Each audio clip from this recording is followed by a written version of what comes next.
Unnatural Death by Dorothy L. Sayers. I overheard the death was certainly sudden, unexpected, and to me mysterious. But if you thought the woman was being murdered, my dear Charles, said the young man with the monocle, it doesn't do for people, especially doctors, to go about thinking things. They may get into frightful trouble. In Pritchard's case, I consider Dr. Patterson did all he reasonably could by refusing a certificate for Mrs. Taylor and sending that uncommonly disquieting letter to the registrar. He couldn't help the man's being a fool. If there had only been an inquest on Mrs. Taylor, Pritchard would probably have been frightened off and left his wife alone. After all, Patterson hadn't a spark of real evidence. And suppose he'd been quite wrong, what a dust-up there'd have been? All the same, urged the nondescript young man, dubiously extracting a bubbling hot helix pomatia from its shell and eyeing it nervously before putting it in his mouth, surely it's a clear case of public duty to voice one's suspicions. Of your duty, yes, said the other. By the way, it's not a public duty to eat snails if you don't like 'em. No, I thought you didn't. Why wrestle with a harsh fate any longer? Waiter, take the gentleman's snails away and bring oysters instead. No, as I was saying, it may be part of your duty to have suspicions and invite investigation and generally raise hell for everybody, and if you're mistaken nobody says much. Beyond that you're a smart, painstaking officer, though a little overzealous. But doctors, poor devils, are everlastingly walking a kind of social tightrope. People don't fancy calling in a man who's liable to bring out accusations of murder on the smallest provocation. Excuse me. The thin-faced young man sitting alone at the next table had turned round eagerly. It's frightfully rude of me to break in, but every word you say is absolutely true, and mine is a case in point. A doctor? You can't have any idea how dependent he is on the fancies and prejudices of his patients. They resent the most elementary precautions. If you dare to suggest a postmortem, they're up in arms at the idea of cutting poor dear so-and-so up. And even if you only ask permission to investigate an obscure disease in the interests of research, they imagine you're hinting at something unpleasant. Of course, if you let things go, and it turns out afterwards there's been any jiggery-pokery, the coroner jumps down your throat and the newspapers make a butt of you, and whichever way it is, you wish you'd never been born. You speak with personal feeling, said the man with the monocle, with an agreeable air of interest. I do, said the thin-faced man, emphatically. If I had behaved like a man of the world instead of a zealous citizen, I shouldn't be hunting about for a new job today.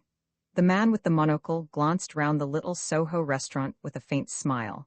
The fat man on their right was unctuously entertaining two ladies of the chorus. Beyond him, two elderly habitués were showing their acquaintance with the fare at the Au Bon Bourgeois by consuming a tripes à la mode de Keene, which they do very excellently there, and a bottle of Chablis Mountain 1916. On the other side of the room, a provincial and his wife were stupidly clamoring for a cut-off-the-joint with lemonade for the lady and whiskey and soda for the gentleman, while at the adjoining table, the handsome, silver-haired proprietor, absorbed in fatiguing a salad for a family party, had for the moment no thoughts beyond the nice adjustment of the chopped herbs and garlic. The head waiter, presenting for inspection a plate of Blue River trout, helped the monocled man and his companion and retired, leaving them in the privacy which unsophisticated people always seek in genteel tea-shops, and never, never find there. I feel, said the monocled man, exactly like Prince Florizel of Bohemia. I am confident that you, sir, have an interesting story to relate, and shall be greatly obliged if you will favor us with the recital. I perceive that you have finished your dinner, and it will therefore perhaps not be disagreeable to you to remove to this table and entertain us with your story while we eat. Pardon my Stevensonian manner. My sympathy is none the less sincere on that account. Don't be an ass, Peter, said the nondescript man. My friend is a much more rational person than you might suppose to hear him talk, he added, turning to the stranger, and if there's anything you'd like to get off your chest, you may be perfectly certain it won't go any farther. The other smiled a little grimly. I'll tell you about it with pleasure if it won't bore you. It just happens to be a case in point, that's all. On my side of the argument, said the man called Peter with triumph. Do carry on, have something to drink. It's a poor heart that never rejoices. And begin right at the beginning, if you will, please. I have a very trivial mind, detail delights me, ramifications enchant me, distance no object, no reasonable offer refused. Charles here will say the same. Well, said the stranger, to begin from the very beginning, I am a medical man, particularly interested in the subject of cancer. I had hoped, as so many people do, to specialize on the subject, but there wasn't money enough. When I'd done my exams, to allow me to settle down to research work, I had to take a country practice, but I kept in touch with the important men up here, hoping to be able to come back to it someday. I may say, I have quite decent expectations from an uncle, and in the meanwhile, they agreed it would be quite good for me to get some all-round experience as a GP. Keeps one from getting narrow and all that. Consequently, when I bought a nice little practice at I'd better not mention any names, let's call it X down Hampshire Way, a little country town of about 5,000 people, I was greatly pleased to find a cancer case on my list of patients. The old lady? How long ago was this? Interrupted Peter. 3 years ago. There wasn't much to be done with the case. The old lady was 72 and had already had one operation. She was a game old girl, though, and was making a good fight of it, with a very tough constitution to back her up. She was not, I should say, and had never been, a woman of very powerful intellect or strong character as far as her dealings with other people went, but she was extremely obstinate in certain ways and was possessed by a positive determination not to die. At this time she lived alone with her niece, a young woman of 25 or so. Previously to that, she had been living with another old lady, the girl's aunt on the other side of the family, who had been her devoted friend since their school days. When this other old aunt died, the girl, who was their only living relative, threw up her job as a nurse at the Royal Free Hospital to look after the survivor, my patient, and they had come and settled down at X about a year before I took over the practice. I hope I am making myself clear. Perfectly. Was there another nurse? Not at that time. The patient was able to get about, visit acquaintances, do light work about the house, flowers and knitting and reading and so on, and to drive about the place. In fact, most of the things that old ladies do occupy their time with. Of course, she had her bad days of pain from time to time, but the niece's training was quite sufficient to enable her to do all that was necessary. What was the niece like? Oh, a very nice, well-educated, capable girl, with a great deal more brain than her aunt. Self-reliant, cool, all that sort of thing. Quite the modern type. The sort of woman one can trust to keep her head and not forget things. Of course, after a time, the wretched growth made its appearance again, as it always does if it isn't tackled at the very beginning, and another operation became necessary. That was when I had been in X about 8 months. I took her up to London, to my own old chief, Sir Warburton Giles, and it was performed very successfully as far as the operation itself went, though it was then only too evident that a vital organ was being encroached upon, and that the end could only be a matter of time. I needn't go into details. Everything was done that could be done. I wanted the old lady to stay in town under Sir Warburton's eye, but she was vigorously opposed to this. She was accustomed to a country life and could not be happy except in her own home. So she went back to X, and I was able to keep her going with visits for treatment at the nearest large town, where there is an excellent hospital. She rallied amazingly after the operation, and eventually was able to dismiss her nurse and go on in the old way under the care of the niece. "One moment, doctor," put in the man called Charles. "You say you took her to Sir Warburton Giles and so on. I gather she was pretty well off." "Oh, yes, she was quite a wealthy woman. Do you happen to know whether she made a will?" "No. I think I mentioned her extreme aversion to the idea of death.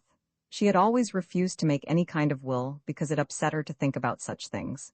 I did once venture to speak of the subject in the most casual way I could, shortly before she underwent her operation, but the effect was to excite her very undesirably. Also, she said, which was quite true, that it was quite unnecessary. You, my dear," she said to the niece, "are the only kith and kin I've got in the world, and all I've got will be yours some day, whatever happens. I know I can trust you to remember my servants and my little charities, so of course I didn't insist. I remember, by the way, but that was a good deal later on and has nothing to do with the story." "Please," said Peter, "all the details." "Well, I remember going there one day, and finding my patient not so well as I could have wished and very much agitated. The niece told me that the trouble was caused by a visit from her solicitor, a family lawyer from her hometown, not our local man. He had insisted on a private interview with the old lady, at the close of which she had appeared terribly excited and angry, declaring that everyone was in a conspiracy to kill her before her time. The solicitor, before leaving, had given no explanation to the niece, but had impressed upon her that if at any time her aunt expressed a wish to see him, she was to send for him at any hour of the day or night, and he would come at once. And was he ever sent for? No, the old lady was deeply offended with him, and almost the last bit of business she did for herself was to take her affairs out of his hands and transfer them to the local solicitor. Shortly afterwards, a third operation became necessary, and after this she gradually became more and more of an invalid. Her head began to get weak, too, and she grew incapable of understanding anything complicated, and indeed she was in too much pain to be bothered about business. The niece had a power of attorney, and took over the management of her aunt's money entirely. When was this? In April 1925. Mind you, though she was getting a bit gaga, after all, she was getting on in years. Her bodily strength was quite remarkable. I was investigating a new method of treatment, and the results were extraordinarily interesting. That made it all the more annoying to me when the surprising thing happened. I should mention that by this time, we were obliged to have an outside nurse for her, as the niece could not do both the day and night duty. The first nurse came in April. She was a most charming and capable young woman, the ideal nurse. I placed absolute dependence on her.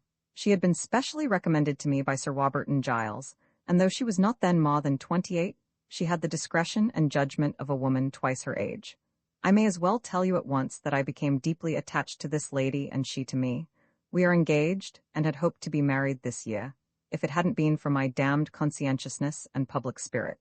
The doctor grimaced wryly at Charles, who murmured rather lamely that it was very bad luck. My fiancée, like myself, took a keen interest in the case, partly because it was my case and partly because she was herself greatly interested in the disease. She looks forward to being of great assistance to me in my life work if I ever get the chance to do anything at it, but that's by the way. Things went on like this till September. Then, for some reason, the patient began to take one of those unaccountable dislikes that feeble-minded patients do take sometimes.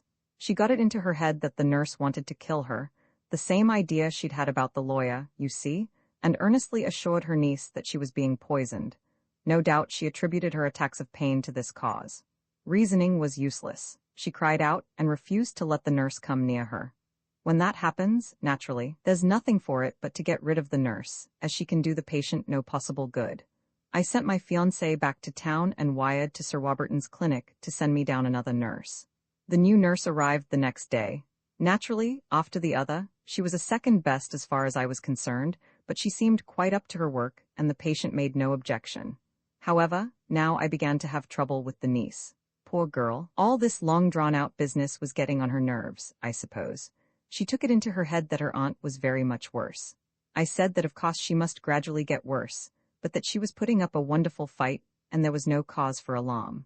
The girl wasn't satisfied, however, and on one occasion early in November sent for me hurriedly in the middle of the night because her aunt was dying. When I arrived, I found the patient in great pain, certainly, but in no immediate danger. I told the nurse to give her a morphia injection, and administered a dose of bromide to the girl, telling her to go to bed and not to do any nursing for the next few days. The following day, I overhauled the patient very carefully and found that she was doing even better than I supposed. Her heart was exceptionally strong and steady, she was taking nourishment remarkably well, and the progress of the disease was temporarily arrested. The niece apologized for her agitation and said she really thought her aunt was going. I said that, on the contrary, I could now affirm positively that she would live for another 5 or 6 months. As you know, in cases like hers, one can speak with very fair certainty. In any case, I said, I shouldn't distress yourself too much. Death, when it does come, will be a release from suffering. Yes, she said, poor auntie, I'm afraid I'm selfish, but she's the only relative I have left in the world. 3 days later, I was just sitting down to dinner when a telephone message came. Would I go over at once? The patient was dead. Good gracious, cried Charles, it's perfectly obvious. Shut up, Sherlock, said his friend. The doctor's story is not going to be obvious. Far from it, as the private said when he aimed at the bull's-eye and hit the gunnery instructor. But I observed the waiter hovering uneasily about us while his colleagues pile up chairs and carry away the croûtes. Will you not come and finish the story in my flat? I can give you a glass of very decent port. You will? Good. Waiter, call a taxi, 110A, Piccadilly. X the will again the will. The will? We will hear Caesar's will. Oh, Miss Evelyn, my dear, oh, poor dear. The tall girl in black started and looked round. Why, Mrs. Gulliver, how very, very kind of you to come and meet me. And glad I am to have the chance, my dear, all owing to these kind gentlemen, cried the landlady, flinging her arms round the girl and clinging to her to the great annoyance of the other passengers pouring off the gangway. The elder of the two gentlemen referred to gently put his hand on her arm and drew them out of the stream of traffic. "Poor lamb," mourned Mrs. Gulliver, "coming all this way by your lonesome, and poor dear Miss Bertha in her grave and such terrible things said, and her such a good girl always." "It's poor mother I'm thinking about," said the girl. "I couldn't rest. I said to my husband, I must go, I said, and he said, my honey, if I could come with you I would, but I can't leave the farm, but if you feel you ought to go, you shall," he said. "Dear Mr. Cropper, he was always that good and kind," said Mrs. Gulliver, "but here I am, forgettin' all about the good gentleman as brought me all this way to see you. This is Lord Peter Wimsey, and this is Mr. Murbles, as put in that unfort'nate advertisement, as I truly believes was the beginnin' of it all. Oh, I wish I'd never showed it to your poor sister. Not but what I believe the gentleman acted with the best intentions, avin' now seen him, which at first I thought he was a wrong un." "Pleased to meet you," said Mrs. Cropper, turning with the ready address derived from service in a big restaurant. "Just before I sailed I got a letter from poor Bertha enclosing your ad. I couldn't make anything of it, but I'd be glad to know anything which can clear up this shocking business. What have they said it is murder?" "There was a verdict of natural death at the inquiry," said Mr. Murbles, "but we feel that the case presents some inconsistencies, and shall be exceedingly grateful for your cooperation in looking into the matter, and also in connection with another matter which may or may not have some bearing upon it." "Righto," said Mrs. Cropper.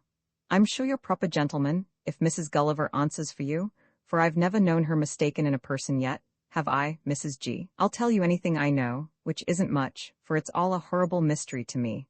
Only I don't want you to delay me, for I've got to go straight on down to mother. She'll be in a dreadful way, so fond as she was of Bertha, and she's all alone except for the young girl that looks after her, and that's not much comfort when you've lost your daughter so sudden." "We shall not detain you a moment, Mrs. Cropper," said Mr. Murbles. "We propose, if you will allow us, to accompany you to London, and to ask you a few questions on the way, and then, again with your permission, we should like to see you safely home to Mrs. Gotthobe's house, wherever that may be." "Christchurch near Bournemouth," said Lord Peter. "I'll run you down straight away if you like, it will save time." "I say, you know all about it, don't you?" exclaimed Mrs. Cropper with some admiration. "Well, hadn't we better get a move on, or we'll miss this train?" "Quite right," said Mr. Murbles. "Allow me to offer you my arm." Mrs. Cropper approving of this arrangement, the party made its way to the station, after the usual disembarkation formalities. As they passed the barrier onto the platform, Mrs. Cropper gave a little exclamation and leaned forward as though something had caught her eye. "What is it, Mrs. Cropper?"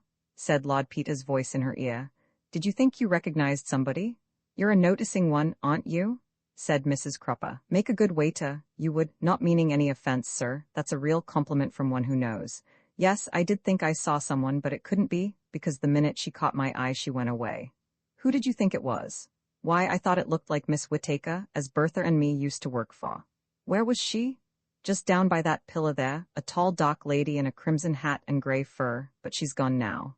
"Excuse me." Lord Peter unhitched Mrs. Gulliver from his arm, hitched her smartly on to the unoccupied arm of Mr. Murbles, and plunged into the crowd. Mr. Murbles, quite unperturbed by this eccentric behavior, shepherded the two women into an empty first-class carriage which, Mrs. Cropper noted, bore a large label, "Reserved for Lord Peter Wimsey and party." Mrs. Cropper made some protesting observation about her ticket, but Mr. Murbles merely replied that everything was provided for, and that privacy could be more conveniently secured in this way.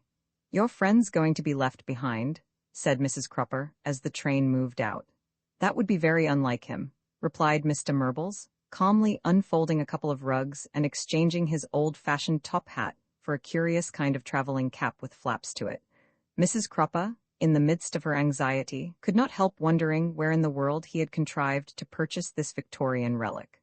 As a matter of fact, Mr. Murbles' caps were specially made to his own design by an exceedingly expensive West End hatter, who held Mr. Murbles in deep respect as a real gentleman of the old school. Nothing, however, was seen of Lord Peter for something like a quarter of an hour, when he suddenly put his head in with an amiable smile, and said, "One red-haired woman in a crimson hat, 3 dark women in black hats, several nondescript women in those pull-on sort of dust-colored hats, old women with grey hair, various, 16 flappers without hats, hats on rack, I mean, but none of 'em crimson. Two obvious brides in blue hats, innumerable fair women in hats of all colors, one ash blonde dressed as a nurse, none of 'em our friend as far as I know. Thought I'd best just toddle along the train to make sure. There's just one dark sort of female whose hat I can't see because it's tucked down beside her. Wonder if Mrs. Cropper would mind doing a little stagger down the corridor to take a squint at her. Mrs. Cropper, with some surprise, consented to do so. Right you are, 'splain later, about 4 carriages along. Now, look here, Mrs. Cropper, if it should be anybody you know, I'd rather on the whole she didn't spot you watching her. I want you to walk along behind me, just glancing into the compartments but keeping your collar turned up. When we come to the party I have in mind, I'll make a screen for you, what? These maneuvers were successfully accomplished, Lord Peter lighting a cigarette opposite the suspected compartment, while Mrs. Cropper viewed the hatless lady under cover of his raised elbows. But the result was disappointing. Mrs. Cropper had never seen the lady before, and a further promenade from end to end of the train produced no better results. "We must leave it to Bunter, then," said his lordship cheerfully, as they returned to their seats. "I put him on the trail as soon as you gave me the good word. Now, Mrs. Cropper, we really get down to business. First of all, we should be glad of any suggestions you may have to make about your sister's death.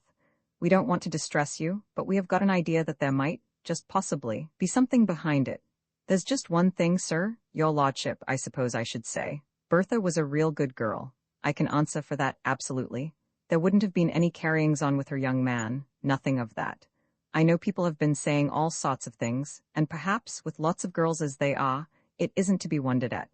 But believe me, Bertha wouldn't go for to do anything that wasn't right. Perhaps you'd like to see this last letter she wrote me. I'm sure nothing could be nicer and properer from a girl, just looking forward to a happy marriage. Now, a girl as wrote like that wouldn't be going larking about, sir, would she? I couldn't rest, thinking they was saying that about her." Lord Peter took the letter, glanced through it, and handed it reverently to Mr. Murbles. "We're not thinking that at all, Mrs. Cropper, though of course we're very glad to have your point of view, don't you see? Now, do you think it possible your sister might have been, what shall I say? Got hold of by some woman with a plausible story and all that, and, well, pushed into some position which shocked her very much. Was she cautious and up to the tricks of London people and all that?" And he outlined Parker's theory of the engaging Mrs. Forrest and the supposed dinner in the flat. "Well, my lord, I wouldn't say Bertha was a very quick girl. Not as quick as me, you know. She'd always be ready to believe what she was told and give people credit for the best. Took more after her father, like. I'm mother's girl, they always said, and I don't trust anybody further than I can see them. But I'd warned her very careful against taking up with women as talks to a girl in the street, and she did ought to have been on her guard." "Of course," said Peter. "It may have been somebody she'd got to know quite well, say, at the restaurant, and she thought she was a nice lady, and there'd be no harm in going to see her. Or the lady might have suggested taking her into good service. One never knows. I think she'd have mentioned it in her letters if she'd talked to the lady much, my lord. It's wonderful what a lot of things she'd find to tell me about the customers, and I don't think she'd be for going into service again. We got real fed up with service, down in Lehampton. Ah, yes. Now that brings us to quite a different point. The thing we wanted to ask you, or your sister, about before this sad accident took place. You were in service with this Miss Whittaker, whom you mentioned just now. I wonder if you'd mind telling us just exactly why you left. It was a good place, I suppose?" "Yes, my lord, quite a good place as places go, though of course a girl doesn't get her freedom the way she does in a restaurant, and naturally there was a good deal of waiting on the old lady. Not as we minded that, for she was a very kind, good lady, and generous too. But when she became so ill, I suppose Miss Whittaker managed everything, what?" "Yes, my lord, but it wasn't a hard place, lots of the girls envied us. Only Miss Whittaker was very particular. Especially about the china, what?" "Ah, they told you about that then?" "I told 'em, dearie," put in Mrs. Gulliver. "I told 'em all about how you come to leave your place and go to London." "And it struck us," put in Mr. Murbles, "that it was, shall we say, somewhat rash of Miss Whittaker to dismiss so competent, and if I may put it so well-spoken and personable a pair of maids on so trivial a pretext." "You're right there, sir. Bertha? I told you she was the trusting one. She was quite ready to believe as she done wrong, and thought how good it was of Miss Whittaker to forgive her breaking the china, and take so much interest in sending us to London, but I always thought there was something more than met the eye. Didn't I, Mrs. Gulliver?" "That you did, dear. Something more than meets the eye, that's what you says to me, and what I agrees with." "And did you, in your own mind," pursued Mr. Murbles, "connect this sudden dismissal with anything which had taken place?" Well, I did then, replied Mrs. Cropper, with some spirit. I said to Bertha, but she would hear nothing of it, taking after her father as I tell you. I said, mark my words, I said, Miss Whittaker don't care to have us in the house after the row she had with the old lady. And what row was that? Inquired Mr. Murbles. Well, I don't know as I ought rightly to tell you about it, seeing it's all over now and we promised to say nothing about it. That, of course, said Mr. Murbles, checking Lord Peter, who was about to burst in impetuously, depends upon your own conscience. But if it will be of any help to you in making up your mind, I think I may say, in the strictest confidence, that this information may be of the utmost importance to us, in a roundabout way, which I won't trouble you with, in investigating a very singular set of circumstances which have been brought to our notice, and it is just barely possible, again in a very roundabout way, that it may assist us in throwing some light on the melancholy tragedy of your sister's decease. Further than that I cannot go at the moment. Well, now, said Mrs. Cropper, if that's so, though, mind you, I don't see what connection there could be, but if you think that's so, I reckon I'd better come across with it, as my husband would say. After all, I only promised I wouldn't mention about it to the people in Leahampton, as might have made mischief out of it, and a gossipy lot they is, and no mistake. We've nothing to do with the Leahampton crowd, said his lordship, and it won't be passed along unless it turns out to be necessary. Righto. Well, I'll tell you. One morning early in September, Miss Whittaker comes along to Bertha and I, and says, I want you girls to be just handy on the landing outside Miss Dawson's bedroom, she says, because I may want you to come in and witness her signature to a document. We shall want 2 witnesses, she says, and you'll have to see her sign. But I don't want to flurry her with a lot of people in the room, so when I give you the tip, I want you to come just inside the door without making a noise, so that you can see her write her name, and then I'll bring it straight across to you and you can write your names where I show you. It's quite easy, she says. Nothing to do but just put your names opposite where you see the word witnesses. Bertha was always a bit the timid sort, afraid of documents and that sort of thing, and she tried to get out of it. Couldn't nurse sign instead of me? She says. That was Nurse Phillida, you know, the red-haired one as was the doctor's fiancée. She was a very nice woman, and we liked her quite a lot. Nurse has gone out for her walk, says Miss Whittaker, rather sharp. I want you and Evelyn to do it, meaning me, of course. Well, we said we didn't mind, and Miss Whittaker goes upstairs to Miss Dawson with a whole heap of papers, and Bertha and I followed and waited on the landing, like she said. One moment, said Mr. Murbles. Did Miss Dawson often have documents to sign? Yes, sir, I believe so, quite frequently, but they was usually witnessed by Miss Whittaker or the nurse. There was some leases and things of that sort, or so I heard. Miss Dawson had a little house property, and then there'd be the checks for the housekeeping, and some papers as used to come from the bank and be put away in the safe. Share coupons and so on, I suppose, said Mr. Murbles. Very likely, sir. I don't know much about those business matters. I did have to witness a signature once, I remember, a long time back, but that was different. The paper was brought down to me with the signature ready wrote. There wasn't any of this to do about it. The old lady was capable of dealing with her own affairs, I understand. Up till then, sir. Afterwards, as I understood, she made it all over to Miss Whittaker. That was just before she got feeble-like and was kept under drugs. Miss Whittaker signed the checks then. The power of attorney, said Mr. Murbles with a nod. Well now, did you sign this mysterious paper?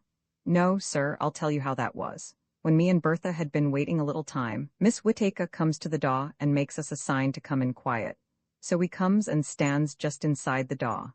There was a screen by the head of the bed, so we couldn't see Miss Dawson nor she us, but we could see her reflection quite well in a big looking-glass she had on the left side of the bed. Mr. Murbles exchanged a significant glance with Lord Peter.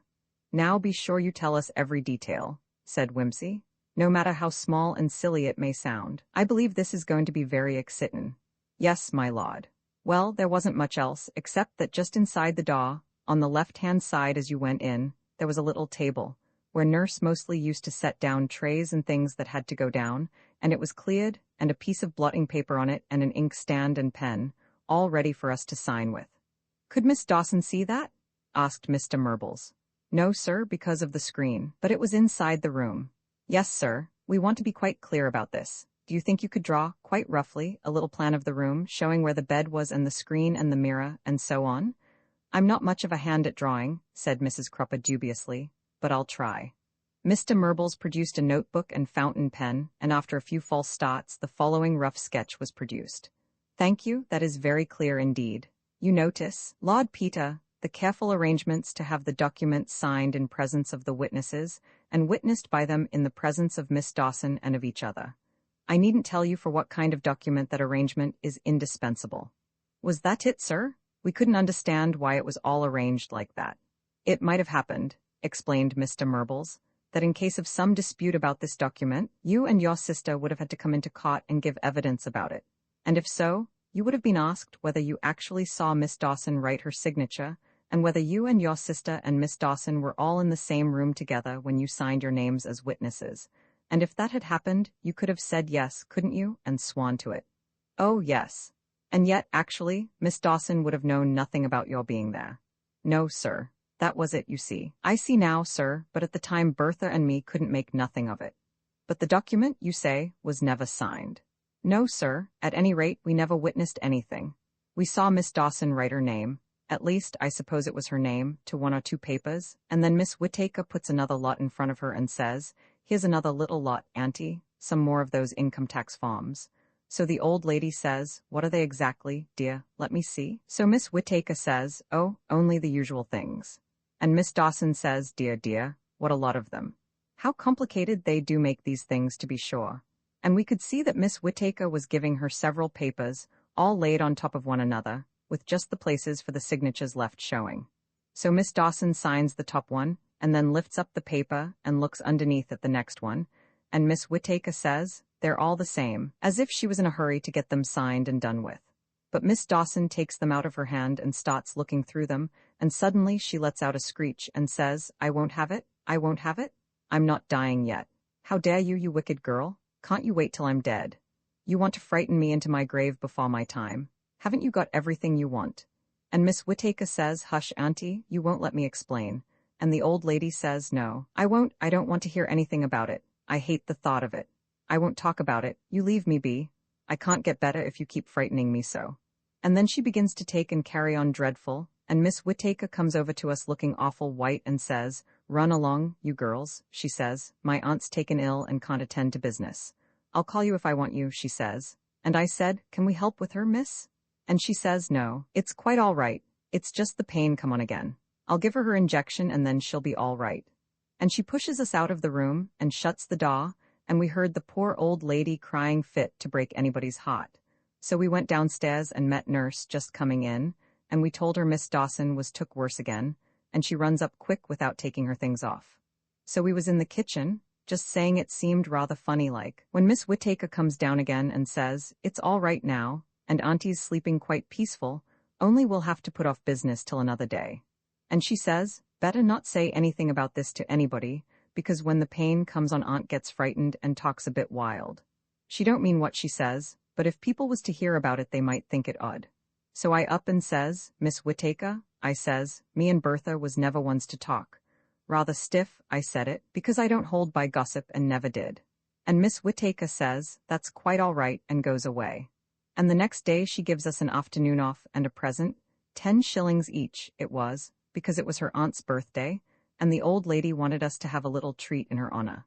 A very clear account indeed, Mrs. Cropper, and I only wish all witnesses were as sensible and observant as you are. There's just one thing. Did you by any chance get a sight of this paper that upset Miss Dawson so much? No, sir, only from a distance, that is, and in the looking-glass. But I think it was quite short, just a few lines of typewriting. I see. Was there a typewriter in the house, by the way? Oh, yes, sir. Miss Whittaker used one quite often for business letters and so on. It used to stand in the sitting room. Quite so, by the way. Do you remember Miss Dawson's solicitor calling shortly after this? No, sir. It was only a little time later Bertha broke the teapot and we left. Miss Whittaker gave her month's warning, but I said no. If she could come down on a girl like that for a little thing, and her such a good worker, Bertha should go at once and me with her. Miss Whittaker said, "Just as you like," she said. She never was one to stand any backchat. So we went that afternoon. But afterwards I think she was sorry, and came over to see us at Christchurch, and suggested why shouldn't we try for a better job in London. Bertha was a bit afraid to go so far, taking after father, as I mentioned, but mother, as was always the ambitious one, she says, if the lady's kind enough to give you a good start, why not go? There's more chances for a girl in town. And I said to Bertha, private like, afterwards, I says, depend on it, Miss Whittaker wants to see the back of us. She's afraid we'll get talking about the things Miss Dawson said that morning. But I says, if she's willing to pay us to go, why not go, I says. A girl's got to look out for herself these days, and if we go off to London, she'll give us a better character than what she would if we stayed. And anyway, I said, if we don't like it we can always come home again. So the long and short was, we came to town, and after a bit, we got good jobs with Lyons, what with the good character Miss Whittaker gave us, and I met my husband there, and Bertha met her Jim. So we never regretted having taken the chance. Not till this dreadful thing happened to Bertha. The passionate interest with which her hearers had received this recital must have gratified Mrs. Cropper's sense of the dramatic. Mr. Murbles was very slowly rotating his hands over one another with a dry, rustling sound, like an old snake, gliding through the long grass in search of prey. "A little scene after your own heart, Murbles," said Lord Peter, with a glint under his dropped eyelids. He turned again to Mrs. Cropper. "This is the first time you've told this story." "Yes, and I wouldn't have said anything if it hadn't been." "I know. Now, if you'll take my advice, Mrs. Cropper, you won't tell it again. Stories like that have a nasty way of being dangerous. Will you consider it an impertinence if I ask you what your plans are for the next week or two?" "I'm going to see Mother and get her to come back to Canada with me. I wanted her to come when I got married, but she didn't like going so far away from Bertha. She was always Mother's favorite, taking so much off to Father, you see. Mother and me was always too much alike to get on. But now she's got nobody else, and it isn't right for her to be all alone, so I think she'll come with me. It's a long journey for an ailing old woman, but I reckon blood's thicker than water. My husband said, 'Bring her back first class, my girl, and I'll find the money.' He's a good sort, is my husband." "You couldn't do better," said Whimsy. "And if you'll allow me, I'll send a friend to look after you both on the train journey and see you safe onto the boat. And don't stop long in England. Excuse me butting in on your affairs like this, but honestly I think you'd be safer elsewhere." "You don't think that, Bertha?" Her eyes widened with alarm. "I don't like to say quite what I think because I don't know, but I'll see you and your mother are safe, whatever happens." "And Bertha, can I do anything about that?" "Well, you'll have to come and see my friends at Scotland Yard, I think, and tell them what you've told me. They'll be interested." "And will something be done about it?" "I'm sure, if we can prove there's been any foul play, the police won't rest till it's been tracked down to the right person. But the difficulty is, you see, to prove that the death wasn't natural." "I observe in today's paper," said Mr. Murbles, "that the local superintendent is now satisfied that Miss Gotobed came down alone for a quiet picnic and died of a heart attack." "That man would say anything," said Whimsy. "We know from the post-mortem that she had recently had a heavy meal. Forgive these distressing details, Mrs. Cropper, so why the picnic?" "I suppose they had the sandwiches and the beer bottle in mind," said Mr. Murbles mildly. "I see. I suppose she went down to Epping alone with a bottle of base and took out the cock with her fingers. Ever tried doing it, Murbles? No? Well, when they find the corkscrew, I'll believe she went there alone. In the meantime, I hope the papers will publish a few more theories like that. Nothing like inspiring criminals with confidence, Murbles. It goes to their heads, you know. Roman 11 crossroads patience, and shuffle the cards." Lord Peter took Mrs. Cropper down to Christchurch and returned to town to have a conference with Mr. Parker. The latter had just listened to his recital of Mrs. Cropper's story when the discreet opening and closing of the flat door announced the return of Bunter. "Any luck?" inquired Whimsy. "I regret exceedingly to have to inform your lordship that I lost track of the lady. In fact, if your lordship will kindly excuse the expression, I was completely done in the eye." "Thank God, Bunter, you're human after all. I didn't know anybody could do you. Have a drink." "I am much obliged to your lordship. According to instructions, I searched the platform for a lady in a crimson hat and a grey fur, and at length was fortunate enough to observe her making her way out by the station entrance towards the big bookstall. She was some way ahead of me, but the hat was very conspicuous, and in the words of the poet, if I may so express myself, I followed the gleam. Stout fellow. "Thank you, my lord." The lady walked into the station hotel, which, as you know, has two entrances, one upon the platform and the other upon the street. I hurried after her for fear she should give me the slip, and made my way through the revolving doors just in time to see her back disappearing into the lady's retiring room. "Whither? As a modest man, you could not follow her. I quite understand." "Quite so, my lord." I took a seat in the entrance hall, in a position from which I could watch the door without appearing to do so. "And discovered too late that the place had two exits, I suppose, unusual and distressing." "No, my lord, that was not the trouble. I sat watching for 3/4 of an hour, but the crimson hat did not reappear. Your lordship will bear in mind that I had never seen the lady's face. Lord Peter groaned. I foresee the end of this story, Bunter. Not your fault. Proceed. At the end of this time, my lord, I felt bound to conclude either that the lady had been taken ill, or that something untoward had occurred. I summoned a female attendant who happened to cross the hall, and informed her that I had been entrusted with a message for a lady whose dress I described. I begged her to ascertain from the attendant in the ladies' room whether the lady in question was still there. The girl went away, and presently returned to say that the lady had changed her costume in the cloakroom, and had gone out half an hour previously. Oh, Bunter, didn't you spot the suitcase, or whatever it was when she came out again? Excuse me, my lord. The lady had come in earlier in the day, and had left an attaché case in charge of the attendant. On returning, she had transferred her hat and fur to the attaché case, and put on a small black felt hat and a lightweight raincoat which she had packed there in readiness, so that her dress was concealed when she emerged, and she was carrying the attaché case, whereas, when I first saw her, she had been empty-handed. Everything foreseen. What a woman? I made immediate inquiries, my lord, in the region of the hotel and the station, but without result. The black hat and raincoat were entirely inconspicuous, and no one remembered having seen her. I went to the central station to discover if she had traveled by any train. Several women answering to the description had taken tickets for various destinations, but I could get no definite information. I also visited all the garages in Liverpool, with the same lack of success. I am greatly distressed to have failed your lordship. Can't be helped. You did everything you could do. Cheer up, never say die, and you must be tired to death. Take the day off and go to bed. I thank your lordship, but I slept excellently in the train on the way up. Just as you like, Bunter, but I did hope you sometimes got tired like other people. Bunter smiled discreetly and withdrew. Well, we've gained this much anyhow, said Parker.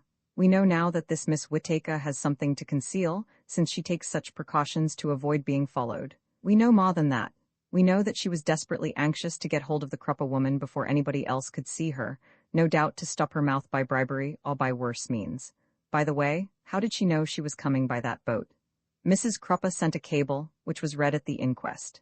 Damn these inquests, they give away all the information one once kept quiet, and produce no evidence worth having.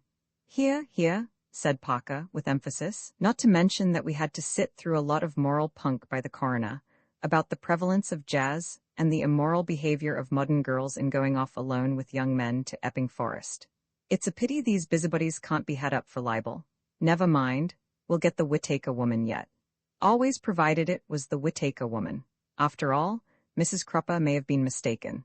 Lots of people do change their hats in cloakrooms without any criminal intention. Oh, of course. Miss Whittaker's supposed to be in the country with Miss Findlater, isn't she? We'll get the invaluable Miss Clympson to pump the girl when they turn up again. Meanwhile, what do you think of Mrs. Crupper's story? There's no doubt about what happened there. Miss Whittaker was trying to get the old lady to sign a will without knowing it. She gave it to her all mixed up with the income tax papers, hoping she'd put her name to it without reading it. It must have been a will, I think, because that's the only document I know of which is invalid, unless it's witnessed by two persons in the presence of the testatrix and of each other. Exactly. And since Miss Whittaker couldn't be one of the witnesses herself, but had to get the two maids to sign, the will must have been in Miss Whittaker's favor. Obviously, she wouldn't go to all that trouble to disinherit herself. But that brings us to another difficulty.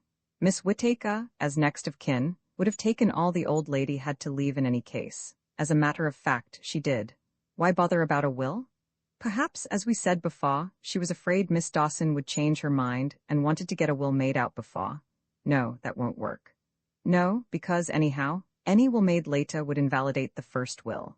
Besides, the old lady sent for her solicitor some time later, and Miss Whittaker put no obstacle of any kind in her way. According to Nurse Fobbs, she was particularly anxious that every facility should be given.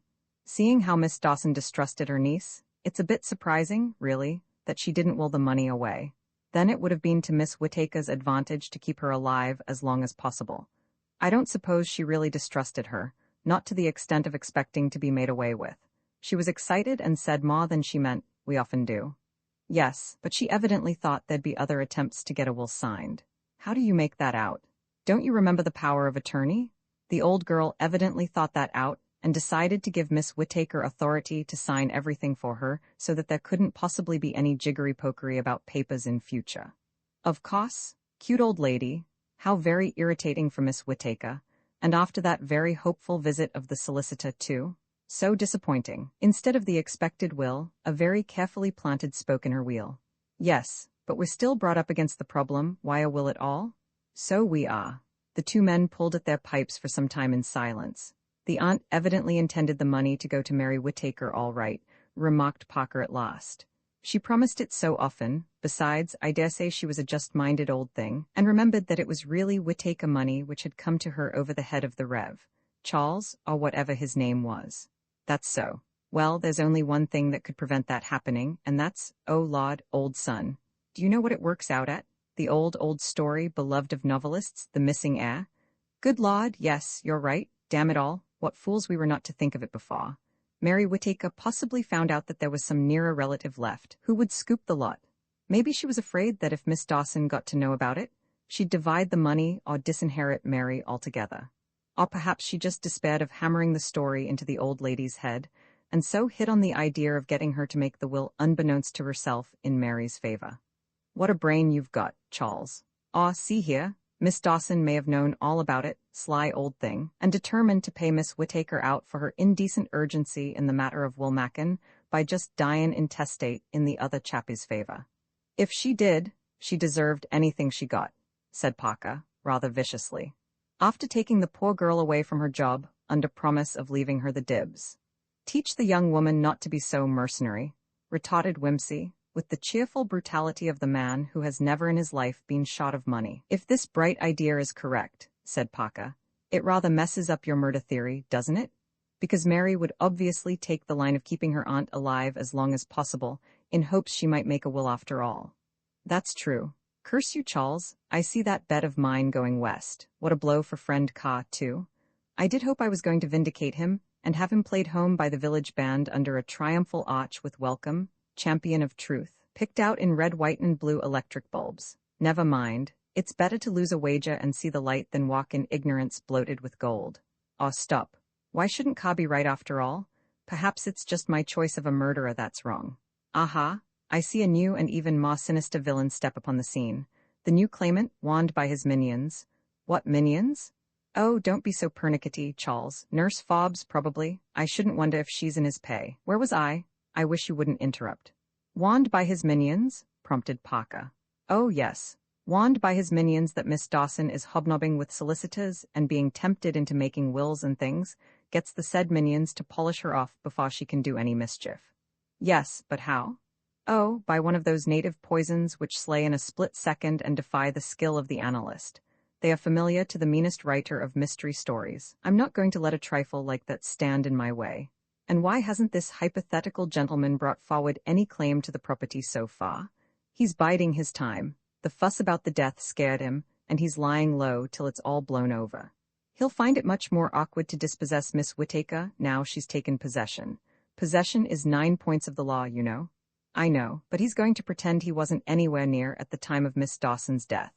He only read about it a few weeks ago in a sheet of newspaper wrapped round a salmon tin, and now he's rushing home from his distant farm in Thingamajig to proclaim himself as the long-lost cousin Tom. Great Scott! That reminds me. He plunged his hand into his pocket and pulled out a letter. This came this morning, just as I was going out, and I met Freddie Arbuthnot on the doorstep and shoved it into my pocket before I'd read it properly. But I do believe there was something in it about a cousin somebody from some God-forsaken spot. Let's see. He unfolded the letter, which was written in Miss Clampson's old-fashioned flowing hand, and ornamented with such a variety of underlinings and exclamation marks as to look like an exercise in musical notation. Oh, Lord, said Parker. Yes, it's worse than usual, isn't it? It must be of desperate importance. Luckily, it's comparatively short. My dear Lord Peter, I heard something this morning which may be of use, so I hasten to communicate it. You remember I mentioned before that Mrs. Budge's maid is the sister of the present maid at Miss Whittaker's? Well, the aunt of these two girls came to pay a visit to Mrs. Budge's girl this afternoon, and was introduced to me, of course. As boarder at Mrs. Budge's, I am naturally an object of local interest, and, bearing your instructions in mind, I encourage this to an extent I should not otherwise do. It appears that this aunt was well acquainted with a former housekeeper of Miss Dawson's, before the time of the Gottobed girls, I mean. The aunt is a highly respectable person of forbidding aspect, with a bonnet, and to my mind, a most disagreeable censorious woman. However, we got to speaking of Miss Dawson's death, and this aunt, her name is Timmins, primed up her mouth and said, "No unpleasant scandal would surprise me about that family, Miss Clympson. They were most undesirably connected. You recollect, Mrs. Budge, that I felt obliged to leave after the appearance of that most extraordinary person who announced himself as Miss Dawson's cousin. Naturally, I asked who this might be, not having heard of any other relations. She said that this person, whom she described as a nasty, dirty nigger, arrived one morning, dressed up as a clergyman, and sent her, Miss Timmins, to announce him to Miss Dawson as her cousin Hallelujah. Miss Timmins showed him up, much against her will, she said, into the nice, clean drawing-room. Miss Dawson, she said, actually came down to see this creature instead of sending him about his black business, and as a crowning scandal, asked him to stay to lunch. With her niece there, too, Miss Timmins said, and this horrible blackamoor rolling his dreadful eyes at her. Miss Timmins said that it regularly turned her stomach, that was her phrase, and I trust you will excuse it. I understand that these parts of the body are frequently referred to in polite society nowadays. In fact, it appears she refused to cook the lunch for the poor black man. After all, even blacks are God's creatures, and we might all be black ourselves if he had not in his infinite kindness seen fit to favor us with white skins, and walked straight out of the house, so that unfortunately she cannot tell us anything further about this remarkable incident. She is certain, however, that the nigger had a visiting card with the name Rev. H. Dawson upon it, and an address in foreign parts. It does seem strange, does it not? But I believe many of these native preachers are called to do splendid work among their own people, and no doubt a minister is entitled to have a visiting card, even when black. In great haste, sincerely yours, A.K. Clympson. God bless my soul, said Lord Peter, when he had disentangled this screed. Here's our claimant ready-made. With a hide as black as his heart, apparently, replied Parker. I wonder where the Rev. Hallelujah has got to, and where he came from. He wouldn't be in Crockford, I suppose. He would be, probably, if he's Church of England, said Lord Peter, dubiously, going in search of that valuable work of reference. Dawson, Rev. George, Rev. Gordon, Rev. Gurney, Rev. Habakkuk, Rev. Hadrian, Rev. Hammond. No, there's no Rev. Hallelujah. I was afraid the name hadn't altogether an established sound. It would be easier if we had an idea what part of the world the gentleman came from. Nigger, to a Miss Timmins, may mean anything from a high-caste Brahmin to Sambo and Rastus at the Colosseum. It may even, at a pinch, be an Argentine or an Eskimo. I suppose other religious bodies have their Crockfords, suggested Parker, a little hopelessly. Yes, no doubt, except perhaps the more exclusive sects, like the Agape-Monites and those people who gather together to say Om. Was it Voltaire who said that the English had 365 religions and only one sauce? Judging from the war tribunals, said Parker. I should say that was an understatement. And then there's America, a country, I understand, remarkably well supplied with religions. Too true. Hunting for a single dog collar in the States must be like the proverbial needle. Still, we could make a few discreet inquiries, and meanwhile I'm going to totter up to Crofton with the jolly old bus. Crofton? Where Miss Clara Whittaker and Miss Dawson used to live. I'm going to look for the man with the little black bag, the strange, suspicious solicitor, you remember, who came to see Miss Dawson 2 years ago, and was so anxious that she should make a will. I fancy he knows all there is to know about the Rev. Hallelujah and his claim. Will you come too? Can't, not without special permission. I'm not officially on this case, you know. You're on the Gottobed business. Tell the chief you think they're connected. I shall need your restraining presence. No less ignoble pressure than that of the regular police force will induce a smoke-dried family lawyer to spill the beans. Well, I'll try, if you'll promise to drive with reasonable precaution. Be thou as chaste as ice and have a license as pure as snow, thou shalt not escape calumny. I am not a dangerous driver. Buck up and get your leave. The snow-white horsepower foams and frets and the blue bonnet, black in this case, is already, in a manner of speaking, over the border. You'll drive me over the border one of these days, grumbled Parker, and went to the phone to call up Sir Andrew Mackenzie at Scotland Yard. Crofton is a delightful little old-world village, tucked away amid the maze of criss-cross country roads, which fills the triangle of which Coventry, Warwick, and Birmingham mock the angles. Through the falling night, Mrs. Myrtle, purred her way delicately round hedge-blinded corners and down devious lanes. Her quest made no easier by the fact that the Warwick County Council had pitched upon that particular week for a grand repainting of signposts, and had reached the preliminary stage of laying a couple of thick coats of gleaming white paint over all the lettering. At intervals, the patient bunter unpacked himself from the back seat and climbed one of these uncommunicative guides to peer at its blank surface with a torch, a process which reminded Parker of Alan Quatermain trying to trace the features of the departed kings of the Cuquenas under their calcareous shrouds of stalactite. One of the posts turned out to be in the wet paint stage, which added to the depression of the party. Finally, after several misdirections, blind alleys and reversing's back to the main road, they came to a fourways. The signpost here must have been in extra need of repairs, for its arms had been removed bodily. It stood, stark and ghastly, a long, livid finger erected in wild protest to the unsympathetic heavens. "It's starting to rain," observed Parker, conversationally. "Look here, Charles, if you're going to bear up cheerfully and be the life and soul of the expedition, say so and have done with it. I've got a good, heavy spanner handy under the seat, and Bunter can help to bury the body." "I think this must be Brushwood Cross," resumed Parker, who had the map on his knee. "If so, and if it's not Covert Corner, which I thought we passed half an hour ago, one of these roads leads directly to Crofton. That would be highly encouraging if we only knew which road we were on. We can always try them in turn and come back if we find we're going wrong." "They bury suicides at crossroads," replied Whimsy, dangerously. "There's a man sitting under that tree," pursued Parker. "We can ask him." "He's lost his way too, or he wouldn't be sitting there," retorted the other. "People don't sit about in the rain for fun." At this moment the man observed their approach and, rising, advanced to meet them with raised, arresting hand. Whimsy brought the car to a standstill. "Excuse me," said the stranger, who turned out to be a youth in motorcycling kit, "but could you give me a hand with my bus?" "What's the matter with her?" "Well, she won't go." "I guessed as much," said Whimsy. "Though why she should wish to linger in a place like this beats me." He got out of the car, and the youth, diving into the hedge, produced the patient for inspection. "Did you tumble there or put her there?" inquired Whimsy, eyeing the machine distastefully. "I put her there. I've been kicking the starter for hours, but nothing happened, so I thought I'd wait till somebody came along." "I see. What is the matter exactly?" "I don't know. She was going beautifully and then she conked out suddenly." "Have you run out of petrol?" "Oh no, I'm sure there's plenty in." "Plug all right?" "I don't know." The youth looked unhappy. "It's only my second time out, you see." "Oh well, there can't be much wrong, we'll just make sure about the petrol first," said Whimsy, more cheerfully. He unscrewed the filler cap and turned his torch upon the interior of the tank. "Seems all right." He bent over again, whistling, and replaced the cap. "Let's give her another kick for luck and then we'll look at the plug." The young man, thus urged, grasped the handlebars, and with the energy of despair delivered a kick which would have done credit to an army mule. The engine roared into life in a fury of vibration, racing heart-rendingly. "Good God," said the youth. "It's a miracle." Lord Peter laid a gentle hand on the throttle lever, and the shattering bellow calmed into a grateful purr. "What did you do to it?" demanded the cyclist. "Blew through the filler cap," said his lordship with a grin. "Airlock in the feed, old son, that's all. I'm frightfully grateful." "That's all right. Look here, can you tell us the way to Crofton?"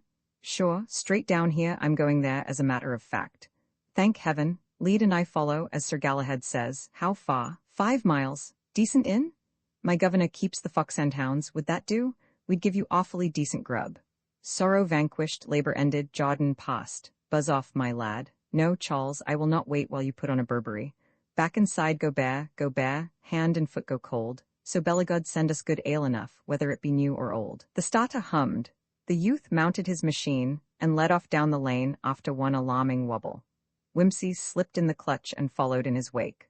The Fox and Hounds turned out to be one of those pleasant, old-fashioned inns where everything is upholstered in horsehair, and it is never too late to obtain a good meal of cold roast sirloin and homegrown salad.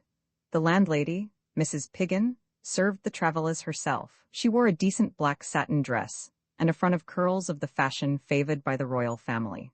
Her round, cheerful face glowed in the firelight, seeming to reflect the radiance of the scarlet-coated huntsman who galloped and leapt and fell on every wall through a series of spotting prints.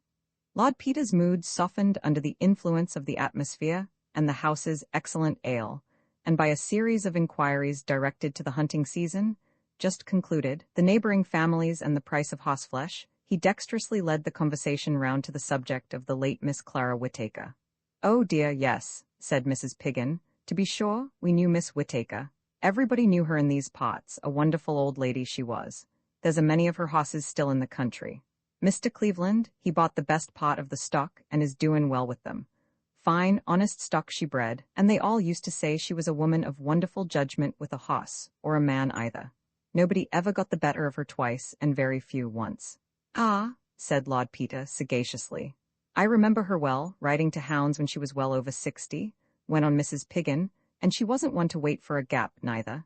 Now Miss Dawson, that was her friend as lived with her, over at the manor beyond the stone bridge, she was more timid-like. She'd go by the gates, and we often used to say she'd never be riding at all, but for being that fond of Miss Whittaker and not wanting to let her out of her sight.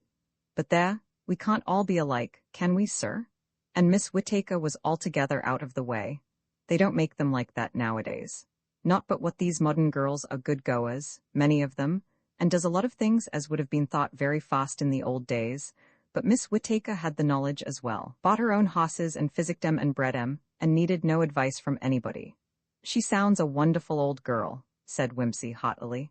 "I'd have liked to know her. I've got some friends who knew Miss Dawson quite well, when she was living in Hampshire, you know." "Indeed, sir? Well, that's strange, isn't it? She was a very kind, nice lady. We heard she'd died, too, of this cancer, was it? That's a terrible thing, poor soul.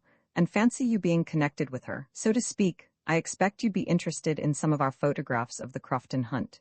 Jim? Hullo? Show these gentlemen the photographs of Miss Whittaker and Miss Dawson. They're acquainted with some friends of Miss Dawson down in Hampshire. Step this way, if you're sure you won't take anything more, sir." Mrs. Piggin led the way into a cozy little private bar, where a number of hunting-looking gentlemen were enjoying a final glass before closing time. Mr. Piggin, stout and genial as his wife, moved forward to do the honors. "What'll you have, gentlemen?" "Joe, 2 pints of the winter ale. And fancy you knowing our Miss Dawson. Dear me, the world's a very small place, as I often says to my wife. Here's the last group as was ever took of them, when the meet was held at the manor in 1918.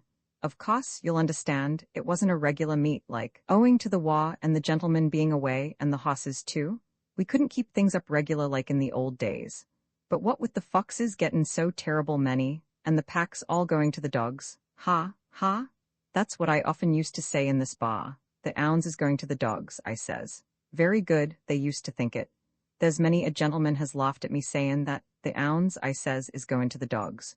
Well, as I was sayin', Colonel Fletcher and some of the older gentlemen, they says, we must carry on somehow, they says, and so they add 1 or 2 scratch meats, as you might say, just to keep the pack from fallin' to pieces, as you might say. And Miss Whittaker, she says, ave the meat at the manor, Colonel, she says. It's the last meat I'll ever see, perhaps, she says. And so it was, poor lady, for she 'ad a stroke in the new year. She died in 1922. That's sitting in the pony carriage and Miss Dawson beside her. Of course, Miss Whittaker 'ad to give up riding to 'ounds some years before. She was gettin' on, but she always followed in the trap, up to the very last. 'Andsome old lady, ain't she, sir?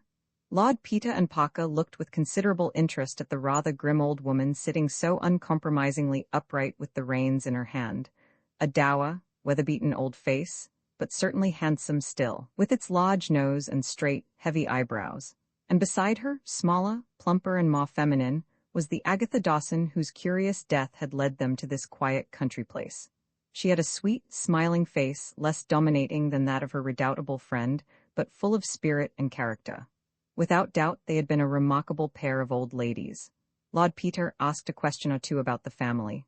Well, sir, I can't say as I knows much about that. We always understood, as Miss Whittaker had quarrelled with her people on account of comin' here and settin' up for herself. It wasn't usual in them days for girls to leave home the way it is now. But if you're particularly interested, sir, there's an old gentleman here as can tell you all about the Whittakers and the Dawsons too, and that's Ben Cobbling. He was Miss Whittaker's groom for 40 years, and he married Miss Dawson's maid as come with her from Norfolk. 86 he was, last birthday, but a grand old fellow still. We thinks a lot of Ben Cobbling in these parts. 'Im and his wife lives in the little cottage what Miss Whittaker left them when she died. If you'd like to go round and see them tomorrow, sir, you'll find Ben's memory as good as ever it was. Excuse me, sir, but it's time. I must get him out of the bar. Time, gentlemen, please. 3 and 8 pence, sir. Thank you, sir. Hurry up, gentlemen, please. Now then, Joe, look sharp. Great place, Crofton, said Lord Peter, when he and Parker were left alone in a great, low-ceilinged bedroom where the sheets smelt of lavender. Ben Cobbling's sure to know all about Cousin Hallelujah. I'm looking forward to Ben Cobbling. Roman 12, A Tale of Two Spinsters. The power of perpetuating our property in our families is one of the most valuable and interesting circumstances belonging to it. The rainy night was followed by a sun-streaked morning. Lord Peter, having wrapped himself affectionately round an abnormal quantity of bacon and eggs, strolled out to bask at the door of the Fox and Hounds. He filled a pipe slowly and meditated. Within, a cheerful bustle in the bar announced the near arrival of opening time. 8 ducks crossed the road in Indian file. A cat sprang up upon the bench, stretched herself, tucked her hind legs under her, and coiled her tail tightly round them as though to prevent them from accidentally working loose. A groom passed, riding a tall bay horse and leading a chestnut with a hugged mane. A spaniel followed them, running ridiculously, with one ear flopped inside out over his foolish head. Lord Peter said, "Ha?" The inn door was set hospitably open by the barman, who said, "Good morning, sir, fine morning, sir," and vanished within again. Lord Peter said, "Umph." He uncrossed his right foot from over his left and straddled happily across the threshold. Round the corner by the churchyard wall a little bent figure hove into sight, an aged man with a wrinkled face and legs incredibly bowed, his spare shanks enclosed in leather gaiters. He advanced at a kind of brisk totter and civilly bared his ancient head before lowering himself with an audible creak on to the bench beside the cat. "Good morning, sir," said he. "Good morning," said Lord Peter. "A beautiful day." "That it be, sir, that it be," said the old man haughtily. "When I sees a beautiful May day like this, I pray the Lord he'll spare me to live in this wonderful world of his a few years longer. I do indeed." "You look uncommonly fit," said his lordship. "I should think there was every chance of it." "I'm still very hearty, sir, thank you, though I'm 87 next Michaelmas." Lord Peter expressed a proper astonishment. "Yes, sir, 87, and if it wasn't for the rheumatics I'd have nothing to complain on. I'm stronger maybe than what I look. I knows I'm a bit bent, sir, but that's the osses, sir, more than age. Regular brought up with osses I've been all my life. Worked with 'em, slept with 'em, lived in a stable. You might say, sir, you couldn't have better company," said Lord Peter. "That's right, sir, you couldn't. My wife always used to say she was jealous of the osses, said I preferred their conversation to hers. Well, maybe she was right, sir. A oss never talks no foolishness, I says to her, and that's more than you can always say of women, ain't it, sir?" "It is indeed," said Whimsy. "What are you going to have?" "Thank you, sir, I'll have my usual pint of bitter." Jim knows. Jim, always start the day with a pint of bitter, sir. It's wholesomer than tea to my mind and don't fret the coats of the stomach. "I dare say you're right," said Whimsy. "Now you mention it, there is something fretful about tea, Mr. Piggin. 2 pints of bitter, please, and will you join us?" "Thank you, my lord," said the landlord. "Joe, 2 large bitters and a Guinness." "Beautiful morning, my lord, morning, Mr. Cobbling. I see you've made each other's acquaintance already." "By Jove, so this is Mr. Cobbling. I'm delighted to see you. I wanted particularly to have a chat with you." "Indeed, sir. I was telling this gentleman, Lord Peter Whimsy his name is, as you could tell him all about Miss Whittaker and Miss Dawson. He knows friends of Miss Dawson's." "Indeed? Ah, there ain't much I couldn't tell you about them ladies, and proud I'd be to do it. 50 years I was with Miss Whittaker. I come to her as undergroom in old Johnny Blackthorn's time, and stayed on as head groom after he died. A rare young lady she was in them days. Dearie me, straight as a switch, with a fine, high color in her cheeks and shiny black hair, just like a beautiful 2-year-old filly she was, and very spirited, wonderful spirited. There was a many gentlemen as would have been glad to hitch up with her, but she was never broke to harness. Like dirt, she treated 'em, wouldn't look at 'em, except it might be the grooms and stable hands in a matter of osses, and in the way of business, of course. Well, there is some creatures like that. I 'ad a terrier bitch that way. Great rat as she was, but a business woman, nothing else. I tried her with all the dogs I could lay into, but it weren't no good. Bloodshed there was in sich a row, you never 'eard. The Lord makes a few on 'em that way to suit his own purposes, I suppose. There ain't no arguin' with females." Lord Peter said, "Ah." The ale went down in silence. Mr. Piggin roused himself presently from contemplation to tell a story of Miss Whittaker in the hunting field. Mr. Cobbling capped this by another. Lord Peter said, "Ah." Parker then emerged and was introduced, and Mr. Cobbling begged the privilege of standing a round of drinks. This ritual accomplished, Mr. Piggin begged the company would be his guests for a third round, and then excused himself on the plea of customers to attend to. He went in, and Lord Peter, by skillful and maddeningly slow degrees, began to work his way back to the history of the Dawson family. Parker, educated at Barrow-in-Furness Grammar School, and with his wits further sharpened in the London police service, endeavoured now and again to get matters along faster by a brisk question. The result, every time, was to make Mr. Cobbling lose the thread of his remarks and start him off into a series of interminable sidetracks. Whimsy kicked his friend viciously on the ankle-bone to keep him quiet, and with endless patience worked the conversation back to the main road again. At the end of an hour or so, Mr. Cobbling explained that his wife could tell them a great deal more about Miss Dawson than what he could, and invited them to visit his cottage. This invitation being accepted with alacrity, the party started off, Mr. Cobbling explaining to Parker that he was 87 come next Michaelmas, and hearty still, indeed stronger than he appeared, bar the rheumatics that troubled him. "I'm not saying as I'm not bent," said Mr. Cobbling, "but that's ma the work of the osses. Regular lived with osses all my life." "Don't look so fretful, Charles," murmured Whimsy in his ear. "It must be the tea at breakfast, it frets the coats of the stomach." Mrs. Cobbling turned out to be a delightful old lady, exactly like a dried-up pippin, and only 2 years younger than her husband. She was entranced at getting an opportunity to talk about her darling Miss Agatha. Parker, thinking it necessary to put forward some reason for the inquiry, started on an involved explanation, and was kicked again. To Mrs. Cobbling, nothing could be more natural than that all the world should be interested in the Dawsons, and she prattled gaily on without prompting. She had been in the Dawson family service as a girl, almost born in it, as you might say. Hadn't her mother been housekeeper to Mr. Henry Dawson, Miss Agatha's papa, and to his father before him? She herself had gone to the big house as still-room maid when she wasn't but 15. That was when Miss Harriet was only 3 years old, her as afterwards married Mr. James Whittaker. Yes, and she'd been there when the rest of the family was born. Mr. Stephen, him as should have been the heir, ah dear, only the trouble came and that killed his poor father, and there was nothing left. Yes, a sad business that was. Poor Mr. Henry speculated with something, Mrs. Cobbling wasn't clear what, but it was all very wicked and happened in London where there were so many wicked people, and the long and the short was, he lost it all, poor gentleman, and never held up his head again. Only 54 he was when he died, such a fine upright gentleman with a pleasant word for everybody. And his wife didn't live long after him, poor lamb. She was a Frenchwoman and a sweet lady, but she was very lonely in England, having no family and her 2 sisters walled up alive in one of them dreadful Romish convents. "And what did Mr. Stephen do when the money went?" asked Whimsy. "Him? Oh, he went into business. A strange thing that did seem, though I have heard tell as old Barnabas Dawson, Mr. Henry's grandfather that was not but a grocer or something of that. And they do say, don't they, that from shirt-sleeves to shirt-sleeves is 3 generations. Still, it was very hard on Mr. Stephen, as had always been brought up to have everything of the best. And engaged to be married to a beautiful lady, too, and a very rich heiress. But it was all for the best, for when she heard Mr. Stephen was a poor man after all, she threw him over, and that showed she had no heart in her at all. Mr. Stephen never married till he was over 40, and then it was a lady with no family at all. Not lawful, that is, though she was a dear, sweet girl and made Mr. Stephen a most splendid wife, she did indeed.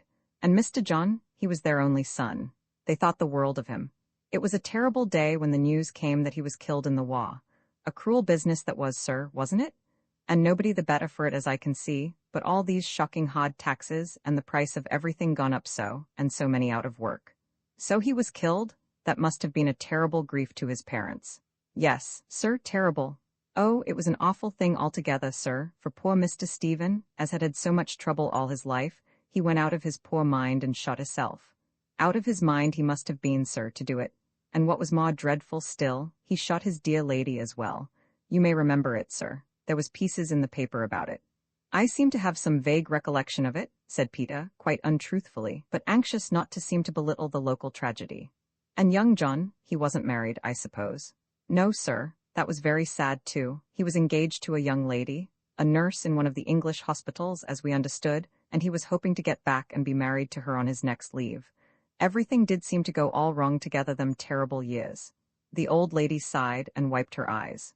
Mr. Stephen was the only son then?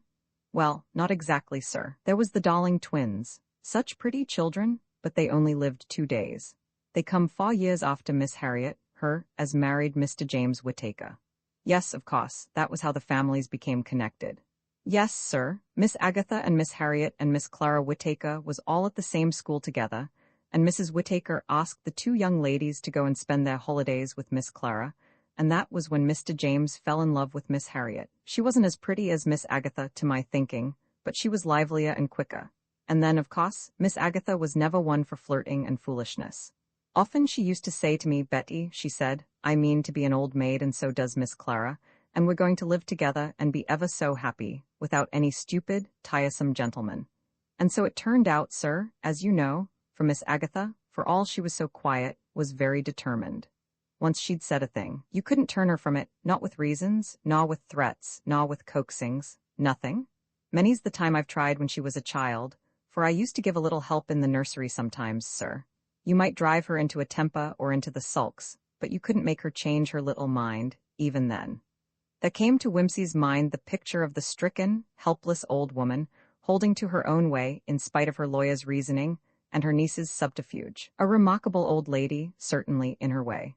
"I suppose the Dawson family has practically died out then," he said. "Oh yes, sir, there's only Miss Mary now, and she's a Whittaker of course. She is Miss Harriet's granddaughter, Mr. Charles Whittaker's only child. She was left all alone, too, when she went to live with Miss Dawson. Mr. Charles and his wife was killed in one of these dreadful motors. Dear, dear, it seemed we was fated to have nothing but one tragedy after another. Just to think of Ben and me outliving them all." "Cheer up, mother," said Ben, laying his hand on hers. "The Lord have been wonderful good to us." "That he have. 3 sons we have, sir, and 2 daughters, and 14 grandchildren and 3 great-grandchildren. Maybe you'd like to see their pictures, sir." Lord Peter said he should like to very much, and Paka made confirmatory noises. The life histories of all the children and descendants were detailed at suitable length. Whenever a pause seemed discernible, Paka would mutter hopefully in Whimsy's ear, "How about Cousin Hallelujah?" But before a question could be put, the interminable family chronicle was resumed. "And for God's sake, Charles," whispered Peter, savagely, when Mrs. Cobbling had risen to hunt for the shawl which grandson William had sent home from the Dardanelles, "don't keep saying hallelujah at me. I'm not a revival meeting." The shawl being duly admired, the conversation turned upon foreign parts, natives and black people generally, following on which Lord Peter added carelessly, "By the way, hasn't the Dawson family got some sort of connections in those foreign countries, somewhere?" "Well, yes," said Mrs. Cobbling in rather a shocked tone. There had been Mr. Paul, Mr. Henry's brother, but he was not mentioned much. He had been a terrible shock to his family. In fact, a gasp here, and a lowering of the voice, he had turned papist and become a monk. Had he become a murderer, apparently, he could hardly have done worse. Mr. Henry had always blamed himself very much in the matter. How was it his fault? Well, of course, Mr. Henry's wife, my dear mistress, you see, sir, she was French, as I told you, and of course she was a papist. Being brought up that way, she wouldn't know any better, naturally, and she was very young when she was married. But Mr. Henry soon taught her to be a Christian, and she put away her idolatrous ideas and went to the parish church. But Mr. Paul, he fell in love with one of her sisters, and the sister had been vowed to religion, as they called it, and had shut herself up in a nunnery. And then Mr. Paul had broken his heart and gone over to the Scarlet Woman and, again the pause and the hush, become a monk. A terrible to-do it made. And he'd lived to be a very old man, and for all Mrs. Cobbling knew was living yet, still in the error of his ways. "If he's alive," murmured Paka, "he's probably the real heir. He'd be Agatha Dawson's uncle and her nearest relation." Whimsy frowned and returned to the charge. "Well, it couldn't have been Mr. Paul I had in mind," he said, "because this sort of relation of Miss Agatha Dawson's that I heard about was a real foreigner, in fact, a very dark-complexioned man, almost a black man, or so I was told." "Black," cried the old lady. "Oh no, sir, that couldn't be. Unless, dear Lord o' mercy, it couldn't be that, surely? Ben, do you think it could be that? Old Simon, you know?" Ben shook his head. "I never heard tell much about him." "Naw, nobody did," replied Mrs. Cobbling energetically. "He was a long way back, but they had tales of him in the family. Wicked Simon, they called him. He sailed away to the Indies many years ago, and nobody knew what became of him. Wouldn't it be a queer thing, like, if he was to have married a black wife out in them parts, and this was his, oh dear, his grandson it 'ud have to be, if not his great-grandson, for he was Mr. Henry's uncle, and that's a long time ago." This was disappointing. A grandson of old Simon's would surely be too distant a relative to dispute Mary Whittaker's title. However, that's very interesting, said Whimsy. Was it the East Indies or the West Indies he went to, I wonder? Mrs. Cobbling didn't know, but she believed it was something to do with America. It's a pity as Mr. Probin ain't in England any longer. He could have told you more about the family than what I can, but he retired last year and went away to Italy or some such place. Who was he? He was Miss Whittaker's solicitor, said Ben, and he managed all Miss Dawson's business too. A nice gentleman he was, but uncommon sharp. Ha ha, never gave nothing away. But that's lawyers all the world over, added he shrewdly, take all and give nothing. Did he live in Crofton? No, sir, in Croftover Magna, 12 miles from here. Pointer and Winkin have his business now, but they're young men, and I don't know much about them. Having by this time heard all the Cobblings had to tell, Whimsy and Parker gradually disentangled themselves and took their leave. Well, Cousin Hallelujah's a washout, said Parker. Possibly, possibly not. There may be some connection. Still, I certainly think the disgraceful and papistical Mr. Paul is more promising. Obviously, Mr. Probin is the bird to get hold of. You realize who he is? He's the mysterious solicitor, I suppose. Of course he is. He knows why Miss Dawson ought to have made her will. And we're going straight off to Croftover Magna to look up Messrs. Pointer and Winkin and see what they have to say about it. Unhappily, Messrs. Pointer and Winkin had nothing to say whatever. Miss Dawson had withdrawn her affairs from Mr. Probin's hands and had lodged all the papers with her new solicitor. Messrs. Pointer and Winkin had never had any connection with the Dawson family.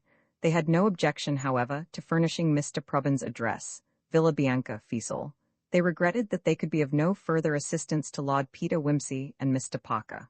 Good morning. Short and sour, was his lordship's comment. Well, we'll have a spot of lunch and write a letter to Mr. Probin and another to my good friend Bishop Lambert of the Orinoco Mission to get a line on Cousin Hallelujah. Smile, smile, smile, as Ingoldsby says. The breezes a blowing a race. The breezes a blowing, we near the chase? Do ye ken John Peel? Likewise, know'st thou the land where blooms the citron flower? Well, never mind if you don't, you can always look forward to going there for your honeymoon. Roman 13 Hallelujah. Our ancestors are very good kind of folks, but they are the last people I should choose to have a visiting acquaintance with. That excellent prelate, Bishop Lambert of the Orinoco Mission, proved to be a practical and kind man.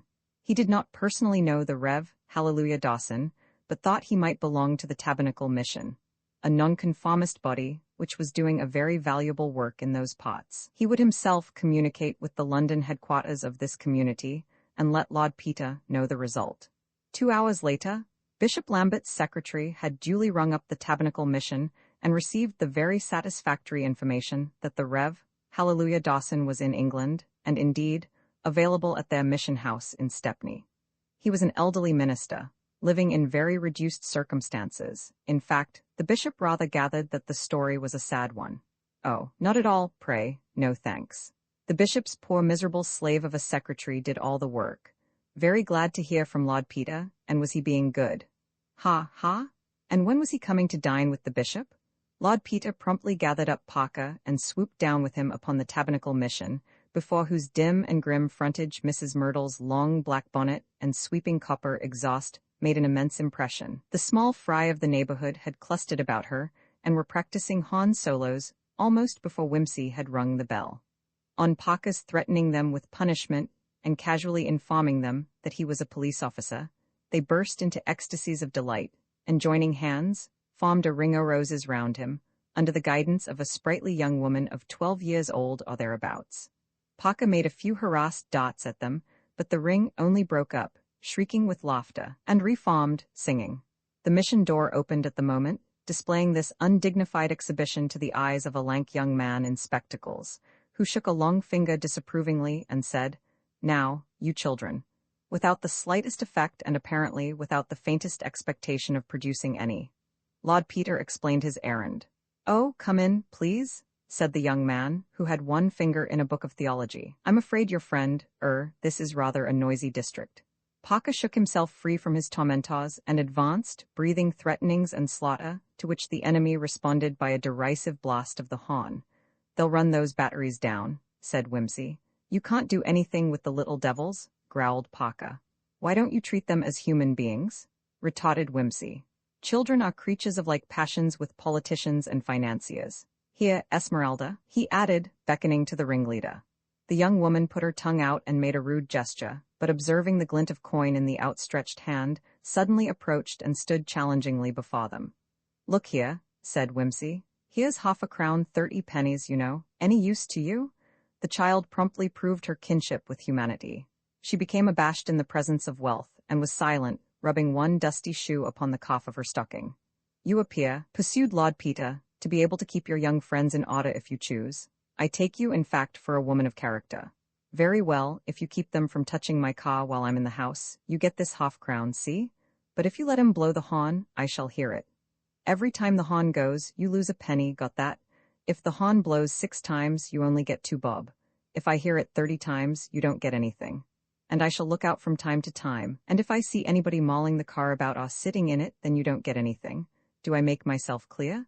I takes care o' your car for 1/2 a crown, and ef the on goes, you ducks a copper off of it.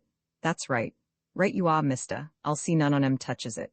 Good girl. Now, sir." The spectacled young man led them into a gloomy little waiting room, suggestive of a railway station and hung with Old Testament prints. "I'll tell Mr. Dawson you're here," said he, and vanished, with the volume of theology still clutched in his hand. Presently a shuffling step was heard on the coconut matting, and Whimsy and Parker braced themselves to confront the villainous claimant. The door, however, opened to admit an elderly West Indian, of so humble and inoffensive an appearance that the hearts of the 2 detectives sank into their boots.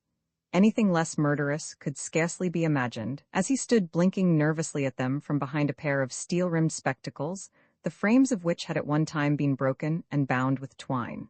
The Rev. Hallelujah Dawson was undoubtedly a man of color. He had the pleasant, slightly aquiline features and brown-olive skin of the Polynesian. His hair was scanty and grayish, not woolly, but closely curled. His stooping shoulders were clad in a threadbare clerical coat. His black eyes, yellow about the whites and slightly protruding, rolled amiably at them, and his smile was open and frank. "You asked to see me?" he began, in perfect English but with the soft native intonation. "I think I have not the pleasure. How do you do, Mr. Dawson? Yes, we are, making certain inquiries, in connection with the family of the Dawsons of Crofton in Warwickshire, and it has been suggested that you might be able to enlighten us, as to their West Indian connections, if you would be so good." "Ah, yes," the old man drew himself up slightly. "I am myself, in a way, a descendant of the family. Won't you sit down?" "Thank you, we thought you might be. You do not come from Miss Whittaker?" There was something eager, yet defensive in the tone. Whimsy, not quite knowing what was behind it, chose the discreet apart. "Oh no, we are preparing a work on county families, don't you know, tombstones and genealogies and that sort of thing." "Oh, yes, I hoped perhaps." The mild tones died away in a sigh. "But I shall be very happy to help you in any way. Well, the question now is, what became of Simon Dawson? We know that he left his family and sailed for the West Indies in 1810, said the old man, with surprising quickness. "Yes, he got into trouble when he was a lad of 16. He took up with bad men older than himself, and became involved in a very terrible affair. It had to do with gaming, and a man was killed. Not in a duel, in those days that would not have been considered disgraceful, though violence is always displeasing to the Lord, but the man was foully murdered, and Simon Dawson and his friends fled from justice. Simon fell in with the press gang, and was carried off to sea. He served 15 years and was then taken by a French privateer. Later on he escaped and, to cut a long story short, got away to Trinidad under another name. Some English people there were kind to him and gave him work on their sugar plantation. He did well there, and eventually became owner of a small plantation of his own. What was the name he went by? Hawkaway. I suppose he was afraid that they would get hold of him as a deserter from the Navy if he went by his own name. No doubt he should have reported his escape. Anyway, he liked plantation life and was quite satisfied to stay where he was. I don't suppose he would have cared to go home, even to claim his inheritance. And then, there was always the matter of the murder, you know, though I dare say they would not have brought that trouble up against him, seeing he was so young when it happened, and it was not his hand that did the awful deed. His inheritance? Was he the eldest son then? No, Barnabas was the eldest, but he was killed at Waterloo and left no family. Then there was a second son, Roger, but he died of smallpox as a child. Simon was the third son. Then it was the fourth son who took the estate. Yes, Frederick, He was Henry Dawson's father. They tried, of course, to find out what became of Simon, but in those days it was very difficult, you understand, to get information from foreign places, and Simon had quite disappeared. So they had to pass him over. And what happened to Simon's children? Asked Parker. Did he have any? The clergyman nodded, and a deep, dusky flush showed under his dark skin. I am his grandson, he said simply. That is why I came over to England. When the Lord called me to feed his lambs among my own people, I was in quite good circumstances. I had the little sugar plantation which had come down to me through my father, and I married and was very happy. But we fell on bad times. The sugar crop failed, and our little flock became smaller and poorer and could not give so much support to their minister. Besides, I was getting too old and frail to do my work. And I have a sick wife too, and God has blessed us with many daughters, who needed our care. I was in great straits. And then I came upon some old family papers belonging to my grandfather, Simon, and learned that his name was not Hawkaway but Dawson, and I thought, maybe I had a family in England and that God would yet raise up a table in the wilderness. Accordingly, when the time came to send a representative home to our London headquarters, I asked permission to resign my ministry out there and come over to England. Did you get into touch with anybody? Yes, I went to Crofton, which was mentioned in my grandfather's letters, and saw a lawyer in the town there, a Mr. Probin of Croftover. You know him? I've heard of him. Yes, he was very kind and very much interested to see me. He showed me the genealogy of the family and how my grandfather should have been the heir to the property. But the property had been lost by that time, had it not? Yes, and unfortunately, when I showed him my grandmother's marriage certificate, he told me that it was no certificate at all. I fear that Simon Dawson was a sad sinner. He took my grandmother to live with him, as many of the planters did take women of color, and he gave her a document which was supposed to be a certificate of marriage signed by the governor of the country. But when Mr. Probin inquired into it, he found that it was all a sham, and no such governor had ever existed. It was distressing to my feelings as a Christian, of course, but since there was no property, it didn't make any actual difference to us. That was bad luck, said Peter, sympathetically. I called resignation to my aid, said the old Indian, with a dignified little bow. Mr. Probin was also good enough to send me with a letter of introduction to Miss Agatha Dawson, the only surviving member of our family. Yes, she lived at Lehampton. She received me in the most charming way, and when I told her who I was, acknowledging, of course, that I had not the slightest claim upon her, she was good enough to make me an allowance of £100 a year, which she continued till her death. Was that the only time you saw her? Oh yes, I would not intrude upon her. It could not be agreeable to her to have a relative of my complexion continually at her house, said the Rev. Hallelujah, with a kind of proud humility. But she gave me lunch and spoke very kindly. And forgive my askin', hope it isn't impertinent, but does Miss Whittaker keep up the allowance? Well, no, perhaps I should not expect it, but it would have made a great difference to our circumstances. And Miss Dawson rather led me to hope that it might be continued. She told me that she did not like the idea of making a will, but she said, "It is not necessary at all, Cousin Hallelujah. Mary will have all my money when I am gone, and she can continue the allowance on my behalf. But perhaps Miss Whittaker did not get the money after all?" "Oh, yes, she did. It is very odd. She may have forgotten about it. I took the liberty of writing her a few words of spiritual comfort when her aunt died. Perhaps that did not please her. Of course, I did not write again. Yet I am loath to believe that she has hardened her heart against the unfortunate.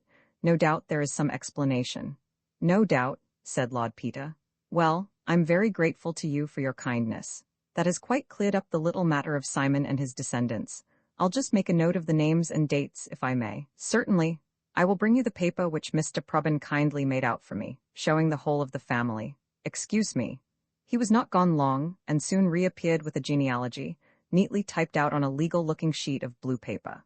Wimsey began to note down the particulars concerning Simon Dawson and his son, Bosun, and his grandson, Hallelujah. Suddenly he put his finger on an entry further along. "Look here, Charles," he said. "Here is our father Paul, the bad boy who turned Aussie and became a monk." "So he is, but he's dead, Peter, died in 1922, 3 years before Agatha Dawson." "Yes, we must wash him out. Well, these little setbacks will occur." They finished their notes, bade farewell to the Rev. Hallelujah, and emerged to find Esmeralda valiantly defending Mrs. Myrtle against all comers. Lord Peter handed over the half-crown and took delivery of the car. "The more I hear of Mary Whittaker," he said, "the less I like her. She might at least have given poor old cousin Hallelujah his 100 quid. She's a rapacious female, agreed Paka. Well, anyway, Father Paul's safely dead, and cousin Hallelujah is illegitimately descended. So there's an end of the long-lost claimant from overseas. Damn it all! Cried Whimsy, taking both hands from the steering wheel and scratching his head, to Paka's extreme alarm. That strikes a familiar chord. Now where in thunder have I heard those words before? Roman 14 sharp quillets of the law, things done without example, in their issue are to be feared. Murbles is coming round to dinner tonight, Charles, said Whimsy. I wish you'd stop and have grub with us too. I want to put all this family history business before him. Where are you dining? Oh, at the flat. I'm sick of restaurant meals. Bunta does a wonderful bloody steak, and there are new peas and potatoes and genuine English grass. Gerald sent it up from Denver specially. You can't buy it. Come along. Ye old English fare, don't you know? And a bottle of what Pepys calls Ho Bryan. Do you good. Parker accepted. But he noticed that, even when speaking on his beloved subject of food, Whimsy was vague and abstracted. Something seemed to be worrying at the back of his mind, and even when Mr. Murbles appeared, full of mild legal humor, Whimsy listened to him with extreme courtesy indeed, but with only half his attention. They were partly through dinner when, apropos of nothing, Whimsy suddenly brought his fist down on the mahogany with a crash that startled even Bunta, causing him to jerk a great crimson splash of the Haut Brion over the edge of the glass upon the tablecloth. Got it? Said Lord Peter. Bunter in a low, shocked voice begged his lordship's pardon. Murbles, said Whimsy, without heeding him, isn't there a new Property Act? Why, yes, said Mr. Murbles in some surprise. He had been in the middle of a story about a young barrister and a Jewish pawnbroker when the interruption occurred, and was a little put out. I knew I'd read that sentence somewhere, you know, Charles, about doing away with the long-lost claimant from overseas. It was in some paper or other about a couple of years ago, and it had to do with the new act. Of course, it said what a blow it would be to romantic novelists. Doesn't the act wash out the claims of distant relatives, Murbles? In a sense it does, replied the solicitor. Not, of course, in the case of entailed property, which has its own rules, but I understand you to refer to ordinary personal property or real estate not entailed. Yes, what happens to that now if the owner of the property dies without making a will? It is rather a complicated matter, began Mr. Murbles. Well, look here, first of all, before the jolly old act was passed, the next of kin got it all. Didn't he? No matter if he was only a 7th cousin 15 times removed? In a general way, that is correct. If there was a husband or wife, wash out the husband and wife. Suppose the person is unmarried and has no near relations living. It would have gone to the next of kin, whoever that was, if he or she could be traced. Even if you had to burrow back to William the Conqueror to get at the relationship? Always supposing you could get a clear record back to so very early a date, replied Mr. Murbles. It is, of course, in the highest degree improbable. Yes, I know, sir. But what happens now in such a case? The new act makes inheritance on intestacy very much simpler, said Mr. Murbles, setting his knife and fork together, placing both elbows on the table, and laying the index finger of his right hand against his left thumb in a gesture of tabulation. I bet it does, interpolated Whimsy. I know what an act to make things simpler means. It means that the people who drew it up don't understand it themselves, and that every one of its clauses needs a lawsuit to disentangle it. But do go on. Under the new act, pursued Mr. Murbles, 1/2 of the property goes to the husband and wife, if living, and subject to his or her life interest, then all to the children equally. But if there be no spouse and no children, then it goes to the father or mother of the deceased. If the father and mother are both dead, then everything goes to the brothers and sisters of the whole blood who are living at the time, but if any brother or sister dies before the intestate, then to his or her issue. In case there are no brothers or sisters of the— Stop, you needn't go any further. You're absolutely sure of that. It goes to the brothers or sisters' issue?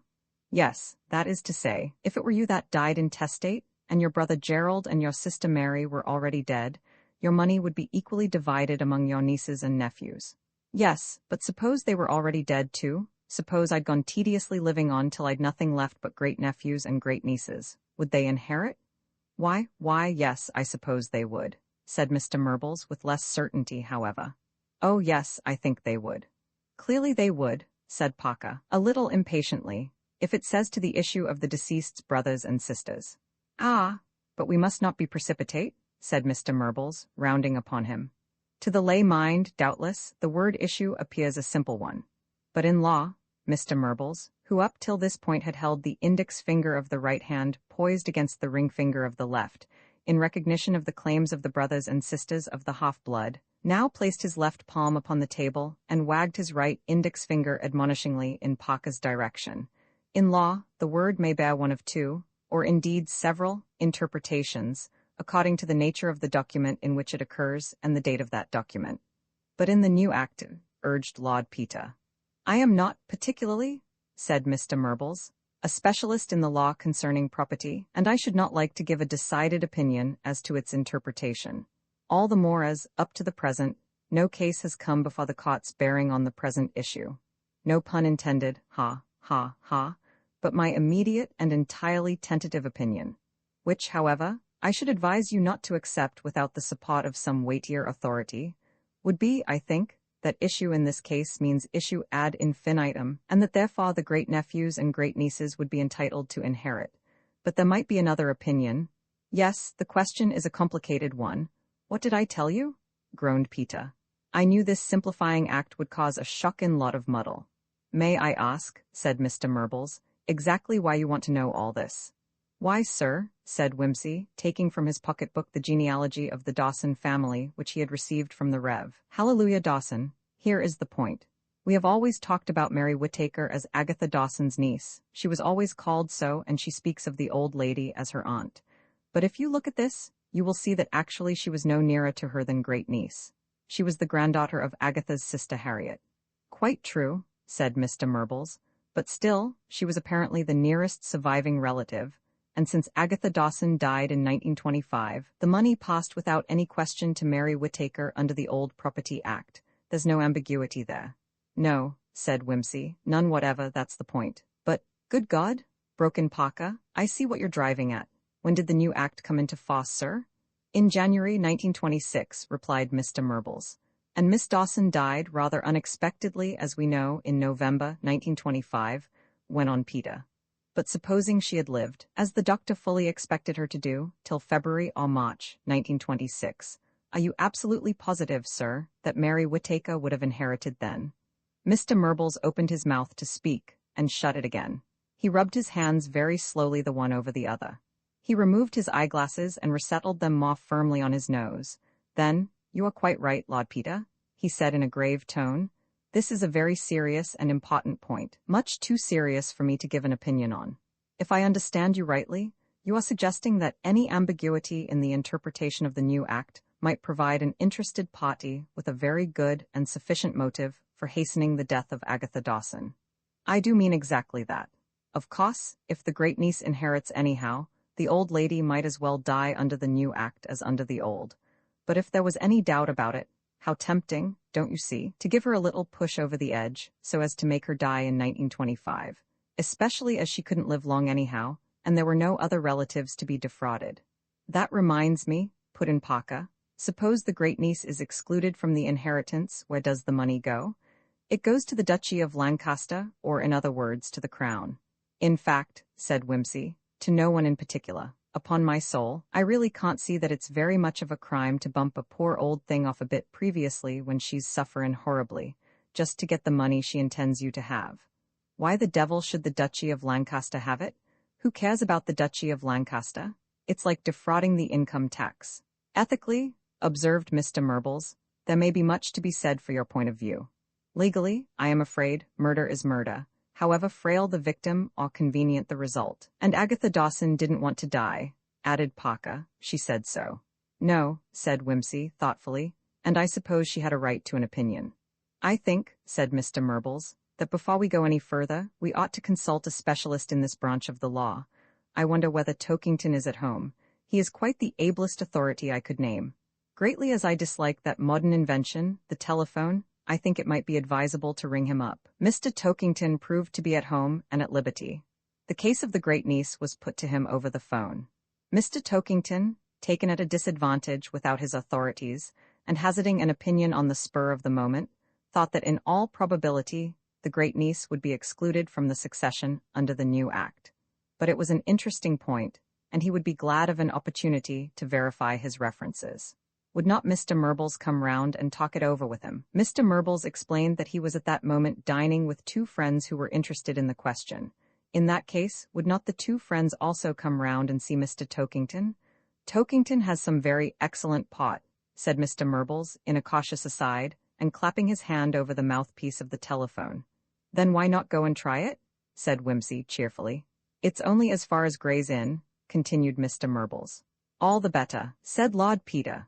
Mr. Murbles released the telephone and thanked Mr. Tokington. The party would start at once for Gray's Inn. Mr. Tokington was heard to say, "Good, good," in a hearty manner before ringing off.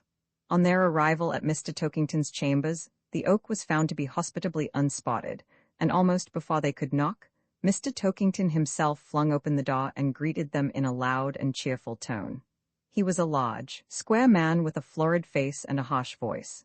In court, he was famous for a way of saying, "Come now," as a preface to tying recalcitrant witnesses into tight knots, which he would then proceed to slash open with a brilliant confutation.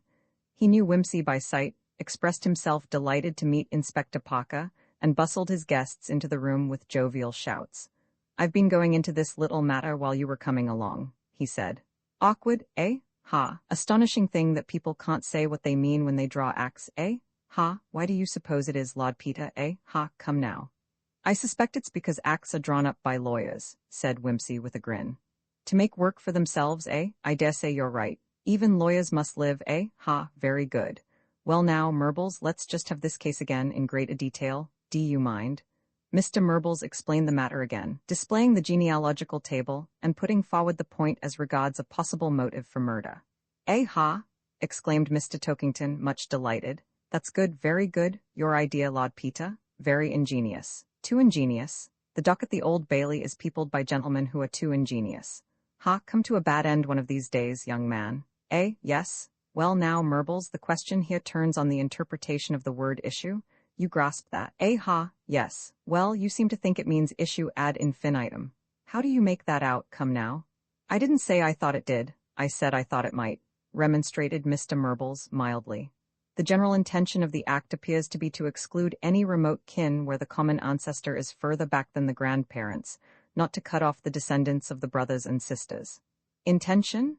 snapped Mr. Tokington. "I'm astonished at you, Murbles. The law has nothing to do with good intentions. What does the act say? It says, to the brothers and sisters of the whole blood and their issue. Now, in the absence of any new definition, I should say that the word is here to be construed as before the act it was construed on intestacy, in so far, at any rate, as it refers to personal property, which I understand the property in question to be, eh?" "Yes," said Mr. Murbles. "Then I don't see that you and your great-niece have a leg to stand on. Come now." "Excuse me," said Whimsy, "but do you mind? I know lay people are awful ignorant nuisances, but if you would be so good as to explain what the beastly word did or does mean, it would be frightfully helpful, don't you know?" "Ha! Well, it's like this," said Mr. Tokington graciously. "Before 1837, Queen Victoria, I know," said Peter intelligently. "Quite so. At the time when Queen Victoria came to the throne, the word issue had no legal meaning at all." "You surprise me? You are too easily surprised," said Mr. Tokington. "Many words have no legal meaning. Others have a legal meaning very unlike their ordinary meaning. For example, the word daffydowndilly. It is a criminal libel to call a lawyer a daffydowndilly. Ha! Yes, I advise you never to do such a thing. No, I certainly advise you never to do it. Then again, words which are quite meaningless in your ordinary conversation may have a meaning in law. For instance, I might say to a young man like yourself, you wish to leave such and such property to so, and you would very likely reply, oh yes, absolutely, meaning nothing in particular by that.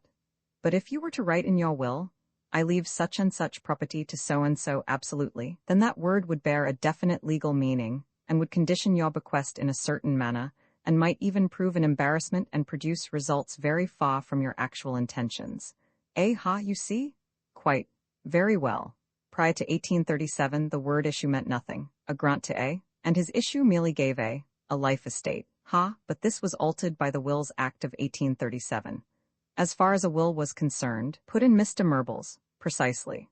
After 1837 in a will, issue means heirs of the body, that is to say, issue ad infinitum. In a deed, on the other hand, issue retained its old meaning, all lack of meaning, ha, you follow? Yes, said Mr. Murbles, and on intestacy of personal property? I am coming to that, said Mr. Tokington. The word issue continued to mean heirs of the body, and that held good till 1926. Stop, said Mr. Tokington. Issue of the child or children of the deceased certainly meant issue ad infinitum. But issue of any person not a child of the deceased only meant the child of that person, and did not include other descendants. And that undoubtedly held good till 1926. And since the new act contains no statement to the contrary, I think we must presume that it continues to hold good. Come now? In the case before us, you observe that the claimant is not the child of the deceased, nor issue of the child of the deceased, nor is she the child of the deceased sister.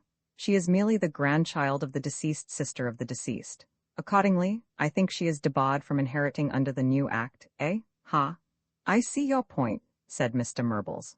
And moreover, went on Mr. Tokington, after 1925, issue in a will or deed does not mean issue ad infinitum. That at least is clearly stated, and the Wills Act of 1837 is revoked on that point. Not that that has any direct bearing on the question, but it may be an indication of the tendency of modern interpretation, and might possibly affect the mind of the court in deciding how the word issue was to be construed for the purposes of the new act. Well, said Mr. Murbles, I bow to your superior knowledge. In any case, broke in Parker, any uncertainty in the matter would provide as good a motive for murder as the certainty of exclusion from inheritance. If Mary Whittaker only thought she might lose the money in the event of her great-aunt's surviving into 1926, she might quite well be tempted to polish her off a little earlier, and make sure. That's true enough, said Mr. Murbles. Shrewd, very shrewd, added Mr. Tokington. But you realize that all this theory of yours depends on Mary Whittaker's having known about the new act and its probable consequences as early as October 1925, There's no reason why she shouldn't, said Whimsy. I remember reading an article in the Evening Banner, I think it was, some months earlier, about the time when the act was having its second reading. That's what put the thing into my head. I was trying to remember all evening where I'd seen that thing about washing out the long-lost heir, you know. Mary Whittaker may easily have seen it too. Well, she'd probably have taken advice about it if she did, said Mr. Murbles. Who is her usual man of affairs? Whimsy shook his head. I don't think she'd have asked him, he objected. Not if she was wise, that is. You see, if she did. And he said she probably wouldn't get anything unless Miss Dawson either made a will or died before January 1926. And if after that the old lady did unexpectedly pop off in October 1925, wouldn't the solicitor Johnny feel inclined to ask questions? It wouldn't be safe, don't you know. I expect she went to some stranger and asked a few innocent little questions under another name. What? Probably, said Mr. Tokington. You show a remarkable disposition for crime, don't you, eh? Well, if I did go in for it, I'd take reasonable precautions, retorted Whimsy. Wonderful, of course, the tomfool things murderers do, but I have the highest opinion of Miss Whittaker's brains. I bet she covered her tracks pretty well. You don't think Mr. Probin mentioned the matter? Suggested Parker, the time he went down and tried to get Miss Dawson to make her will. I don't, said Whimsy, with energy, but I'm pretty certain he tried to explain matters to the old lady, only she was so terrified of the very idea of she wouldn't let him get a word in. But I fancy old Probin was too downy a bird to tell the heir that her only chance of getting the dollars was to see that her great-aunt died off before the act went through. Would you tell anybody that, Mr. Tokington? Not if I knew it, said that gentleman, grinning. It would be highly undesirable, agreed Mr. Murbles. Anyway, said Whimsy, we can easily find out. Probin's in Italy. I was going to write to him, but perhaps you'd better do it, Murbles. And in the meanwhile, Charles and I will think up a way to find whoever it was that did give Miss Whittaker an opinion on the matter. You're not forgetting, I suppose, said Parker, rather dryly, that before pinning down a murder to any particular motive, it is usual to ascertain that a murder has been committed? So far, all we know is that, after a careful post-mortem analysis, 2 qualified doctors have agreed that Miss Dawson died a natural death.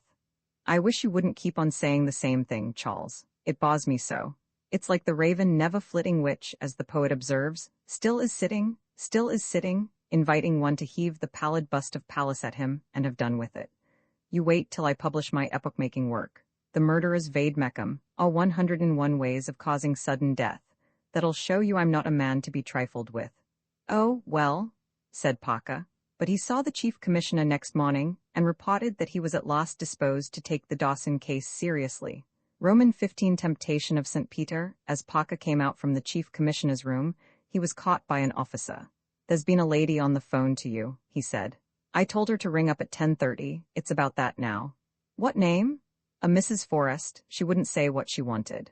Odd, thought Paka. His researches in the matter had been so unfruitful that he had practically eliminated Mrs. Forrest from the Gottobed mystery, merely keeping her filed, as it were, in the back of his mind for future reference. It occurred to him, whimsically, that she had at length discovered the absence of one of her wineglasses and was ringing him up in a professional capacity. His conjectures were interrupted by his being called to the telephone to answer Mrs. Forrest's call. Is that Detective Inspector Paka? I'm so sorry to trouble you, but could you possibly give me Mr. Templeton's address? Templeton? Said Paka, momentarily puzzled. Wasn't it Templeton, the gentleman who came with you to see me? Oh yes, of course, I beg your pardon. The matter had slipped my memory. You want his address? I have some information which I think he will be glad to hear. Oh yes, you can speak quite freely to me, you know, Mrs. Forrest. Not quite freely, purred the voice at the other end of the wire. You are rather official, you know. I should prefer just to write to Mr. Templeton privately, and leave it to him to take up with you. I see. Paka's brain worked briskly. It might be inconvenient to have Mrs. Forrest writing to Mr. Templeton at 110A, Piccadilly. The letter might not be delivered. Or, if the lady were to take it into her head to call, and discovered that Mr. Templeton was not known to the potter, she might take alarm and bottle up her valuable information. I think, said Paka, I ought not, perhaps, to give you Mr. Templeton's address without consulting him, but you could phone him? Oh yes, that would do. Is he in the book? No, but I can give you his private number. Thank you very much, you'll forgive my bothering you. No trouble at all. And he named Lord Peter's number. Having rung off, he waited a moment and then called the number himself. Look here, Whimsy, he said. I've had a call from Mrs. Forrest. She wants to write to you. I wouldn't give the address, but I've given her your number, so if she calls and asks for Mr. Templeton, you will remember who you are, won't you? Righty-ho. Wonder what the fair lady wants. It's probably occurred to her that she might have told a better story, and she wants to work off a few additions and improvements on you. Then she'll probably give herself away. The rough sketch is frequently so much more convincing than the worked-up canvas. Quite so. I couldn't get anything out of her myself. No, I expect she's thought it over, and decided that it's rather unusual to employ Scotland Yard to ferret out the whereabouts of errant husbands. She fancies there's something up, and that I'm a nice, soft-headed imbecile whom she can easily pump in the absence of the official Cerberus. Probably. Well, you'll deal with the matter. I'm going to make a search for that solicitor. Rather a vague sort of search, isn't it? Well, I've got an idea which may work out. I'll let you know if I get any results.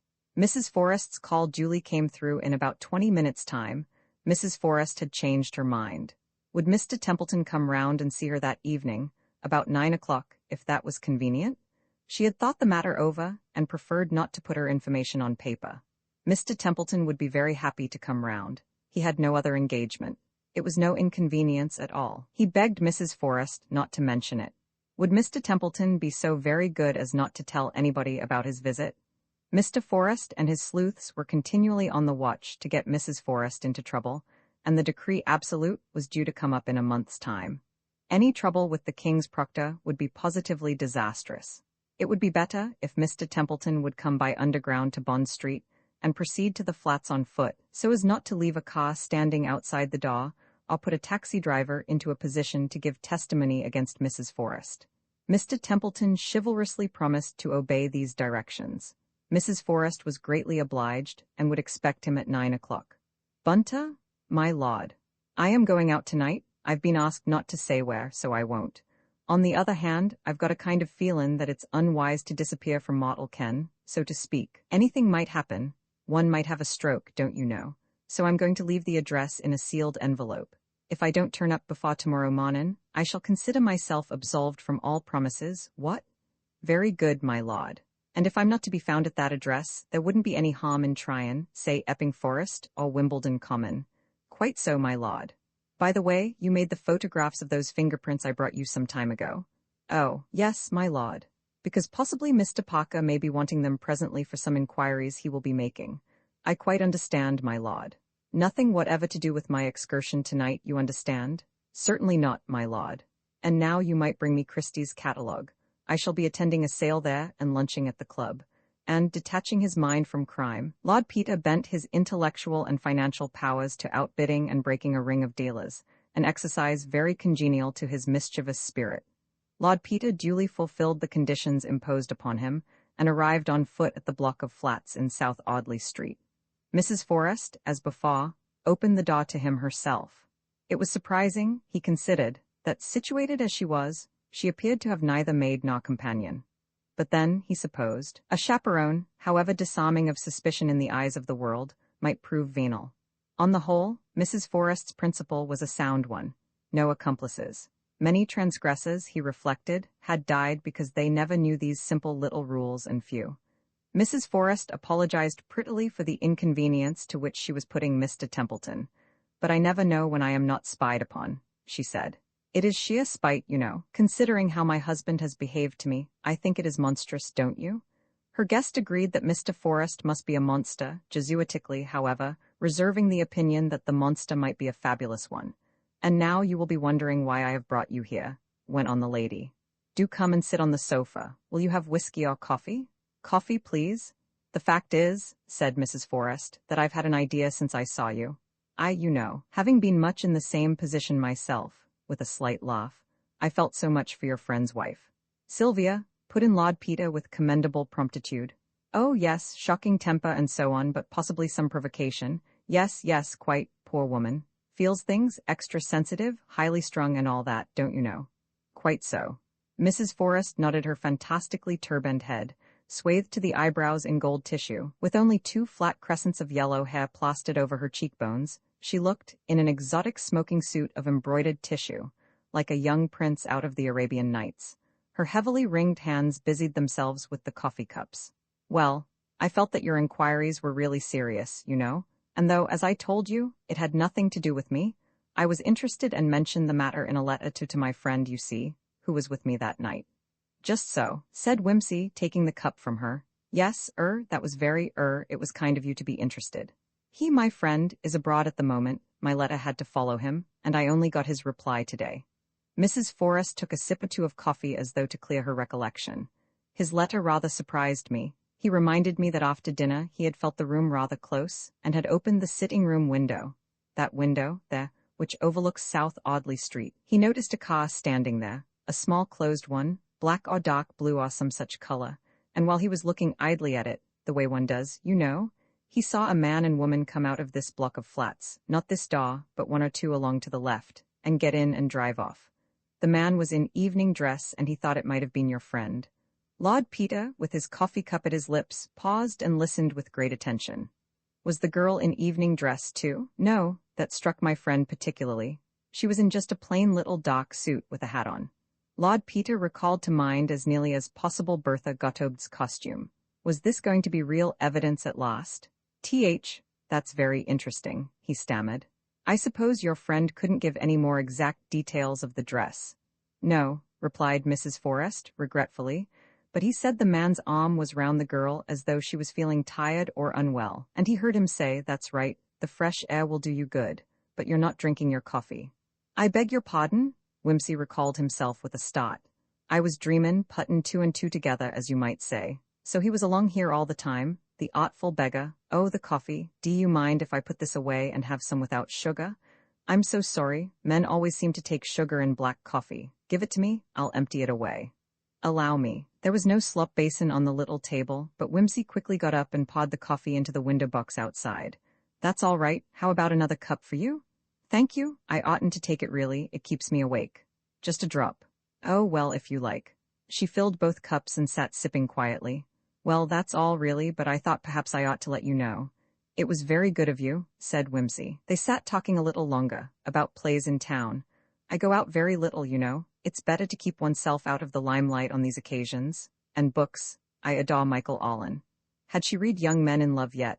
No, she had ordered it from the library. Wouldn't Mr. Templeton have something to eat or drink? Really? A brandy? A liqueur? No, thank you. And Mr. Templeton felt he really ought to be slippin' along now. "No, don't go yet. I get so lonely. These long evenings." There was a desperate kind of appeal in her voice. Lord Peter sat down again. She began a rambling and rather confused story about her friend. She had given up so much for the friend, and now that her divorce was really coming off, she had a terrible feeling that perhaps the friend was not as affectionate as he used to be. It was very difficult for a woman, and life was very hard. And so on. As the minutes passed, Lord Peter became uncomfortably aware that she was watching him. The words tumbled out, hurriedly, yet lifelessly, like a set task, but her eyes were the eyes of a person who expects something.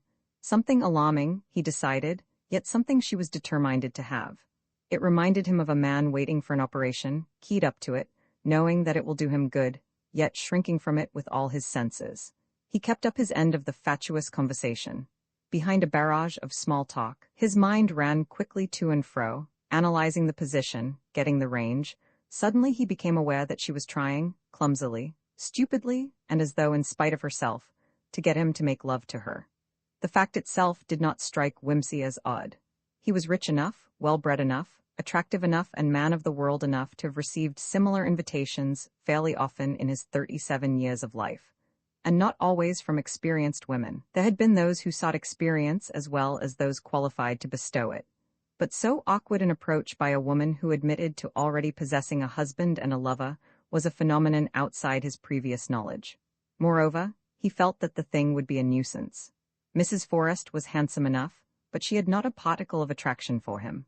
For all her makeup and her somewhat outspoken costume, she struck him as spinsterish, even epicene. That was the thing which puzzled him during their previous interview. Parker, a young man of rigid virtue and limited worldly knowledge, was not sensitive to these emanations, but Wimsey had felt her as something essentially sexless, even then, and he felt it even more strongly now. Never had he met a woman in whom the great it, eloquently hymned by Mrs. Elena Glynn, was so completely lacking. Her bare shoulder was against him now, marking his broadcloth with white patches of powder. Blackmail was the first explanation that occurred to him. The next move would be for the fabulous Mr. Forrest, or someone representing him, to appear suddenly in the doorway, aglow with virtuous wrath and outraged sensibilities. A very pretty little trap, thought Wimsey, adding aloud, "Well, I really must be getting along." She caught him by the arm. "Don't go." There was no caress in the touch, only a kind of desperation. He thought, if she really made a practice of this, she would do it better. "Truly," he said, "I oughtn't to stay longer. It wouldn't be safe for you." "I'll risk it," she said. A passionate woman might have said it passionately, or with a brave gaiety, or challengingly, or alluringly, or mysteriously. She said it grimly. Her fingers dug at his arm. "Well, damn it all, I'll risk it," thought Wimsey. "I must and will know what it's all about." Poor little woman. He coaxed into his voice the throaty, fatuous tone of the man who is preparing to make an amorous fool of himself. He felt her body stiffen as he slipped his arm round her, but she gave a little sigh of relief. He pulled her suddenly and violently to him, and kissed her mouth with a practiced exaggeration of passion. He knew then. No one who has ever encountered it can ever again mistake that awful shrinking, that uncontrollable revulsion of the flesh against a caress that is nauseous. He thought for a moment that she was going to be actually sick. He released her gently and stood up, his mind in a whirl, but somehow triumphant. His first instinct had been right after all.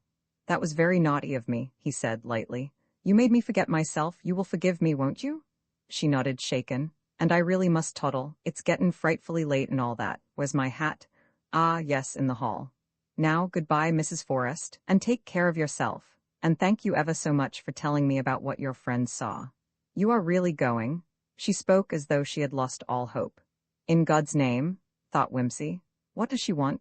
Does she suspect that Mr. Templeton is not everything that he seems? Does she want me to stay the night so that she can get a look at the laundry mark on my shirt? Should I suddenly save the situation for her by offering her Lord Peter Wimsey's visiting card? His brain toyed freakishly with the thought as he babbled his way to the door. She let him go without further words. As he stepped into the hall, he turned and looked at her. She stood in the middle of the room, watching him, and on her face was such a fury of fear and rage as turned his blood to water. Romans 16, a cast iron alibi. Oh, Sammy, why warn't there an alibi? Miss Whittaker and the youngest Miss Findlater had returned from their expedition. Miss Clympson, most faithful of sleuths, and carrying Lord Peter's letter of instructions in the pocket of her skirt like a talisman, had asked the youngest Miss Findlater to tea. As a matter of fact, Miss Clympson had become genuinely interested in the girl. Silly affectation and gush, and a paratrepetition of the shibboleths of the modern school were symptoms that the experienced spinster well understood. They indicated, she thought, a real unhappiness, a real dissatisfaction with the narrowness of life in a country town. And besides this, Miss Climson felt sure that Vera Findlater was being preyed upon, as she expressed it to herself, by the handsome Mary Whittaker. It would be a mercy for the girl, thought Miss Climson, if she could form a genuine attachment to a young man. It is natural for a schoolgirl to be schwärmerisch. In a young woman of 22, it is thoroughly undesirable. That Whittaker woman encourages it, she would, of course. She likes to have someone to admire her and run her errands, and she prefers it to be a stupid person who will not compete with her. If Mary Whittaker were to marry, she would marry a rabbit. Miss Climson's active mind quickly conjured up a picture of the rabbit, fair-haired and a little paunchy, with a habit of saying, "I'll ask the wife." Miss Climson wondered why Providence saw fit to create such men. For Miss Climson, men were intended to be masterful, even though wicked or foolish. She was a spinster maid and not born, a perfectly womanly woman. But, thought Miss Climson, Mary Whittaker is not of the marrying sort. She is a professional woman by nature. She has a profession, by the way, but she does not intend to go back to it. Probably nursing demands too much sympathy, and one is under the authority of the doctors. Mary Whittaker prefers to control the lives of chicken. Better to reign in hell than serve in heaven. Dear me, I wonder if it is uncharitable to compare a fellow being to Satan? Only in poetry, of course. I dare say that makes it not so bad. At any rate, I am certain that Mary Whittaker is doing Vera Findlater no good. Miss Climson's guest was very ready to tell about their month in the country. They had toured round at first for a few days, and then they had heard of a delightful poultry farm which was for sale, near Oppington in Kent. So they had gone down to have a look at it, and found that it was to be sold in about a fortnight's time. It wouldn't have been wise, of course, to take it over without some inquiries, and by the greatest good fortune they found a dear little cottage to let, furnished, quite close by. So they had taken it for a few weeks, while Miss Whittaker looked round and found out about the state of the poultry business in that district and so on. They had enjoyed it so, and it was delightful keeping house together, right away from all the silly people at home. Of course, I don't mean you, Miss Climson. You come from London and are so much more broad-minded, but I simply can't stick the Lehampton lot, knock and Mary. It is very delightful, said Miss Climson, to be free from the conventions, I'm sure, especially if one is in company with a kindred spirit. Yes, of course Mary and I are tremendous friends, though she is so much cleverer than I am. It's absolutely settled that we're to take the farm and run it together. Won't it be wonderful? Won't you find it rather dull and lonely, just you two girls together? You mustn't forget that you've been accustomed to see quite a lot of young people in Lehampton. Shan't you miss the tennis parties and the young men, and so on? Oh no, if you only knew what a stupid lot they are. Anyway, I've no use for men. Miss Findlater tossed her head. They haven't got any ideas, and they always look on women as sort of pets or playthings, as if a woman like Mary wasn't worth 50 of them. You should have heard that Markham man the other day, talking politics to Mr. Treadgold, so that nobody could get a word in edgeways, and then saying, "I'm afraid this is a very dull subject of conversation for you, Miss Whittaker," in his condescending way. Mary said in that quiet way of hers, "Oh, I think the subject is anything but dull, Mr. Markham." But he was so stupid, he couldn't even grasp that and said, "One doesn't expect ladies to be interested in politics, you know. But perhaps you are one of the modern young ladies who want the flappers' vote." Ladies, indeed? Why are men so insufferable when they talk about ladies? I think men are apt to be jealous of women, replied Miss Climson, thoughtfully, and jealousy does make people rather peevish and ill-mannered. I suppose that when one would like to despise a set of people, and yet has a horrid suspicion that one can't genuinely despise them, it makes one exaggerate one's contempt for them in conversation. That is why, my dear, I am always very careful not to speak sneeringly about men, even though they often deserve it, you know. But if I did, everybody would think I was an envious old maid, wouldn't they? Well, I mean to be an old maid anyhow, retorted Miss Findlater. Mary and I have quite decided that. We're interested in things, not in men. You've made a good start at finding out how it's going to work, said Miss Climson. Living with a person for a month is an excellent test. I suppose you had somebody to do the housework for you. Not a soul. We did every bit of it, and it was great fun. I'm ever so good at scrubbing floors and laying fires and things, and Mary's a simply marvelous cook. It was such a change from having the servants always bothering round like they do at home. Of course, It was quite a modern, labor-saving cottage. It belongs to some theatrical people, I think. And what did you do when you weren't inquiring into the poultry business? Oh, we ran round in the car and saw places and attended markets. Markets are frightfully amusing, with all the funny old farmers and people. Of course, I'd often been to markets before, but Mary made it all so interesting. And then, too, we were picking up hints all the time for our own marketing later on. Did you run up to town at all? No. I should have thought you'd have taken the opportunity for a little jaunt. Mary hates town. I thought you rather enjoyed a run-up now and then.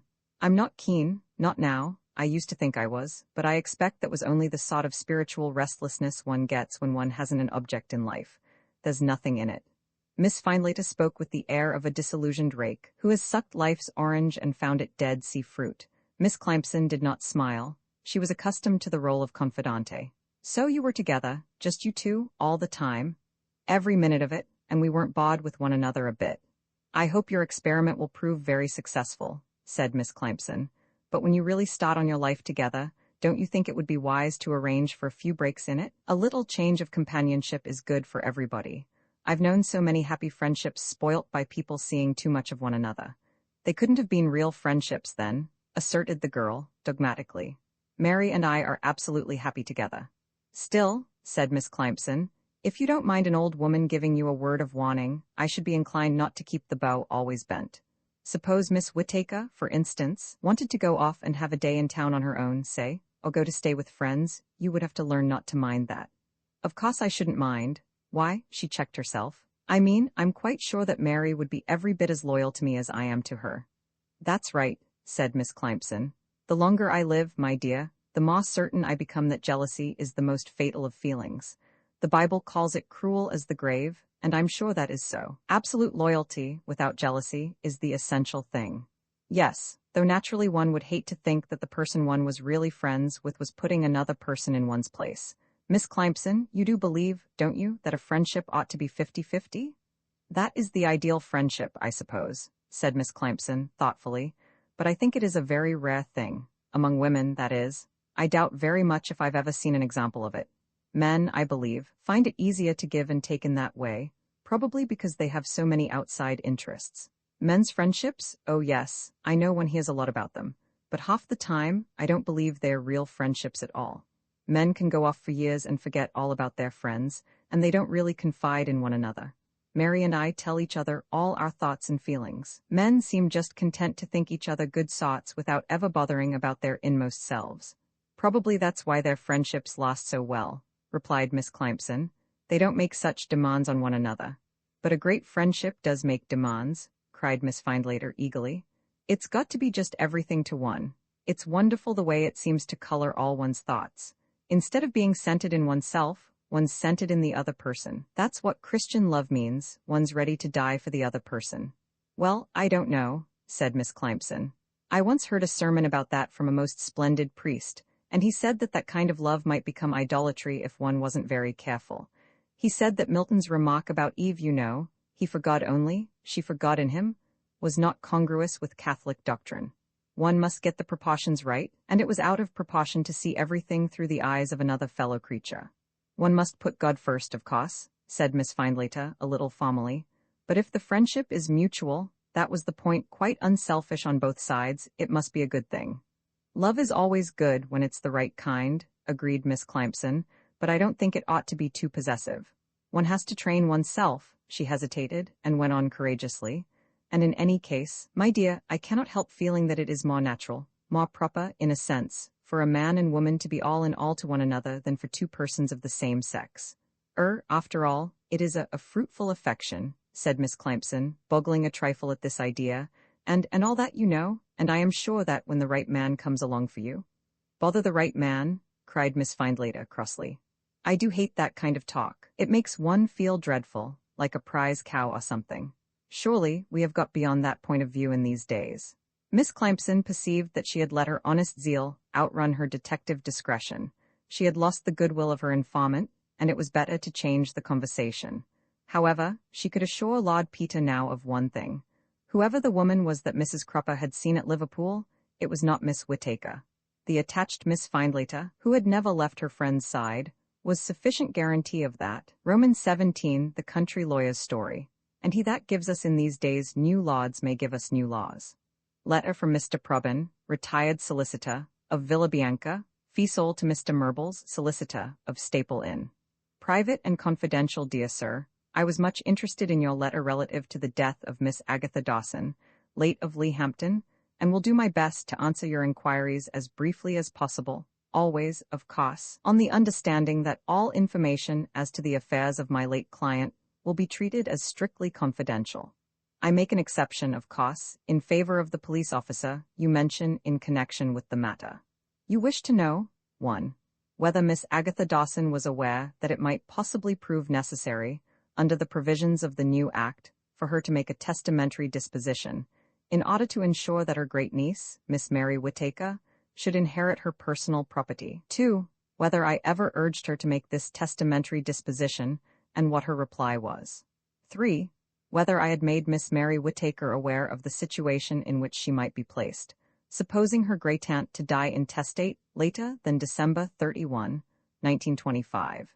In the course of the spring of 1925, my attention was called by a learned friend to the ambiguity of the wording of certain clauses in the Act, especially in respect of the failure to define the precise interpretation to be placed on the word issue. I immediately passed in review the affairs of my various clients, with a view to satisfying myself that the proper dispositions had been made in each case to avoid misunderstanding and litigation in case of intestacy. I at once realized that Miss Whittaker's inheritance of Miss Dawson's property entirely depended on the interpretation given to the clauses in question. I was aware that Miss Dawson was extremely averse from making a will, owing to that superstitious dread of decease which we meet with so frequently in our profession. However, I thought it my duty to make her understand the question and to do my utmost to get a will signed. Accordingly, I went down to Leahampton and laid the matter before her. This was on March the 14th, or thereabouts. I am not certain to the precise day. Unhappily, I encountered Miss Dawson at a moment when her opposition to the obnoxious idea of making a will was at its strongest. Her doctor had informed her that a further operation would become necessary in the course of the next few weeks, and I could have selected no more unfortunate occasion for intruding the subject of death upon her mind. She resented any such suggestion. There was a conspiracy, she declared, to frighten her into dying under the operation. It appears that that very tactless practitioner of hers had frightened her with a similar suggestion before her previous operation. But she had come through that, and she meant to come through this, if only people would not anger and alarm her. Of course, if she had died under the operation, the whole question would have settled itself, and there would have been no need of any will. I pointed out that the very reason why I was anxious for the will to be made was that I fully expected her to live on into the following year, and I explained the provisions of the Act once more, as clearly as I could. She retorted that in that case I had no business to come and trouble her about the question at all. It would be time enough when the Act was passed. Naturally, the fool of a doctor had insisted that she was not to be told what her disease was. They always do. And she was convinced that the next operation would make all right and that she would live for years. When I ventured to insist, giving as my reason that we men of law always preferred to be on the safe and cautious side, she became exceedingly angry with me and practically ordered me out of the house. A few days afterwards, I received a letter from her, complaining of my impertinence and saying that she could no longer feel any confidence in a person who treated her with such inconsiderate rudeness. At her request, I forwarded all her private papers in my possession to Mr. Hodgson of Leahampton, and I have not held any communication with any member of the family since that date. This answers your first and second questions. With regard to the third, I certainly did not think it proper to inform Miss Whittaker that her inheritance might depend upon her great-aunt's either making a will or else dying before December 31, 1925. While I know nothing to the young lady's disadvantage, I have always held it inadvisable that persons should know too exactly how much they stand to gain by the unexpected decease of other persons. In case of any unforeseen accident, the heirs may find themselves in an equivocal position, where the fact of their possessing such knowledge might, if made public, be highly prejudicial to their interests. The most that I thought it proper to say was that if at any time Miss Dawson should express a wish to see me, I should like to be sent for without delay. Of course, the withdrawal of Miss Dawson's affairs from my hands put it out of my power to interfere any further. In October 1925, feeling that my health was not what it had been, I retired from business and came to Italy. In this country, the English papers do not always arrive regularly, and I missed the announcement of Miss Dawson's death. That it should have occurred so suddenly, and under circumstances somewhat mysterious, is certainly interesting. You say further that you would be glad of my opinion on Miss Agatha Dawson's mental condition at the time when I last saw her. It was perfectly clear and competent, in so far as she was ever competent to deal with business. She was in no way gifted to grapple with legal problems, and I had extreme difficulty in getting her to understand what the trouble was with regard to the new Property Act. Having been brought up all her life to the idea that property went of right to the next of kin, she found it inconceivable that this state of things should ever alter. She assured me that the law would never permit the government to pass such an act. When I had reluctantly persuaded her that it would, she was quite sure that no court would be wicked enough to interpret the act so as to give the money to anybody but Miss Whittaker, when she was clearly the proper person to have it. Why should the Duchy of Lancaster have any right to it? She kept on saying. I don't even know the Duke of Lancaster.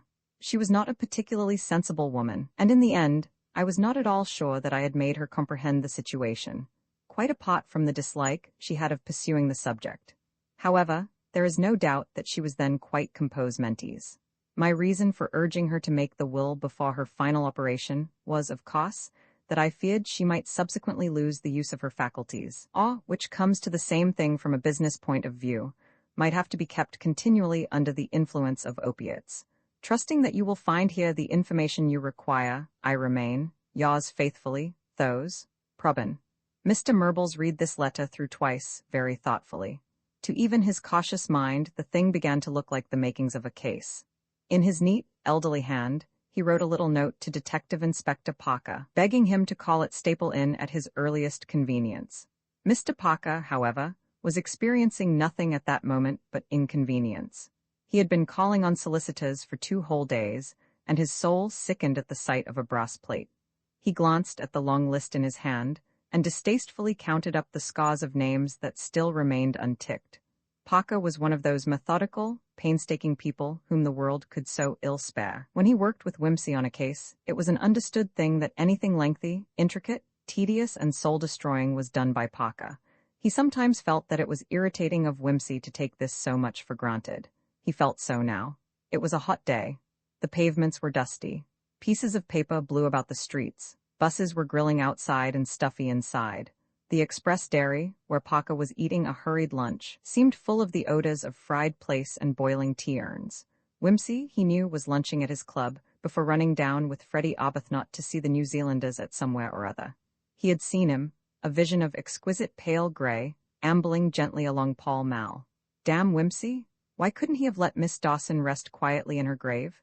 There she was, doing no harm to anybody, and Whimsy must insist on prying into her affairs and bringing the inquiry to such a point that Parker simply had to take official notice of it. Oh well, he supposed he must go on with these infernal solicitors. He was proceeding on a system of his own, which might or might not prove fruitful. He had reviewed the subject of the new Property Act and decided that if and when Miss Whittaker had become aware of its possible effect on her own expectations, she would at once consider taking legal advice. Her first thought would no doubt be to consult a solicitor in Leahampton, and unless she already had the idea of foul play in her mind, there was nothing to deter her from doing so. Accordingly, Parker's first move had been to run down to Leahampton and interview the 3 firms of solicitors there. All 3 were able to reply quite positively that they had never received such an inquiry from Miss Whittaker, or from anybody, during the year 1925. One solicitor, indeed, the senior partner of Hodgson and Hodgson, to whom Miss Dawson had entrusted her affairs after her quarrel with Mr. Probin, looked a little oddly at Parker when he heard the question. I assure you, Inspector, he said, that if the point had been brought to my notice in such a way, I should certainly have remembered it in the light of subsequent events. The matter never crossed your mind, I suppose, said Parker, when the question arose of winding up the estate and proving Miss Whittaker's claim to inherit. I can't say it did. Had there been any question of searching for next of kin, it might, I don't say it would, have occurred to me, but I had a very clear history of the family connections from Mr. Probyn. The death took place nearly 2 months before the act came into force, and the formalities all went through more or less automatically. In fact, I never thought about the act one way or another in that connection. Parker said he was not surprised to hear it, and favored Mr. Hodgson with Mr. Tokington's learned opinion on the subject, which interested Mr. Hodgson very much. And that was all he got at Leahampton, except that he fluttered Miss Clympson very much by calling upon her and hearing all about her interview with Vera Findlater. Miss Clympson walked to the station with him, in the hope that they might meet Miss Whittaker. I am sure you would be interested to see her, but they were unlucky. On the whole, thought Parker, it might be just as well. After all, though he would like to see Miss Whittaker, he was not particularly keen on her seeing him, especially in Miss Clympson's company. By the way, he said to Miss Clympson, you had better explain me in some way to Mrs. Budge, or she may be a bit inquisitive. But I have, replied Miss Clympson, with an engaging giggle. When Mrs. Budge said there was a Mr. Parker to see me, of course I realized at once that she mustn't know who you were, so I said, quite quickly, Mr. Parker. Oh, that must be my nephew Adolphus. You don't mind being Adolphus, do you? It's funny, but that was the only name that came into my mind at the moment. I can't think why, for I've never known an Adolphus. Miss Clympson, said Parker, solemnly, you are a marvelous woman, and I wouldn't mind even if you'd called me Marmaduke. So here he was, working out his second line of inquiry. If Miss Whittaker did not go to a Leahampton solicitor, to whom would she go? There was Mr. Probyn, of course, but he did not think she would have selected him. She would not have known him at Crofton, of course. She had never actually lived with her great-aunts. She had met him the day he came down to Leahampton to see Miss Dawson. He had not then taken her into his confidence about the object of his visit, but she must have known from what her aunt said that it had to do with the making of a will. In the light of her new knowledge, she would guess that Mr. Probyn had then had the act in his mind, and had not thought fit to trust her with the facts. If she asked him now, he would probably reply that Miss Dawson's affairs were no longer in his hands, and refer her to Mr. Hodgson. And besides, if she asked the question and anything were to happen, Mr. Probyn might remember it. No, she would not have approached Mr. Probyn. What then? To the person who has anything to conceal, to the person who wants to lose his identity as one leaf among the leaves of a forest, to the person who asks no more than to pass by and be forgotten, there is one name above others which promises a haven of safety and oblivion. London, where no one knows his neighbor, where shops do not know their customers, where physicians are suddenly called to unknown patients whom they never see again, where you may lie dead in your house for months together unmissed and unnoticed, till the gas inspector comes to look at the meter, where strangers are friendly and friends are casual. London, whose rather untidy and grubby bosom is the repository of so many odd secrets. Discreet, incurious, and all-enfolding London. Not that Parker put it that way to himself. He merely thought, 10 to 1 she'd try London. They mostly think they're safer there. Miss Whittaker knew London, of course. She had trained at the Royal Free. That meant she would know Bloomsbury better than any other district, for nobody knew better than Parker how rarely Londoners move out of their own particular little orbit. Unless, of course, she had at some time during her time at the hospital been recommended to a solicitor in another quarter, the chances were that she would have gone to a solicitor in the Bloomsbury or Holborn district. Unfortunately for Parker, this is a quarter which swarms with solicitors. Gray's Inn Road, Gray's Inn itself, Bedford Row, Holborn, Lincoln's Inn, the brass plates grow all about as thick as blackberries, which was why Parker was feeling so hot, tired, and fed up that June afternoon. With an impatient grunt, he pushed away his eggy plate, paid at the desk please, and crossed the road towards Bedford Row, which he had marked down as his portion for the afternoon. He started at the first solicitor's he came to, which happened to be the office of one J.F. Trigg. He was lucky. The youth in the outer office informed him that Mr. Trigg had just returned from lunch, was disengaged, and would see him. Would he walk in? Mr. Trigg was a pleasant, fresh-faced man in his early 40s. He begged Mr. Parker to be seated and asked what he could do for him. For the 37th time, Parker started on the opening gambit which he had devised to suit his purpose. I am only temporarily in London, Mr. Trigg, and finding I needed legal advice I was recommended to you by a man I met in a restaurant. He did give me his name, but it has escaped me, and anyway, it's of no great importance, is it? The point is this. My wife and I have come up to town to see her great-aunt, who is in a very bad way. In fact, she isn't expected to live. Well now, the old lady has always been very fond of my wife, don't you see? And it has always been an understood thing that Mrs. Parker was to come into her money when she died. It's quite a tidy bit, and we have been, I won't say looking forward to it, but in a kind of mild way counting on it as something for us to retire upon later on. You understand. There aren't any other relations at all, so though the old lady has often talked about making a will, we didn't worry much, one way or the other, because we took it for granted my wife would come in for anything there was.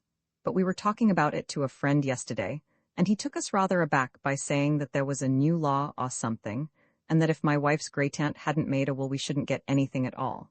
I think he said it would all go to the crown. I didn't think that could be right and told him so, but my wife is a bit nervous. There are the children to be considered, you see, and she urged me to get legal advice because her great-aunt may go off at any minute, and we don't know whether there is a will or not. Now, how does a great-niece stand under the new arrangements? The point has not been made very clear, said Mr. Trigg, but my advice to you is to find out whether a will has been made, and if not, to get one made without delay if the testatrix is capable of making one. Otherwise, I think there is a very real danger of your wife's losing her inheritance. You seem quite familiar with the question, said Parker, with a smile. I suppose you are always being asked it since this new act came in? I wouldn't say always. It is comparatively rare for a great-niece to be left as sole next of kin. Is it? Well, yes, I should think it must be.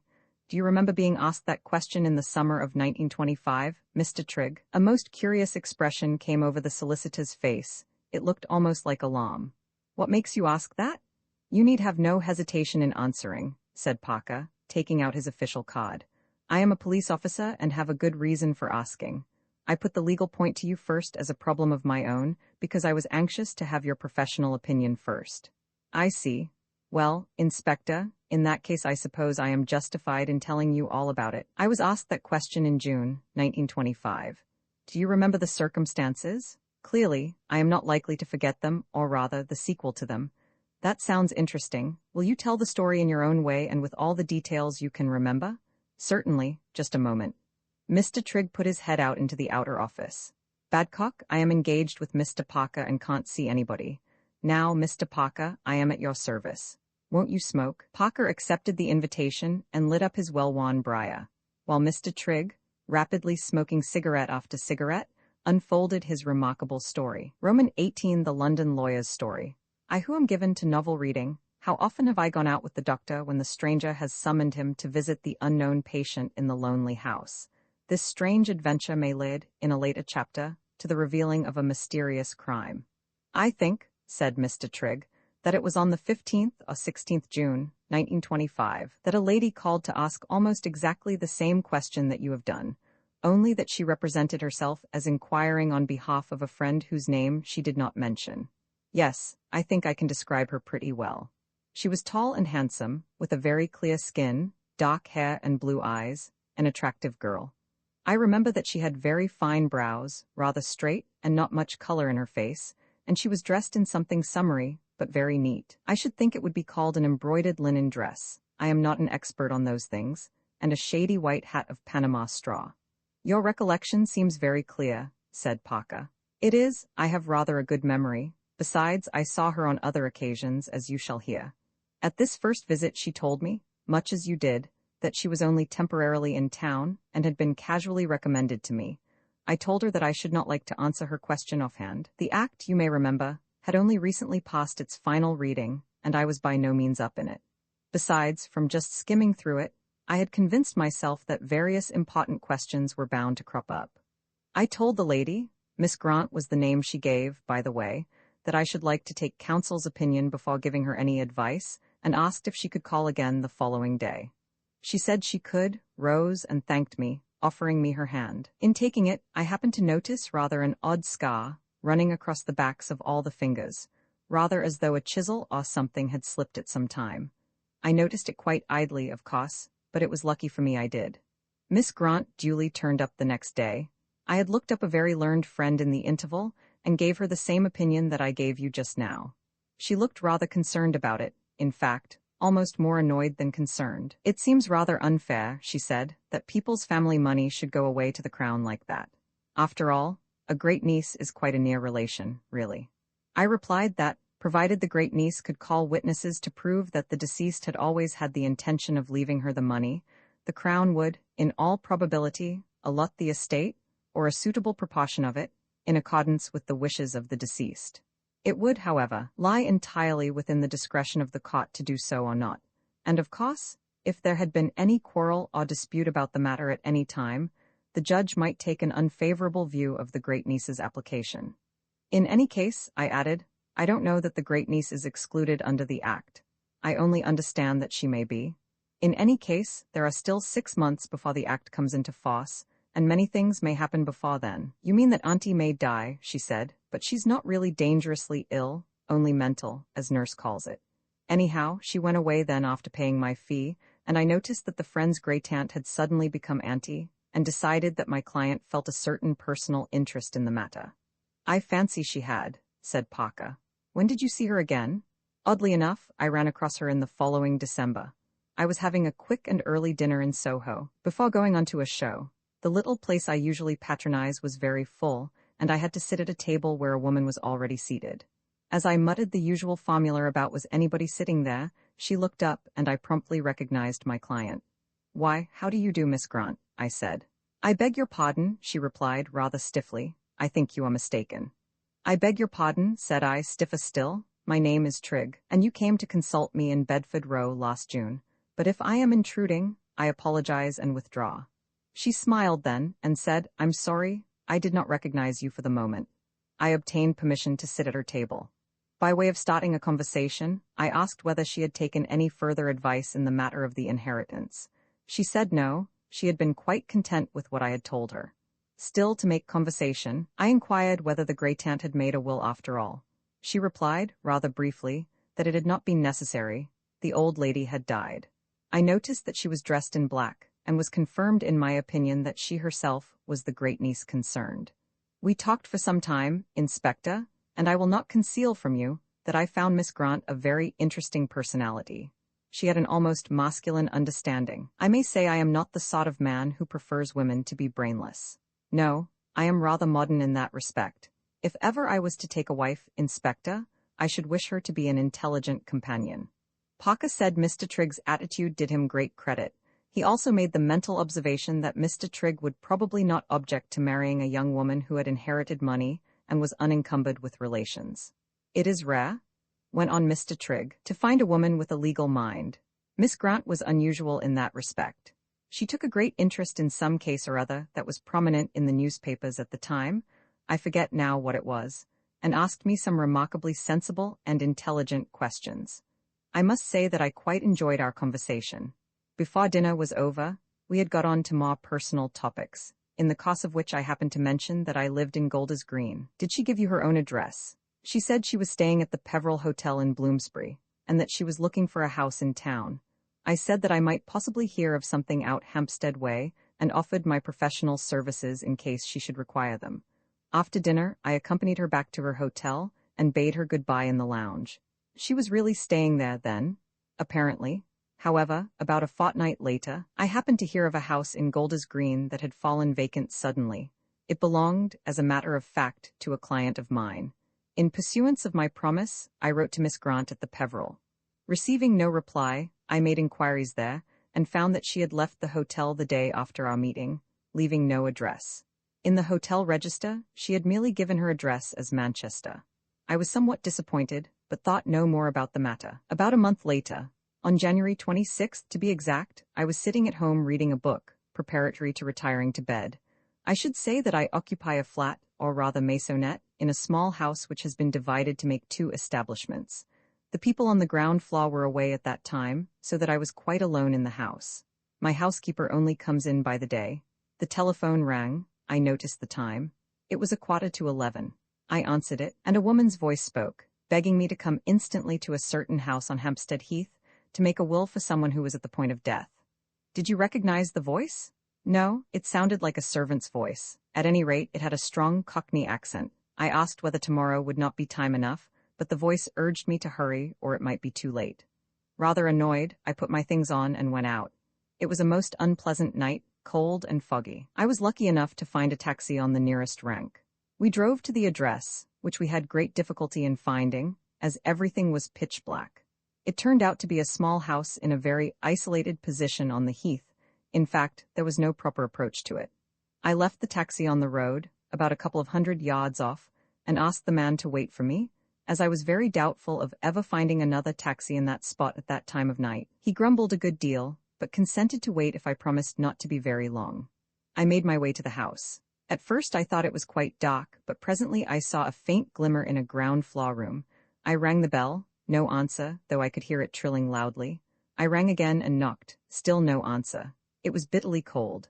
I struck a match to be sure I had come to the right house, and then I noticed that the front door was ajar. I thought that perhaps the servant who had called me was so much occupied with her sick mistress as to be unable to leave her to come to the door. Thinking that in that case I might be of assistance to her, I pushed the door open and went in. The hall was perfectly dark, and I bumped against an umbrella stand in entering. I thought I heard a faint voice calling or moaning, and when my eyes had become accustomed to the darkness, I stumbled forward and saw a dim light coming from a door on the left. Was that the room which you had seen to be illumined from outside? I think so. I called out, "May I come in?" And a very low, weak voice replied, "Yes, please." I pushed the door open and entered a room furnished as a sitting room. In one corner there was a couch, on which some bedclothes appeared to have been hurriedly thrown to enable it to be used as a bed. On the couch lay a woman, all alone. I could only dimly make her out. There was no light in the room except a small oil lamp, with a green shade so tilted as to keep the light from the sick woman's eyes. There was a fire in the grate, but it had burnt low. I could see, however, that the woman's head and face were swathed in white bandages. I put out my hand and felt for the electric switch, but she called out, "No light, please, it hurts me." "How did she see you put your hand to the switch?" "Well," said Mr. Trigg, "that was an odd thing. She didn't speak, as a matter of fact, till I had actually clicked the switch down. But nothing happened. The light didn't come on." "Really?" "No, I suppose that the bulb had been taken away or had gone fut. However, I said nothing and came up to the bed. She said in a sort of half-whisper, 'Is that the lawyer?' I said yes and asked what I could do for her.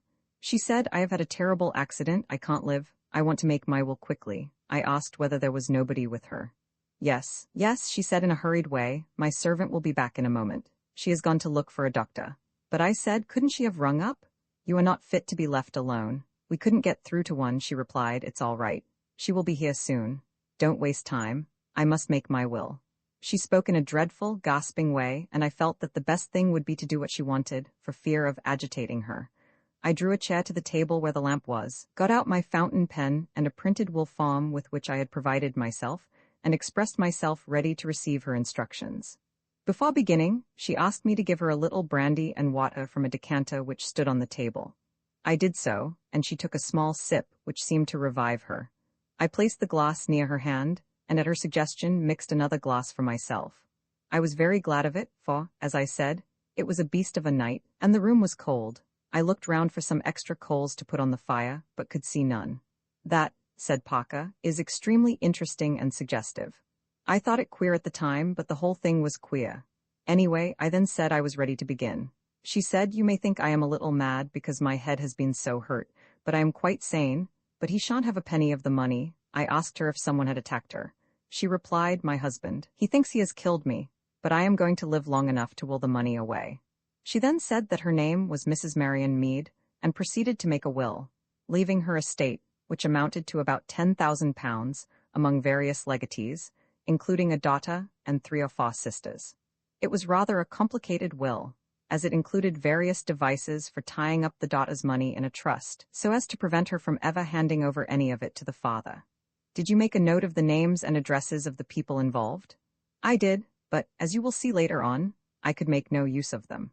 The testatrix was certainly clear-headed enough about the provisions of the will, though she seemed terribly weak, and her voice never rose above a whisper after that one time when she had called to me not to turn on the light. At length, I finished my notes of the will, and started to draft it out onto the proper form. There were no signs of the servant's return, and I began to be really anxious. Also, the extreme cold, or something else, added to the fact that it was now long past my bedtime, was making me appallingly sleepy. I poured out another stiff little dose of the brandy to warm me up, and went on writing out the will. When I had finished, I said, "How about signing this? We need another witness to make it legal." She said, "My servant must be here in a minute or two. I can't think what has happened to her."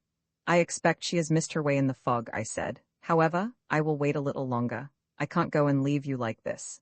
She thanked me feebly, and we sat for some time in silence. As time went on, I began to feel the situation to be increasingly uncanny. The sick woman breathed heavily and moaned from time to time. The desire for sleep overpowered me more and more. I could not understand it. Presently it occurred to me, stupefied though I felt, that the most sensible thing would be to get the taxi man, if he was still there, to come in and witness the will with me, and then to go myself to find a doctor. I sat, sleepily revolving this in my mind, and trying to summon energy to speak. I felt as though a great weight of inertia was pressing down upon me. Exertion of any kind seemed almost beyond my powers. Suddenly something happened which brought me back to myself. Mrs. Meade turned a little over upon the couch and peered at me intently, as it seemed, in the lamplight. To support herself, she put both her hands on the edge of the table. I noticed with a vague sense of something unexpected that the left hand bore no wedding ring, and then I noticed something else. Across the back of the fingers of the right hand went a curious scar, as though a chisel or some such thing had slipped and cut them. Parker sat upright in his chair.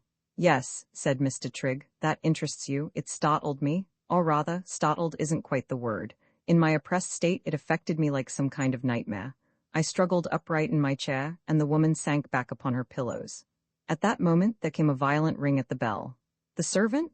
No, thank heaven it was my taxi driver, who had become tired of waiting. I don't quite know what I thought, but I was alarmed. I gave some kind of shout or groan, and the man came straight in. Happily, I had left the door open as I had found it.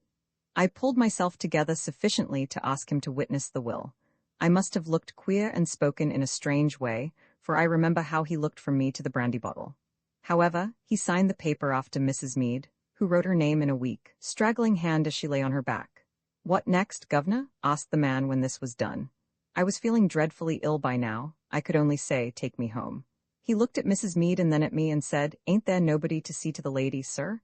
I said, "Fetch a doctor, but take me home first." I stumbled out of the house on his arm. I heard him muttering something about its being a rum start. I don't remember the drive home. When I came back to life, I was in my own bed, and one of the local doctors was standing over me. I'm afraid this story is getting very long and tedious. To cut matters short, it seems the taxi driver, who was a very decent, intelligent fellow, had found me completely insensible at the end of the drive. He didn't know who I was, but he hunted in my pocket and found my visiting card and my latchkey. He took me home, got me upstairs, and deciding that if I was drunk, I was a worse drunk than he had ever encountered in his experience, humanely went round and fetched a doctor. The doctor's opinion was that I had been heavily drugged with veronal or something of that kind. Fortunately, if the idea was to murder me, the dose had been very much underestimated. We went into the matter thoroughly, and the upshot was that I must have taken about 30 grains of the stuff. It appears that it is a difficult drug to trace by analysis, but that was the conclusion the doctor came to, looking at the matter all round. Undoubtedly, the brandy had been doped. Of course, we went round to look at the house next day. It was all shut up, and the local milkman informed us that the occupiers had been away for a week and were not expected home for another 10 days. We got into communication with them, but they appeared to be perfectly genuine, ordinary people, and they declared they knew nothing whatever about it. They were accustomed to go away every so often, just shutting the house and not bothering about a caretaker or anything. The man came along at once, naturally, to investigate matters, but couldn't find that anything had been stolen or disturbed, except that a pair of sheets and some pillows showed signs of use, and a scuttle of coal had been used in the sitting room. The coal cellar, which also contained the electric meter, had been left locked and the meter turned off before the family left. They apparently had a few grains of sense, which accounts for the chill darkness of the house when I entered it. The visitor had apparently slipped back the catch of the pantry window, one of the usual gimcrack affairs, with a knife or something, and had brought her own lamp, siphon, and brandy. Daring, but not really difficult. No Mrs. Meade or Miss Grant was to be heard of anywhere, as I needn't tell you. The tenants of the house were not keen to start expensive inquiries. After all, they'd lost nothing but a shilling's worth of coals, and on consideration, and seeing that I hadn't actually been murdered or anything, I thought it best to let the matter slide. It was a most unpleasant adventure. I'm sure it was. Did you ever hear from Miss Grant again? Why, yes, she rang me up twice, once after 3 months, and again only a fortnight ago, asking for an appointment. You may think me cowardly, Mr. Parker, but each time I put her off. I didn't quite know what might happen. As a matter of fact, the opinion I formed in my own mind was that I had been entrapped into that house, with the idea of making me spend the night there and afterwards blackmailing me. That was the only explanation I could think of which would account for the sleeping draught. I thought discretion was the better part of valor, and gave my clerks and my housekeeper instructions that if Miss Grant should call at any time I was out and not expected back. Do you suppose she knew you had recognized the scar on her hand? I'm sure she didn't, otherwise she would hardly have made advances to me in her own name again. No, I think you are right. Well, Mr. Trigg, I am much obliged to you for this information, which may turn out to be very valuable. And if Miss Grant should ring you up again, where did she call from, by the way? From call boxes each time. I know that, because the operator always tells one when the call is from a public box.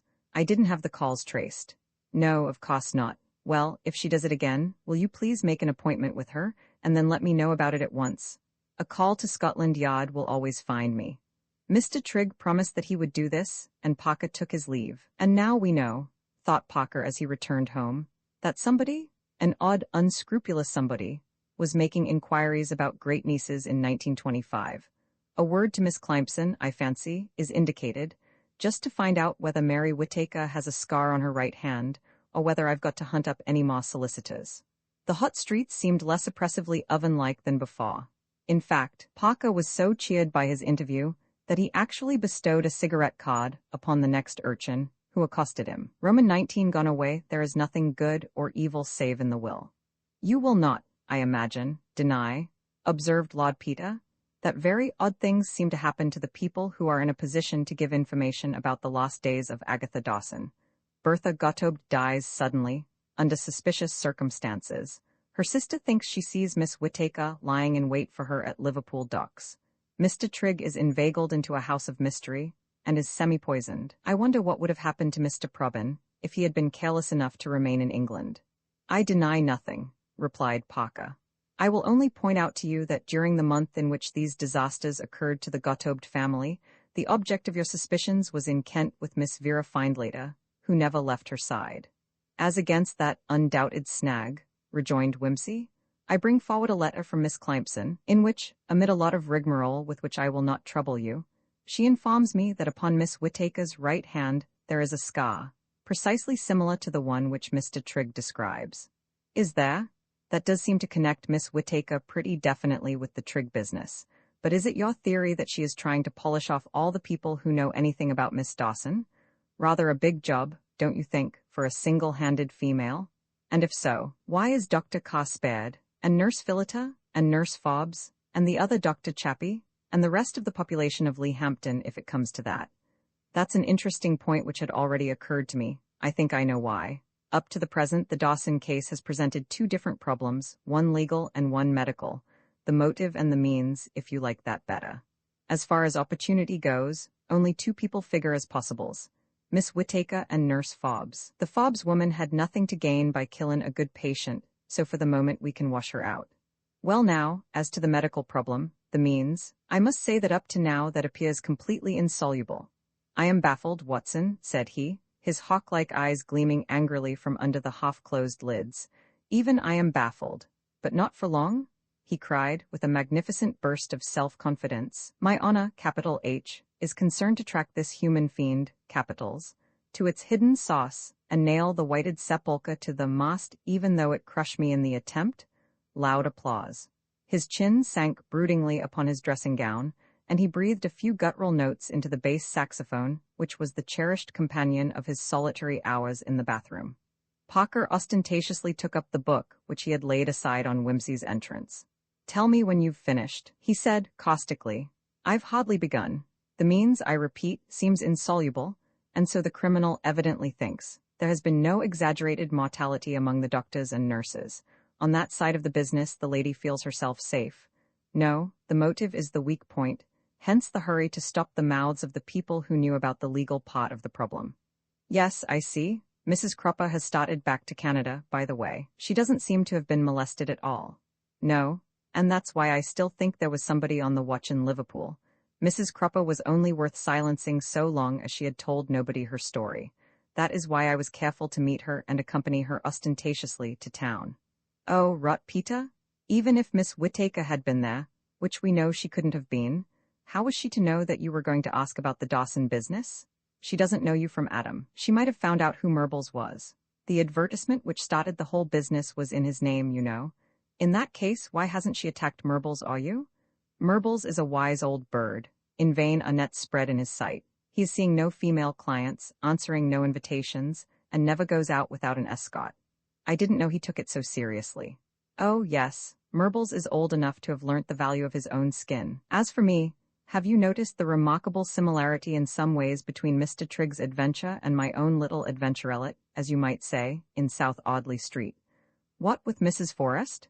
Yes, the secret appointment, the drink, the endeavor to get one to stay the night at all costs.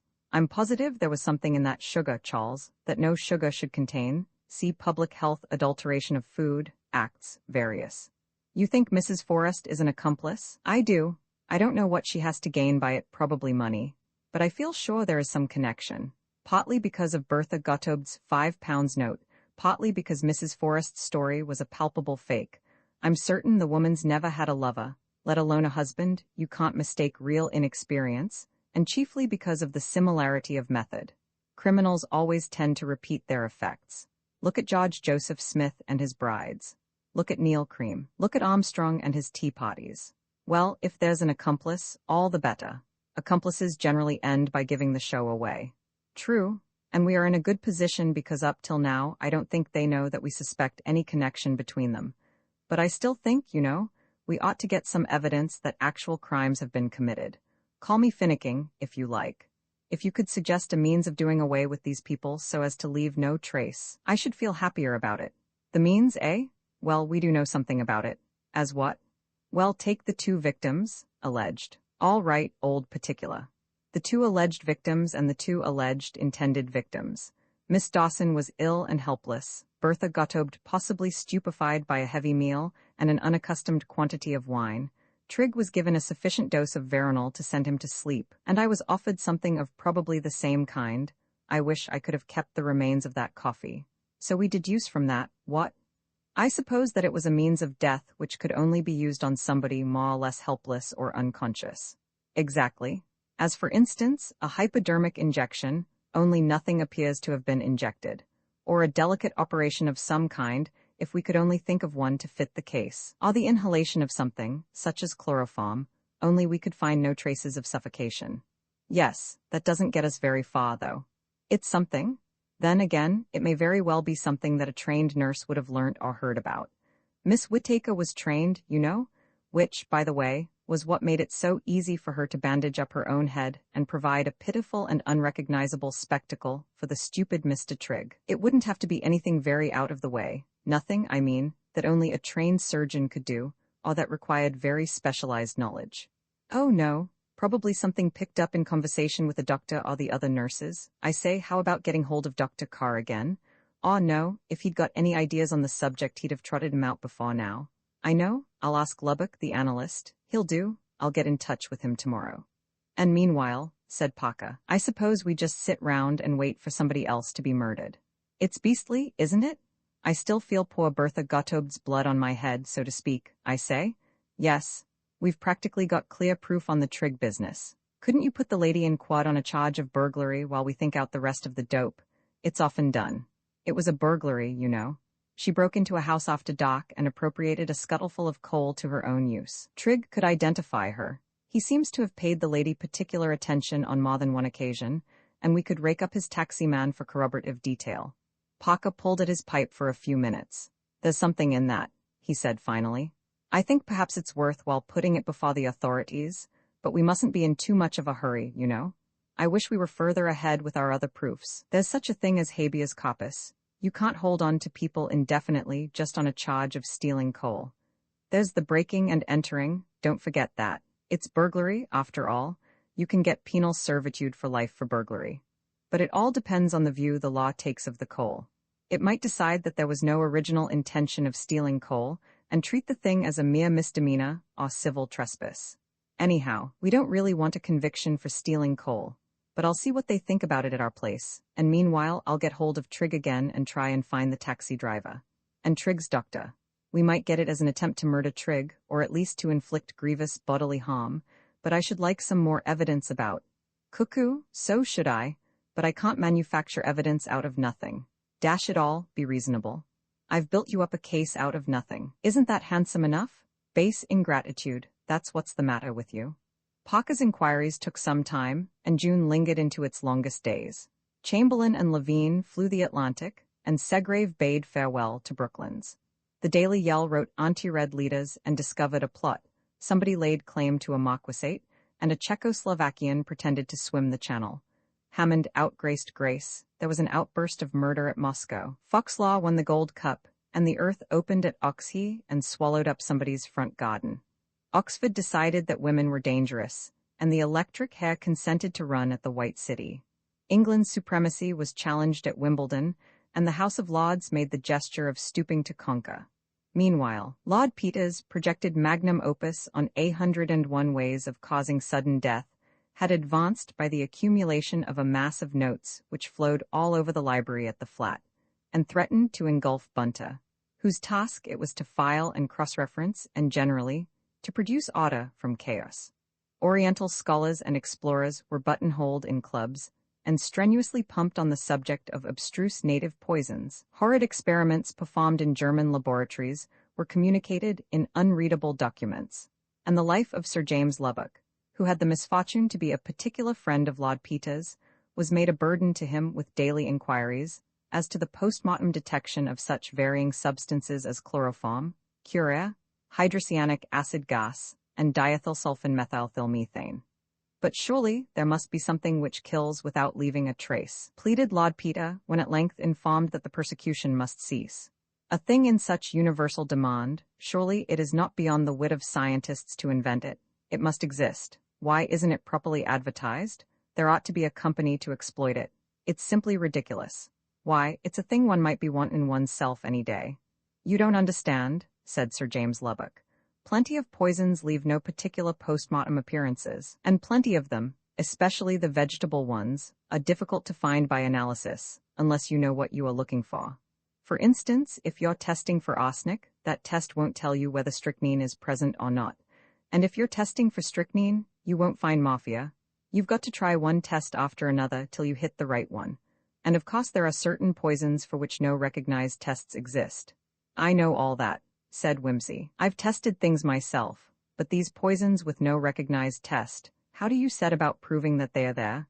Well, of course, you'd take the symptoms into account and so on. You would look at the history of the case.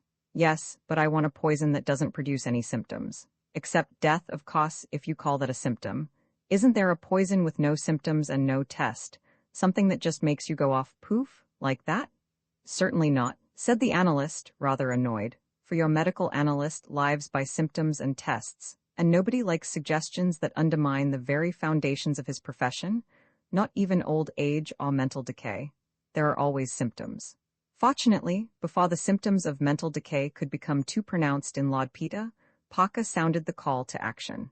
I'm going down to Leahampton with a warrant, he said. I may not use it, but the chief thinks it might be worthwhile to make an inquiry. What with the Battersea mystery and the Daniels business, and Bertha Gottobed, there seems to be a feeling that there have been too many unexplained tragedies this year, and the press have begun yelping again. Blast them. There's an article in John Citizen this week, with a poster. 96 murderers at large, and the Evening Views is starting its reports with 6 weeks have now passed, and the police are no nearer the solution. You know the kind of thing. We'll simply have to get some sort of move on. Do you want to come? Certainly. A breath of country air would do me good, I fancy. Blow away the cobwebs, don't you know? It might even inspire me to invent a good way of murdering people. Oh, inspiration, solitary child, wobbling thy native wood notes wild. Did somebody write that, or did I invent it? It sounds reminiscent somehow. Parker, who was out of temper, replied rather shortly, and intimated that the police car would be starting for Leahampton in an hour's time. I will be there, said Whimsy. Though, mind you, I hate being driven by another fellow. It feels so unsafe. Never mind. I will be bloody, bold, and resolute, as Queen Victoria said to the Archbishop of Canterbury. They reached Leahampton without any incident to justify Lord Peter's fears. Parker had brought another officer with him, and on the way they picked up the chief constable of the county, who appeared very dubiously disposed towards their errand.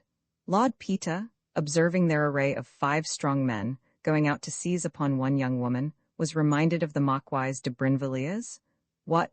All that water for a little person like me? But this led him back to the subject of poison, and he remained steeped in thought and gloom till the car drew up before the house in Wellington Avenue. Parker got out and went up the path with the chief constable.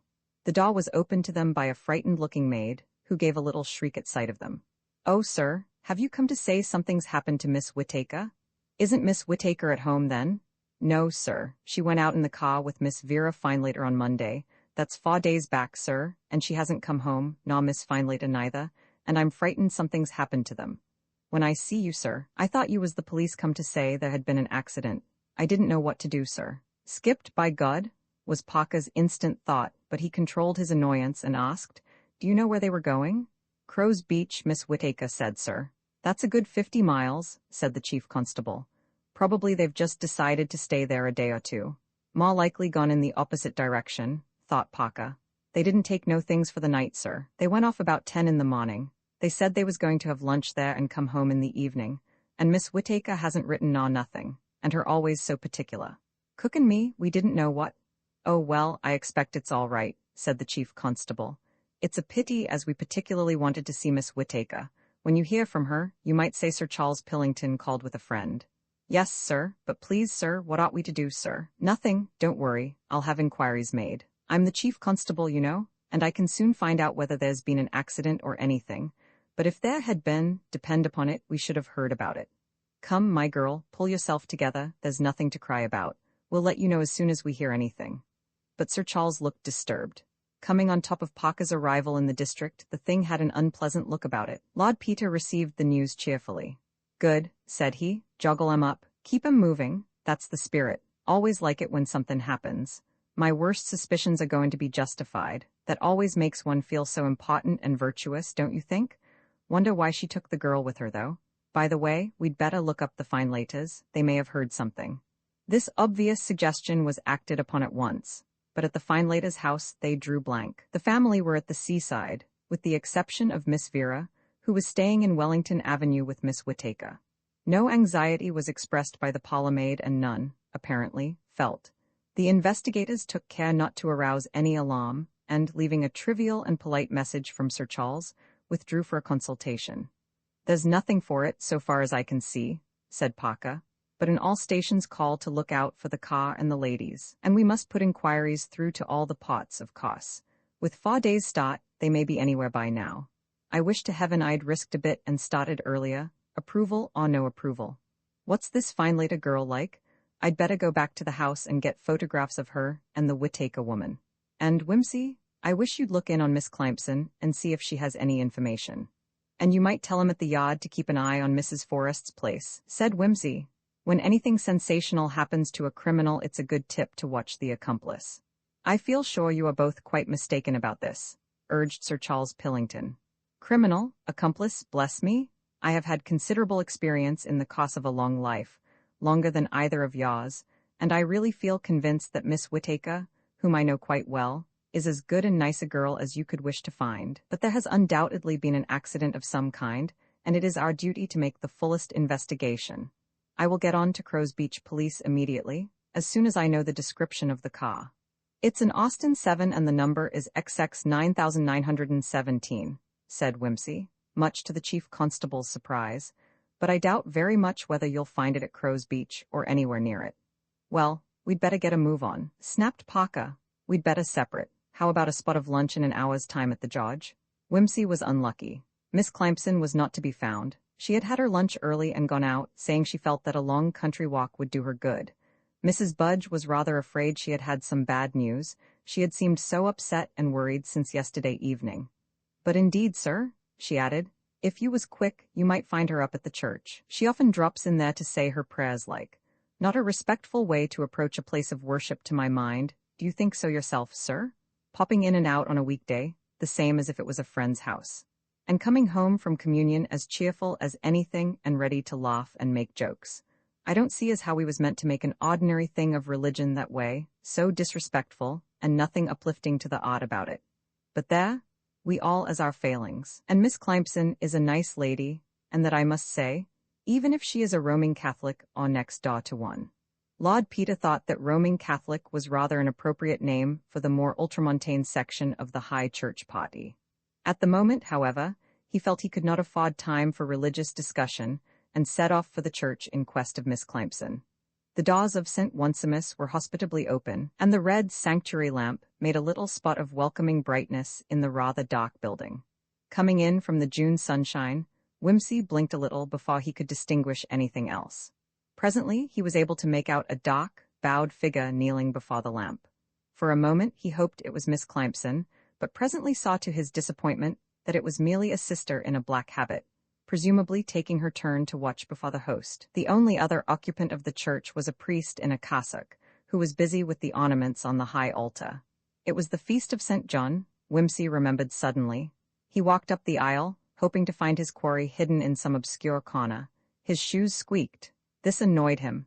It was a thing which Bunter never permitted. He was seized with a fancy that the squeak was produced by diabolic possession, a protest against a religious atmosphere on the part of his own particular besetting devil. Pleased with this thought, he moved forward more confidently. The priest's attention was attracted by the squeak. He turned and came down towards the intruder. No doubt, thought Whimsy, to offer his professional services to exorcise the evil spirit. "Were you looking for anybody?" inquired the priest, courteously. "Well, I was looking for a lady," began Whimsy. Then it struck him that this sounded a little odd under the circumstances, and he hastened to explain more fully, in the stifled tones considered appropriate to consecrated surroundings. "Oh, yes," said the priest, quite unperturbed. "Miss Clamson was here a little time ago, but I fancy she is gone. Not that I usually keep tabs on my flock," he added with a laugh, "but she spoke to me before she went." "Was it urgent? What a pity you should have missed her. Can I give any kind of message or help you in any way?" "No, thanks," said Whimsy. "Sorry to bother you. Unseemly to come and try to haul people out of church, but yes, it was rather important. I'll leave a message at the house, thanks frightfully." He turned away, then stopped and came back. "I say," he said, "you give advice on moral problems and all that sort of thing, don't you?" "Well, we're supposed to try," said the priest. "Is anything bothering you in particular?" "Yees," said Whimsy. "Nothing religious, I don't mean. Nothing about infallibility or the Virgin Mary or anything of that sort. Just something I'm not comfortable about." The priest, who was, in fact, the vicar, Mr. Treadgold, indicated that he was quite at Lord Peter's service. "It's very good of you. Could we come somewhere where I didn't have to whisper so much? I never can explain things in a whisper. Sort of paralyzes one, don't you know?" "Let's go outside," said Mr. Treadgold, so they went out and sat on a flat tombstone. "It's like this," said Whimsy. "Hypothetical case, you see, and so on. Esposin one knows somebody who's very, very ill and can't last long anyhow, and they're in awful pain and all that, and kept under mafia, practically dead to the world, you know. And suppose that by dying straight away, they could make something happen which they really wanted to happen, and which couldn't happen if they lived on a little longer. I can't explain exactly how, because I don't want to give personal details and so on. You get the idea? Well, supposin' somebody who knew all that was just to give him a little push-off, so to speak, hurry matters on. Why should that be a very dreadful crime?" "The law," began Mr. Treadgold. "Oh, the law says it's a crime, fast enough," said Whimsy. "But do you honestly think it's very bad? I know you'd call it a sin, of course, but why is it so very dreadful? It doesn't do the person any harm, does it?" "We can't answer that," said Mr. Treadgold, "without knowing the ways of God with the soul. In those last weeks or hours of pain and unconsciousness, the soul may be undergoing some necessary part of its pilgrimage on earth. It isn't our business to cut it short. Who are we to take life and death into our hands? Well, we do it all day, one way and another. Juries, soldiers, doctors, all that. And yet I do feel somehow that it isn't a right thing in this case, and yet by interfering, finding things out, and so on, one may do far worse harm. Start all kinds of things. I think," said Mr. Treadgold, "that the sin, I won't use that word, the damage to society, the wrongness of the thing lies much more in the harm it does the killer than in anything it can do to the person who is killed. Especially, of course, if the killing is to the killer's own advantage. The consequence you mention, this thing which the sick person wants done, does the other person stand to benefit by it, may I ask?" "Yes, that's just it. He, she, they do. That puts it at once on a different plane from just hastening a person's death out of pity. Sin is in the intention, not the deed. That is the difference between divine law and human law. It is bad for a human being to get to feel that he has any right whatever to dispose of another person's life to his own advantage. It leads him on to think himself above all laws. Society is never safe from the man who has deliberately committed murder with impunity. That is why, or one reason why, God forbids private vengeance. You mean that one murder leads to another? Very often. In any case, it leads to a readiness to commit others. It has, that's the trouble. But it wouldn't have if I hadn't started trying to find things out. Ought I to have left it alone? I see. That is very difficult, terrible too for you. You feel responsible. Yes. You yourself are not serving a private vengeance? Oh no, nothing really to do with me. Started in like a fool to help somebody who'd got into trouble about the thing through having suspicions himself, and my beastly interference started the crimes all over again. I shouldn't be too troubled. Probably the murderer's own guilty fears would have led him into fresh crimes even without your interference. That's true, said Whimsy, remembering Mr. Trigg. My advice to you is to do what you think is right, according to the laws which we have been brought up to respect. Leave the consequences to God, and try to think charitably, even of wicked people. You know what I mean. Bring the offender to justice, but remember that if we all got justice, you and I wouldn't escape either. I know, knock the man down but don't dance on the body. Quite, forgive my troubling you, and excuse my barging off because I've got a date with a friend. Thanks so much, I don't feel quite so rotten about it now, but I was getting worried. Mr. Treadgold watched him as he trotted away between the graves. Dear, dear, he said. How nice they are, so kindly and scrupulous and so vague outside their public school code, and much more nervous and sensitive than people think. A very difficult class to reach. I must make a special intention for him at Mass tomorrow. Being a practical man, Mr. Treadgold made a knot in his handkerchief to remind himself of this pious resolve. The problem, to interfere or not to interfere, God's law and Caesar's. Policemen, now, it's no problem to them, but for the ordinary man, how hard to disentangle his own motives. I wonder what brought him here. Could it possibly be? No, said the vicar, checking himself. I have no right to speculate. He drew out his handkerchief again and made another mnemonic knot as a reminder against his next confession that he had fallen into the sin of inquisitiveness. Roman 2 Miching Malecho, by the pricking of my thumbs, something evil this way comes. The April night was clear and chilly, and a brisk wood fire burned in a welcoming manner on the hearth. The bookcases which lined the walls were filled with rich old calf bindings, mellow and glowing in the lamplight.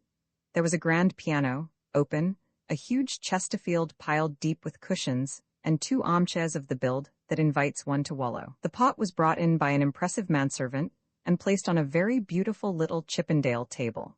Some big bowls of scarlet and yellow parrot tulips beckoned, banner-like, from dark corners. The doctor had just written his new acquaintance down as an aesthete with a literary turn, looking for the ingredients of a human drama, when the manservant re-entered. Inspector Sugg rang up, my lord, and left this message, and said would you be good enough to give him a call as soon as you came in. Oh, did he? Well, just get him for me, would you? This is the Worplesham business, Charles. Suggs mucked it up as usual. The baker has an alibi. Naturally, he would have. Oh, thanks, hullo, that you, Inspector? What did I tell you? Oh, routine be hanged. Now, look here. You get hold of that gamekeeper fellow and find out from him what he saw in the sandpit. No, I know. But I fancy if you ask him impressively enough he will come across with it. No, of course not. If you ask if he was there, he'll say no. Say you know he was there and what did he see? And look here. If he hums and haws about it, say you're sending a gang down to have the stream diverted. All right. Not at all. Let me know if anything comes of it. He put the receiver down. Excuse me, doctor. A little matter of business. Now go on with your story. The old lady was dead, eh? Died in her sleep, I suppose. Passed away in the most innocent manner possible. Everything all shipshape and Bristol fashion. No struggle, no wounds, hemorrhages, or obvious symptoms, naturally. What? Exactly. She had taken some nourishment at 6 o'clock, a little broth and some milk pudding. At 8, the nurse gave her a morphine injection, and then went straight out to put some bowls of flowers on the little table on the landing for the night. The maid came to speak to her about some arrangements for the next day, and while they were talking, that is, the niece came up and went into her aunt's room. She had only been there a moment or two when she cried out, "Nurse? Nurse?" The nurse rushed in and found the patient dead. Of course, my first idea was that by some accident a double dose of morphine had been administered. Surely that wouldn't have acted so promptly. No, but I thought that a deep coma might have been mistaken for death. However, the nurse assured me that this was not the case, and as a matter of fact, the possibility was completely disproved, as we were able to count the ampullae of morphine and found them all satisfactorily accounted for. There were no signs of the patient having tried to move or strain herself, or of her having knocked against anything. The little night table was pushed aside, but that had been done by the niece when she came in and was struck by her aunt's alarmingly lifeless appearance. How about the broth and the milk pudding? That occurred to me also, not in any sinister way, but to wonder whether she'd been having too much, distended stomach, pressure on the heart, and that sort of thing. However, when I came to look into it, it seemed very unlikely. The quantity was so small, and on the face of it, 2 hours were sufficient for digestion. If it had been that, death would have taken place earlier. I was completely puzzled, and so was the nurse. Indeed, she was very much upset. And the niece? The niece could say nothing but "I told you so, I told you so. I knew she was worse than you thought." Well, to cut a long story short, I was so bothered with my pet patient going off like that next morning, after I had thought the matter over, I asked for a postmortem. Any difficulty? Not the slightest. A little natural distaste, of course, but no sort of opposition. I explained that I felt sure there must be some obscure morbid condition which I had failed to diagnose, and that I should feel more satisfied if I might make an investigation. The only thing which seemed to trouble the niece was the thought of an inquest. I said, rather unwisely, I suppose, according to general rules, that I didn't think an inquest would be necessary. "You mean you offered to perform the postmortem yourself?" "Yes. I made no doubt that I should find a sufficient cause of death to enable me to give a certificate. I had one bit of luck, and that was that the old lady had at some time or the other expressed in a general way an opinion in favor of cremation, and the niece wished this to be carried out. This meant getting a man with special qualifications to sign the certificate with me, so I persuaded this other doctor to come and help me to do the autopsy." "And did you find anything?" "Not a thing. The other man, of course, said I was a fool to kick up a fuss. He thought that as the old lady was certainly dying in any case, it would be quite enough to put in cause of death, cancer, immediate cause, heart failure, and leave it at that. But I was a damned conscientious ass and said I wasn't satisfied. There was absolutely nothing about the body to explain the death naturally, and I insisted on an analysis." "Did you actually suspect?" "Well, no, not exactly. But well, I wasn't satisfied. By the way, it was very clear at the autopsy that the morphine had nothing to do with it. Death had occurred so soon after the injection that the drug had only partially dispersed from the arm. Now I think it over, I suppose it must have been shock somehow." "Was the analysis privately made?" "Yes, but of course the funeral was held up and things got round. The coroner heard about it and started to make inquiries, and the nurse, who got it into her head that I was accusing her of neglect or something, behaved in a very unprofessional way and created a lot of talk and trouble. And nothing came of it. Nothing. There was no trace of poison or anything of that sort, and the analysis left us exactly where we were. Naturally, I began to think I had made a ghastly exhibition of myself. Rather against my own professional judgment, I signed the certificate, heart failure following on shock, and my patient was finally got into her grave after a week of worry, without an inquest." "Grave? Oh, yes, that was another scandal. The crematorium authorities, who are pretty particular, heard about the fuss and refused to act in the matter, so the body is filed in the churchyard for reference if necessary. There was a huge attendance at the funeral and a great deal of sympathy for the niece.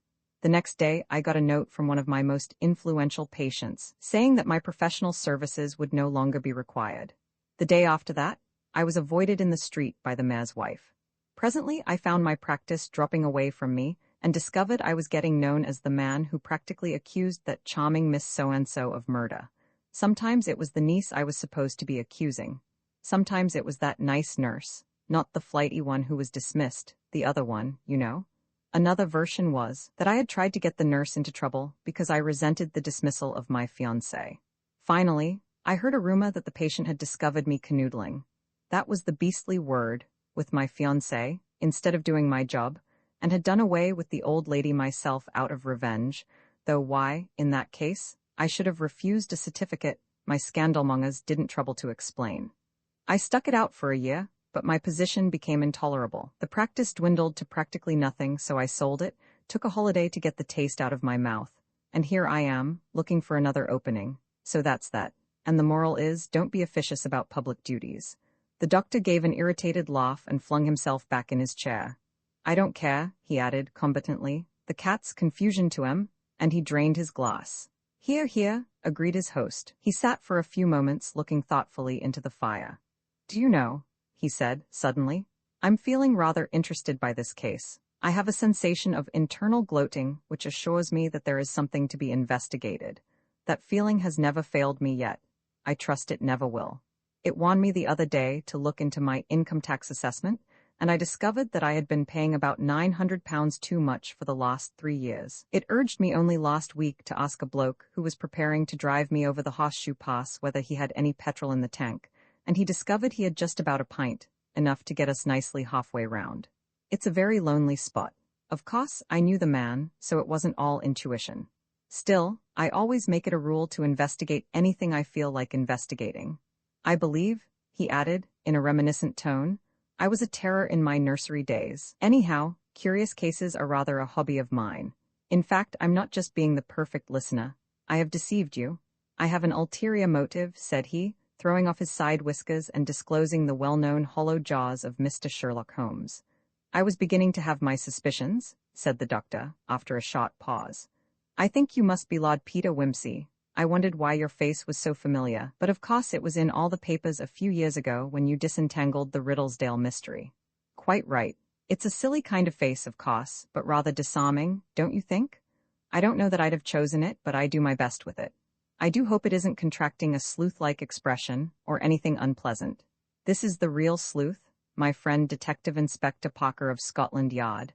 He's the one who really does the work. I make imbecile suggestions, and he does the work of elaborately disproving them. Then, by a process of elimination, we find the right explanation, and the world says, my God, what intuition that young man has. Well, look here, if you don't mind, I'd like to have a go at this.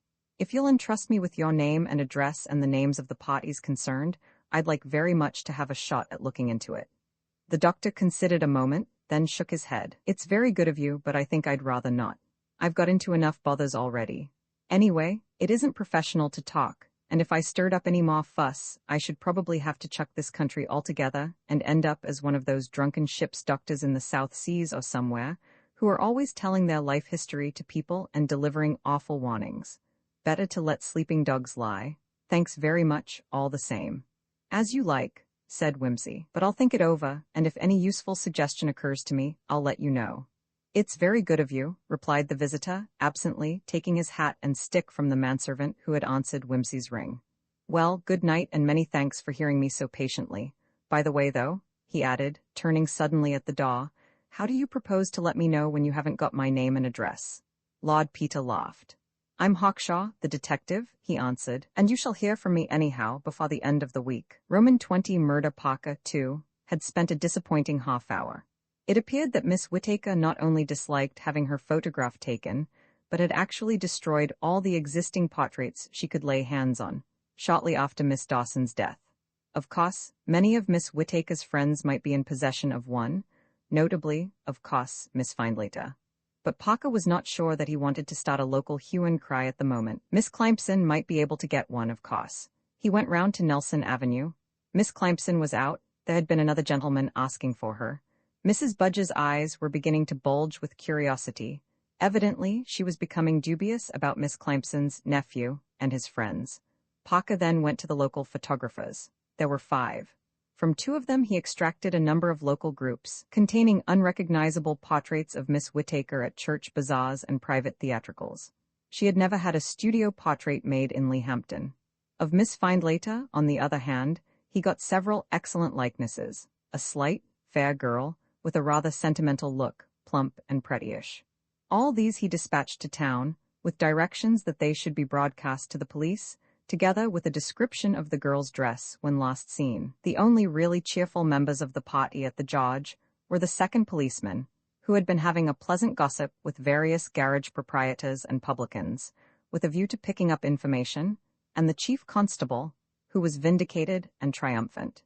He had been telephoning to various country police stations and had discovered that XX 9917 had actually been observed on the previous Monday by an AA scout on the road to Crow's Beach. Having maintained all along that the Crow's Beach excursion was a genuine one, he was inclined to exult over the Scotland Yard man. Wimsey and Parker dispiritedly agreed that they had better go down and make inquiries at Crow's Beach. Meanwhile, one of the photographers, whose cousin was on the staff of the Leahampton Mercury, had put a call through to the office of that up-to-date paper, which was just going to press. A stop press announcement was followed by a special edition. Somebody rang up the London Evening Views, which burst out into a front-page scoop. The fat was in the fire, and the Daily Yell, Daily Views, Daily Wire, and Daily Tidings, who were all suffering from lack of excitement, came brightly out next morning with bold headlines about disappearing young women. Crow's Beach, indeed, that pleasant and respectable watering place, knew nothing of Miss Whittaker, Miss Findlater, or car XX 9917. No hotel had received them, no garage had refueled or repaired them, no policeman had observed them. The chief constable held to his theory of an accident, and scouting parties were sent out. Wires arrived at Scotland Yard from all over the place. They had been seen at Dover, at Newcastle, at Sheffield, at Winchester, at Rugby. 2 young women had had tea in a suspicious manner at Folkestone. A car had passed noisily through Dorchester at a late hour on Monday night. A dark-haired girl in an agitated condition had entered a public house in New Alresford just before closing time and asked the way to Hazelmere. Among all these reports, Parker selected that of a Boy Scout who reported on the Saturday morning that he had noticed 2 ladies with a car having a picnic on the Downs on the previous Monday, not far from Shelley Head. The car was an Austin 7. He knew that because he was keen on motors, an unanswerable reason for accuracy in a boy of his age, and he had noticed that it was a London number, though he couldn't say positively what the number was. Shelley Head lies about 10 miles along the coast from Crow's Beach, and is curiously lonely, considering how near it lies to the watering place. Under the cliffs is a long stretch of clear sandy beach, never visited and overlooked by no houses. The cliffs themselves are chalk, and covered with shot turf, running back into a wide expanse of downs, covered with goss and heather. Then comes a belt of pine trees, beyond which is a steep, narrow, and rutty road, leading at length into the tarmac high road between Ramborough and Ryder's Heath. The downs are by no means frequented, though there are plenty of rough tracks which a car can follow, if you are not particular about comfort or fussy over your springs. Under the leadership of the Boy Scout, the police car bumped uncomfortably over these disagreeable roads. It was hopeless to look for any previous car tracks, for the chalk was dry and hard, and the grass and heath retained no marks. Everywhere, little dells and hollows presented themselves, all exactly alike, and many of them capable of hiding a small car, not to speak of the mere signs and remains of a recent picnic. Having arrived at what their guide thought to be approximately the right place, they pulled up and got out. Parker quadded the ground between the 5 of them, and they set off. Whimsy took a dislike to gossbushes that day. There were so many of them and so thick. Any of them might hold a cigarette package or a sandwich paper or a scrap of cloth or a clue of some kind. He trudged along unhappily, back bent and eyes on the ground, over one ridge and down into the hollow, then circling to right and to left, taking his bearings by the police car, over the next ridge and down into the next hollow, over the next ridge. Yes, there was something in the hollow. He saw it first sticking out round the edge of a goss bush. It was light in color and pointed, rather like a foot. He felt a little sick. Somebody has gone to sleep here, he said aloud. Then he thought, funny, it's always the feet they leave showing. He scrambled down among the bushes, slipping on the shot turf and nearly rolling to the bottom. He swore irritably. The person was sleeping oddly. The flies must be a nuisance all over her head like that. It occurred to him that it was rather early in the year for flies. There had been an advertising rhyme in the papers. Something about, each fly you swat now means, remember, 300 fewer next September. Or was it 1,000 fewer? He couldn't get the meter quite right. Then he pulled himself together and went forward. The flies rose up in a little cloud. It must have been a pretty heavy blow, he thought, to smash the back of the skull in like that. The shingled hair was blonde. The face lay between the bare arms. He turned the body on its back. Of course, without the photograph, he need not, be certain that this was Vera Findlater. All this had taken him perhaps 30 seconds.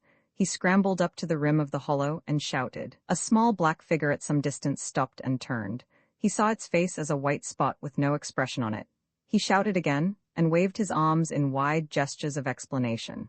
The figure came running. It lurched slowly and awkwardly over the heathy ground. It was the policeman, a heavy man, not built for running in the heat. Whimsy shouted again, and the policeman shouted too. Whimsy saw the others closing in upon him. The grotesque figure of the Boy Scout topped a ridge, waving its staff, then disappeared again. The policeman was quite near now. His bowler hat was thrust back on his head, and there was something on his watch chain that glinted in the sun as he ran. Whimsy found himself running to meet him and calling, explaining at great length. It was too far off to make himself heard, but he explained, wordily, with emphasis, pointing, indicating. He was quite breathless when the policeman and he came together. They were both breathless. They wagged their heads and gasped. It was ludicrous. He started running again, with the man at his heels. Presently they were all there, pointing, measuring, taking notes, grubbing under the gossbushes. Whimsy sat down. He was dreadfully tired. "Peter," said Parker's voice, "come and look at this." He got up wearily. There were the remains of a picnic lunch a little farther down the hollow. The policeman had a little bag in his hand. He had taken it from under the body, and was now turning over the trifles it contained. On the ground, close to the dead girl's head, was a thick, heavy spanner, unpleasantly discolored, and with a few fair hairs sticking to its jaws. But what Parker was calling his attention to was none of these, but a man's mauve-gray cap. "Where did you find that?" asked Whimsy. "Alf here picked it up at the top of the hollow," said Parker. "Tumbled off into the goss it was," corroborated the scout, "just up here, lying upside down just as if it had fallen off somebody's head. Any footmarks? Not likely. But there's a place where the bushes are all trodden and broken. Looks as if there'd been some sort of struggle. What's become of the Austin? Hi, don't touch that spanner, my lad. There may be fingerprints on it.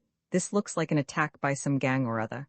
Any money in that purse? 10-shilling note, sixpence, and a few coppers. Oh, well, the other woman may have had more on her. She's very well off, you know. Held up for ransom, I shouldn't wonder." Parker bent down and very gingerly enfolded the spanner in a silk handkerchief, carrying it slung by the far corners. "Well, we'd better spread about and have a look for the car. Better try that belt of trees over there. Looks a likely spot. And Hopkins, I think you'd better run back with our car to Crow's Beach and let him know at the station, and come back with a photographer. And take this wire and send it to the Chief Commissioner at Scotland Yard, and find a doctor and bring him along with you. And you'd better hire another car while you're about it, in case we don't find the Austin. We shall be too many to get away in this one. Take Alf back with you if you're not sure of finding the place again. Oh, and Hopkins, fetch us along something to eat and drink, will you? We may be at it a long time. Here's some money. That enough?" "Yes, thank you, sir." The constable went off, taking Alf, who was torn between a desire to stay and do some more detecting, and the pride and glory of being first back with the news. Parker gave a few words of praise for his valuable assistance, which filled him with delight, and then turned to the chief constable. They obviously went off in this direction. "Would you bear away to the left, sir, and enter the trees from that end, and Peter, will you bear to the right and work through from the other end, while I go straight up the middle?" The chief constable, who seemed a good deal shaken by the discovery of the body, obeyed without a word. Whimsy caught Parker by the arm. "I say," he said, "have you looked at the wound? Something funny, isn't there? There ought to be more mess somehow. What do you think?" "I'm not thinking anything for the moment," said Parker, a little grimly. "We'll wait for the doctor's report. Come on, Steve, we want to dig out that car. Let's have a look at the cap. Sold by a gentleman of the Jewish persuasion, resident in Stepney. Almost new, smells strongly of Californian poppy, rather a swell sort of gangsman, apparently, quite one of the lads of the village. Yes, we ought to be able to trace that. Thank heaven, they always overlook something. Well, we'd better get along." The search for the car presented no difficulties. Parker stumbled upon it almost as soon as he got in under the trees. There was a clearing, with a little rivulet of water running through it, beside which stood the missing Austin. There were other trees here, mingled with the pines, and the water made an elbow and spread into a shallow pool, with a kind of muddy beach. The hood of the car was up, and Parker approached with an uncomfortable feeling that there might be something disagreeable inside, but it was empty. He tried the gears. They were in neutral and the handbrake was on. On the seat was a handkerchief, a large linen handkerchief, very grubby and with no initials or laundry mark. Parker grunted a little over the criminal's careless habit of strewing his belongings about. He came round in front of the car and received immediate further proof of carelessness. For on the mud there were footmarks, 2 men's and a woman's, it seemed. The woman had got out of the car first. He could see where the left heel had sunk heavily in as she extricated herself from the low seat, then the right foot less heavily. Then she had staggered a little and started to run. But one of the men had been there to catch her. He had stepped out of the bracken in shoes with new rubbers on them, and there were some scuffling marks as though he had held her and she had tried to break away. Finally, the second man, who seemed to possess rather narrow feet and to wear the long-toed boots affected by Jew boys of the Lauda sort, had come after her from the car. the marks of his feet were clear, crossing and half obliterating hers. All three had stood together for a little. Then the tracks moved away, with those of the woman in the middle, and led up to where the mark of a Michelin balloon tire showed clearly. The tires on the Austin were ordinary Dunlops. Besides, this was obviously a bigger car. It had apparently stood there for some little time, for a little pool of engine oil had dripped from the crankcase. Then the bigger car had moved off, down a sort of ride that led away through the trees. Parker followed it for a little distance, but the tracks soon became lost in a thick carpet of pine needles. Still, there was no other road for a car to take. He turned to the Austin to investigate further. Presently shouts told him that the other two were converging upon the center of the wood. He called back, and before long Whimsy and Sir Charles Pillington came crashing towards him through the bracken which fringed the pines. "Well," said Whimsy, "I imagine we may put down this elegant bit of purple headgear to the gentleman in the slim boots. Bright yellow, I fancy, with buttons. He must be lamenting his beautiful cap. The woman's footprints belong to Mary Whittaker, I take it?" "I suppose so. I don't see how they can be the Findlater girls. This woman went or was taken off in the car. They are certainly not Vera Findlater's. There was no mud on her shoes when we found her." "Oh, you were taking notice then. I thought you were feeling a bit dead to the world." "So I was, old dear, but I can't help noticin' things, though moribund. Hullo, what's this?" He put his hand down behind the cushions of the car and pulled out an American magazine, that monthly collection of mystery and sensational fiction published under the name of The Black Mask. "Light reading for the masses," said Parker. "Brought by the gentleman in the yellow boots, perhaps?" suggested the chief constable. "More likely by Miss Findlater," said Whimsy. "Hardly a lady's choice," said Sir Charles in a pained tone. "Oh, I dunno. From all I hear, Miss Whittaker was dead against sentimentality and roses round the porch, and the other poor girl copied her in everything. They might have a boyish taste in fiction." "Well, it's not very important," said Parker. "Wait a bit, look at this. Somebody's been making marks on it." Whimsy held out the cover for inspection. A thick pencil mark had been drawn under the first two words of the title. "Do you think it's some sort of message? Perhaps the book was on the seat, and she contrived to make the marks unnoticed and shove it away here before they transferred her to the other car." "Ingenious," said Sir Charles. "But what does it mean? The black. It makes no sense." "Perhaps the long-toed gentleman was a nigger," suggested Parker. "Nigger taste runs rather to boots and hair oil, or possibly a Hindu or Parsi of sorts." "God bless my soul," said Sir Charles, horrified. "An English girl in the hands of a nigger. How abominable." "Well, we'll hope it isn't so. Shall we follow the road out or wait for the doctor to arrive?" "Better go back to the body, I think," said Parker. "They've got a long start of us, and half an hour more or less in following them up won't make much odds." They turned from the translucent, cool greenness of the little wood back onto the downs. The streamlet clacked merrily away over the pebbles, running out to the southwest on its way to the river and the sea. "It's all very well your chattering," said Whimsy to the water. "Why can't you say what you've seen? Roman 21 by what means? Death hath so many daws to let out life." The doctor turned out to be a plumpish, fussy man, and what Whimsy impatiently called a tutster. He tutted over the mangled head of poor Vera Findlater as though it was an attack of measles after a party or a self-provoked fit of the gout. "TSD, TSD, TSD. A terrible blow. How did we come by that, I wonder? TSD, TSD. Life extinct? Oh, for several days. You know, TSD, TSD, which makes it so much more painful, of course. Dear me, how shocking for her poor parents and her sisters. They are very agreeable girls, you know them, of course, Sir Charles." "Yes, TSD, TSD. There is no doubt, I suppose," said Parker, "that it is Miss Findlater." "None whatever," said Sir Charles. "Well, as you can identify her, it may be possible to spare the relatives the shock of seeing her like this. Just a moment. Doctor, the photographer wants to record the position of the body before you move anything. Now, Mr. Andrews?" "Yes, have you ever done any photographs of this kind before?" "No?" "Well, you mustn't be upset by it. I know it's rather unpleasant. One from here, please, to show the position of the body. Now from the top of the bank, that's right. Now one of the wound itself. A close-up view, please." "Yes, thank you." "Now, doctor, you can turn her over, please. I'm sorry. Mr. Andrews, I know exactly how you are feeling, but these things have to be done. Hullo, look how her arms are all scratched about. Looks as if she'd put up a bit of a fight. The right wrist and left elbow, as though someone had been trying to hold her down. We must have a photograph of the marks, Mr. Andrews. They may be important. I say, doctor, what do you make of this on the face?" The doctor looked as though he would have preferred not to make so much as an examination of the face. However, with many tuts he worked himself up to giving an opinion. As far as one can tell, with all these post-mortem changes, he ventured, it looks as though the face had been roughened or burnt about the nose and lips, yet there is no appearance of the kind on the bridge of the nose, neck, or forehead. TSD, otherwise I should have put it down to severe sunburn. How about chloroform burns? Suggested Parker.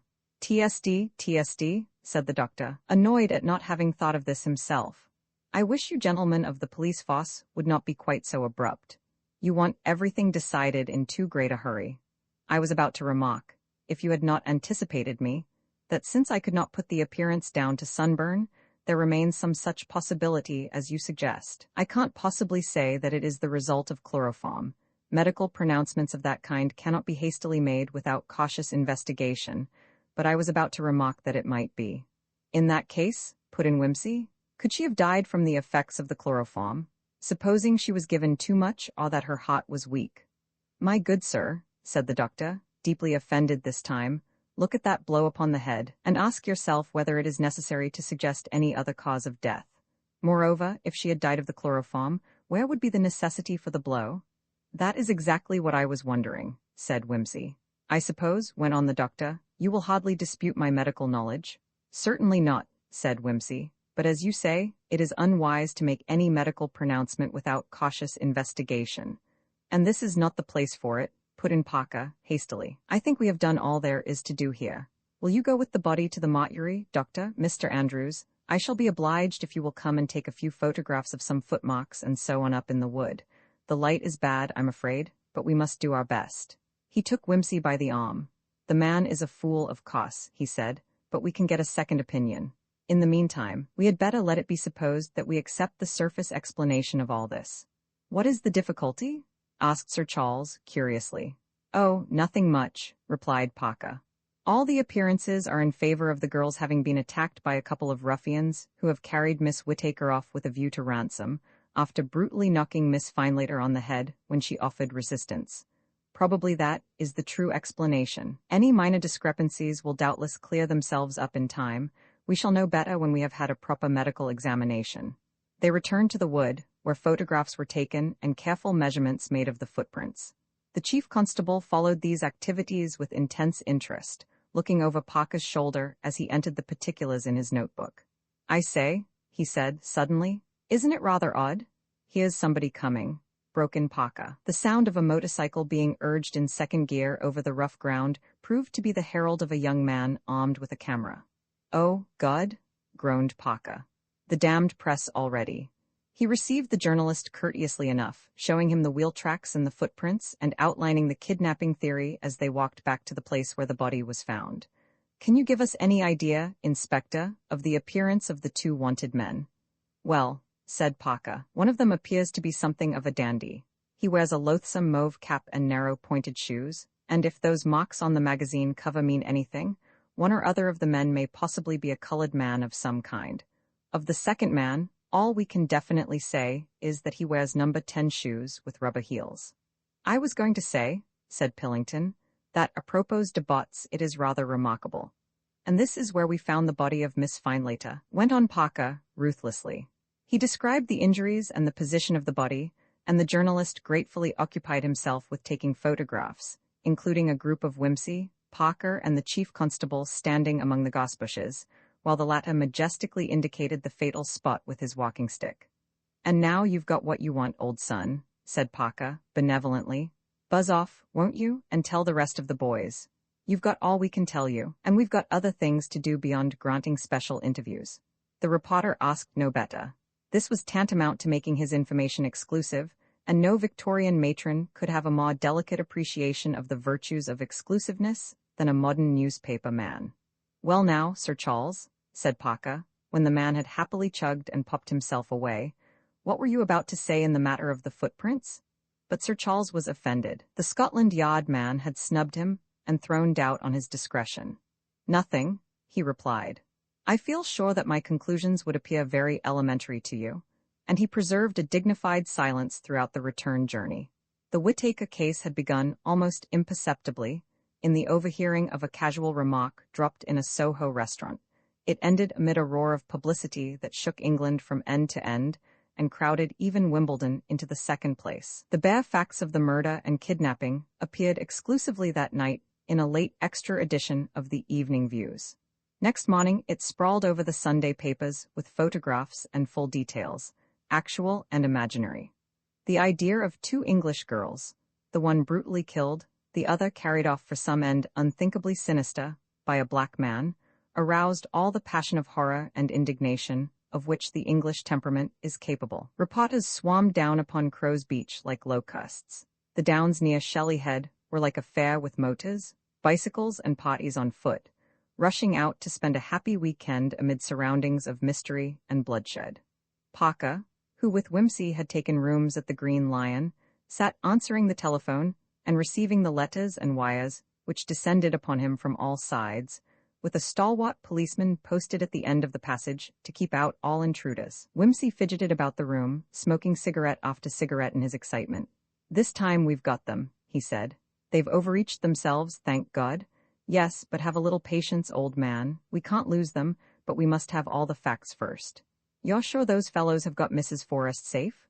"Oh, yes, she came back to the flat on Monday night, or so the garage man says. Our men are shadowing her continually, and will let us know the moment anybody comes to the flat." "Monday night?" "Yes, but that's no proof in itself. Monday night is quite a usual time for weekenders to return to town. Besides, I don't want to frighten her till we know whether she's the principal or merely the accomplice. Look here, Peter, I've had a message from another of our men. He's been looking into the finances of Miss Whittaker and Mrs. Forrest. Miss Whittaker has been drawing out big sums, ever since last December year-end checks to self, and these correspond almost exactly, amount for amount, with sums which Mrs. Forrest has been paying into her own account. That woman has had a big hold over Miss Whittaker, ever since old Miss Dawson died. She's in it up to the neck, Peter. I knew it. She's been doing the jobs while the Whittaker woman held down her alibi in Kent.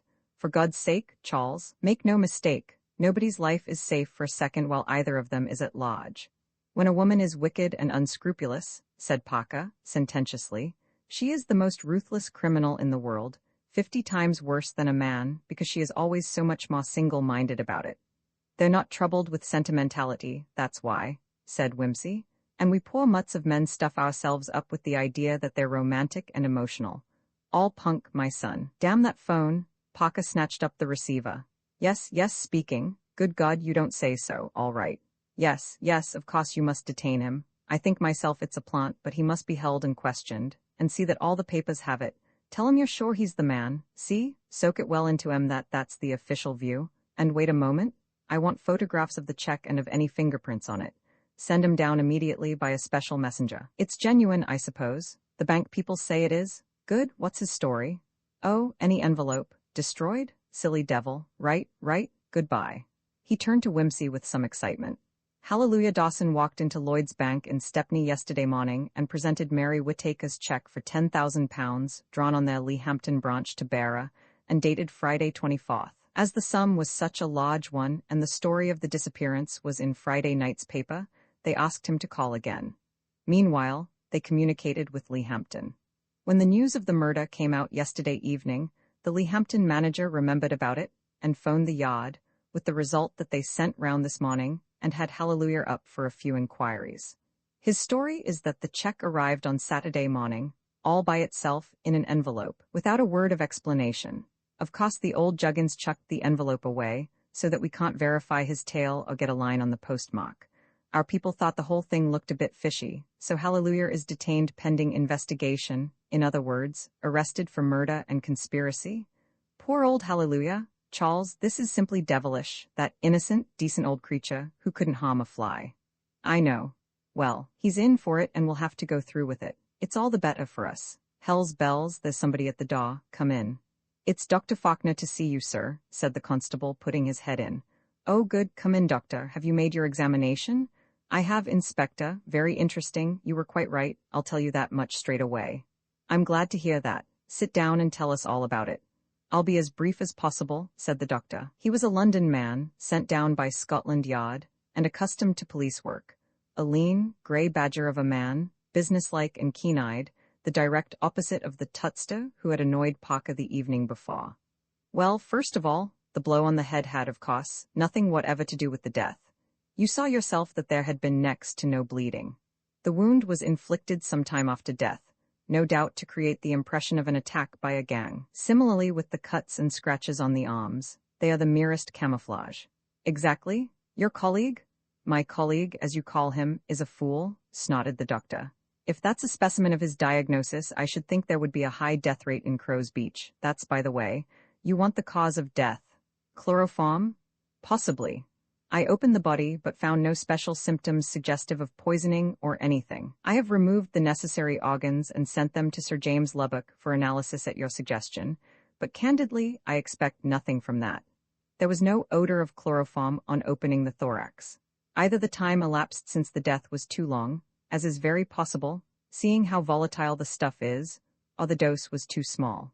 I found no indications of any heart weakness, so that, to produce death in a healthy young girl, chloroform would have had to be administered over a considerable time. Do you think it was administered at all? Yes, I think it was. The burns on the face certainly suggest it. That would also account for the handkerchief found in the car, said Whimsy. I suppose, pursued Parker, that it would require considerable strength and determination to administer chloroform to a strong young woman. She would probably resist strenuously. She would, said the doctor grimly, but the odd thing is, she didn't. As I said before, all the marks of violence were inflicted post-mortem. Suppose she had been asleep at the time, suggested Whimsy. Couldn't it have been done quietly then? Oh, yes, easily. After a few long breaths of the stuff, she would become semi-conscious and then could be more firmly dealt with. It is quite possible, I suppose, that she fell asleep in the sunshine while her companion wandered off and was kidnapped, and that the kidnappers then came along and got rid of Miss Findlater. That seems a little unnecessary, said Parker. Why come back to her at all? Do you suggest that they both fell asleep and were both set on and chloroformed at the same time? It sounds rather unlikely. I don't. Listen, Doctor, only keep this to yourself. He outlined the history of their suspicions about Mary Whittaker, to which the doctor listened in horrified amazement. What happened, said Parker, as we think, is this. We think that for some reason Miss Whittaker had determined to get rid of this poor girl who was so devoted to her. She arranged that they should go off for a picnic, and that it should be known where they were going to. Then, when Vera Findlater was dozing in the sunshine, our theory is that she murdered her, either with chloroform or, more likely, I fancy, by the same method that she used upon her other victims, whatever that was. Then she struck her on the head and produced the other appearances suggestive of a struggle, and left on the bushes a cap which she had previously purchased and stained with brilliantine. I am, of course, having the cap traced. Miss Whittaker is a tall, powerful woman. I don't think it would be beyond her strength to inflict that blow on an unresisting body. But how about those footmarks in the wood? I'm coming to that. There are one or two very odd things about them. To begin with, if this was the work of a secret gang, why should they go out of their way to pick out the one damp, muddy spot in 20 miles of country to leave their footprints in, when almost anywhere else they could have come and gone without leaving any recognizable traces at all? Good point, said the doctor. And I add to that they must have noticed they'd left a cap behind. Why not come back and remove it? Exactly. Then again, both pairs of shoes left prints entirely free from the marks left by wear and tear. I mean that there were no signs of the heels or soles being worn at all, while the rubbers on the larger pair were obviously just out of the shop. We shall have the photographs here in a moment, and you will see. Of course, it's not impossible that both men should be wearing brand new shoes, but on the whole, it's unlikely. It is, agreed the doctor. And now we come to the most suggestive thing of all. One of the supposed men had very much bigger feet than the other, from which you would expect a taller and possibly heavier man with a longer stride. But on measuring the footprints, what do we find? In all three cases, the big man, the little man, and the woman, we have exactly the same length of stride. Not only that, but the footprints have sunk into the ground to precisely the same depth, indicating that all three people were of the same weight. Now, the other discrepancies might pass, but that is absolutely beyond the reach of coincidence. Dr. Faulkner considered this for a moment. You've proved your point, he said at length. I consider that absolutely convincing. It struck even Sir Charles Pillington, who is none too bright, said Parker. I had the greatest difficulty in preventing him from blurting out the extraordinary agreement of the measurements to that Evening View's man. You think, then, that Miss Whittaker had come provided with these shoes and produced the tracks herself? Yes, returning each time through the bracken. Cleverly done. She had made no mistake about superimposing the footprints. It was all worked out to a nicety, each set over and under the two others, to produce the impression that three people had been there at the same time. Intensive study of the works of Mr. Austin Freeman, I should say. And what next? Well, I think we shall find that this Mrs. Forrest, who we think has been her accomplice all along, had brought her car down, the big car, that is, and was waiting there for her. Possibly she did the making of the footprints while Mary Whittaker was staging the assault. Anyhow, she probably arrived there after Mary Whittaker and Vera Findlater had left the Austin and departed to the Hollow on the Downs. When Mary Whittaker had finished her part of the job, they put the handkerchief and the magazine called the Black Mask into the Austin and drove off in Mrs. Forrest's car. I'm having the movements of the car investigated, naturally. It's a dark blue Renault 4-seater with Michelin balloon tires, and the number is XO 4247. We know that it returned to Mrs. Forrest's garage on the Monday night with Mrs. Forrest in it. But where is Miss Whittaker? In hiding somewhere. We shall get her all right. She can't get money from her own bank, they are warned. If Mrs. Forrest tries to get money for her, she will be followed. So if the worst comes to the worst, we can starve her out in time with any luck. But we've got another clue. There has been a most determined attempt to throw suspicion on an unfortunate relative of Miss Whittaker's, a black nonconformist parson with the remarkable name of Hallelujah Dawson. He has certain pecuniary claims on Miss Whittaker, not legal claims, but claims which any decent and humane person should have respected. She didn't respect them, and the poor old man might very well have been expected to nurse a grudge against her. Yesterday morning, he tried to cash a bearer check of hers for £10,000 with a lame-sounding story to the effect that it had arrived by the first post, without explanation, in an envelope. So, of course, he's had to be detained as one of the kidnappers. But that is very clumsy, surely. He's almost certain to have an alibi. I fancy the story will be that he hired some gangsters to do the job for him. He belongs to a mission in Stepney, where that mauve cap came from, and no doubt there are plenty of tough lads in his neighborhood. Of course we shall make close inquiries and publish details broadcast in all the papers. And then, well then, I fancy, the idea is that Miss Whittaker will turn up somewhere in an agitated condition, with a story of assault, and holding to ransom made to fit the case. If Cousin Hallelujah has not produced a satisfactory alibi, we shall learn that he was on the spot directing the murderers. If he has definitely shown that he wasn't there, his name will have been mentioned, or he will have turned up at some time which the poor dear girl couldn't exactly ascertain, in some dreadful den to which she was taken in a place which she won't be able to identify. What a devilish plot. Yes, Miss Whittaker is a charming young woman. If there's anything she'd stop at, I don't know what it is. And the amiable Mrs. Forrest appears to be another of the same kidney. Of course, Doctor, we're taking you into our confidence. You understand that our catching Mary Whittaker depends on her believing that we've swallowed all these false clues of hers. I'm not a talker, said the doctor. Gang you call it, and gang it is as far as I'm concerned. And Miss Findlater was hit on the head and died of it. I only hope my colleague and the chief constable will be equally discreet. I warn them naturally after what you said last night. It's all very well, said Whimsy, but what positive evidence have we, after all, against this woman? A clever defending counsel would tear the whole thing to rags. The only thing we can absolutely prove her to have done is the burgling that house on Hampstead Heath and stealing the coal. The other deaths were returned natural deaths at the inquest, and as for Miss Findlater, even if we show it to be chloroform, well, chloroform isn't difficult stuff to get hold of. It's not arsenic or cyanide. And even if there were fingerprints on the spanner, there were not, said Parker gloomily. This girl knows what she's about. What did she want to kill Vera Findlater for, anyway? Asked the doctor, suddenly. According to you, the girl was the most valuable bit of evidence she had. She was the one witness who could prove that Miss Whittaker had an alibi for the other crimes, if they were crimes. She may have found out too much about the connection between Miss Whittaker and Mrs. Forrest. My impression is that she had served her turn and become dangerous. What we're hoping to surprise now is some communication between Forrest and Whittaker. Once we've got that— Humph, said Dr. Faulkner. He had strolled to the window. I don't want to worry you unduly, but I perceive Sir Charles Pillington in conference with the special correspondent of The Wire. The Yell came out with the gang story all over the front page this morning, and a patriotic letter about the danger of encouraging colored aliens. I needn't remind you that the Waya would be ready to corrupt the Archangel Gabriel in order to kill the Yell's story. Oh, hell, said Parker, rushing to the window. Too late, said the doctor. The Waya man has vanished into the post office. Of course, you can phone up and try to stop it. Parker did so, and was courteously assured by the editor of the Wire that the story had not reached him, and that if it did, he would bear Inspector Parker's instructions in mind. The editor of the Wire was speaking the exact truth. The story had been received by the editor of the Evening Banner, sister paper to the Wire. In times of crisis, it is sometimes convenient that the left hand should not know what the right hand does. After all, it was an exclusive story. Roman 22, a case of conscience, I know thou art religious, and haste a thing within thee called conscience, with 20 popish tricks and ceremonies, which I have seen thee careful to observe.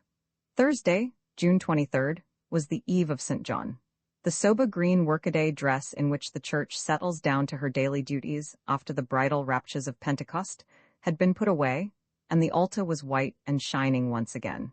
Vespers were over in the Lady Chapel at St. Onesimus. A faint reek of incense hung cloudily under the dim beams of the roof.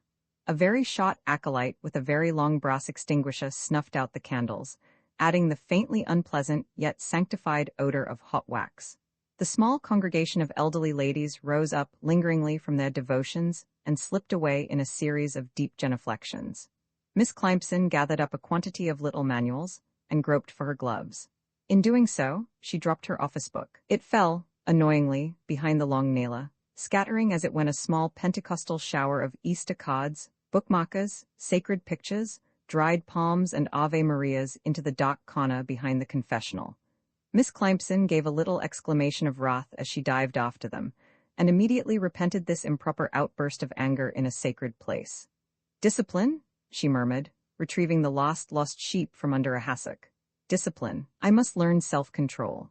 She crammed the papers back into the office book, grasped her gloves and handbag, bowed to the sanctuary, dropped her bag, picked it up this time in a kind of glow of martyrdom, bustled down the aisle and across the church to the south door, where the sacristan stood, key in hand, waiting to let her out. As she went, she glanced up at the high altar, unlit and lonely, with the tall candles like faint ghosts in the twilight of the apse. It had a grim and awful look, she thought, suddenly. "Good night, Mr. Staniforth," she said, quickly. "Good night, Miss Climson, good night." She was glad to come out of the shadowy porch into the green glow of the June evening.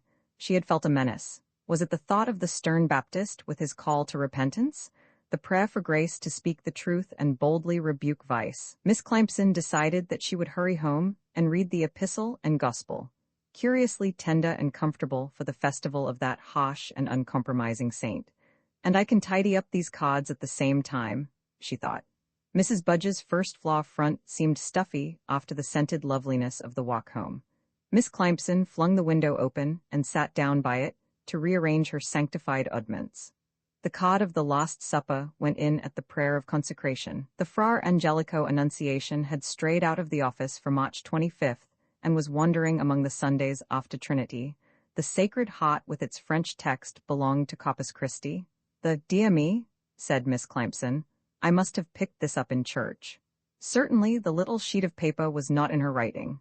Somebody must have dropped it.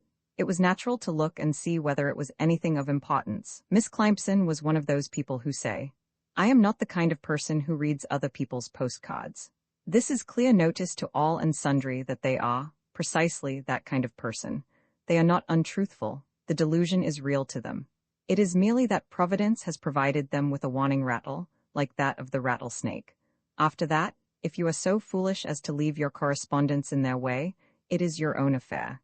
Miss Climson perused the paper. In the manuals for self-examination issued to the Catholic-minded, there is often included an unwise little paragraph which speaks volumes for the innocent unworldliness of the compilers.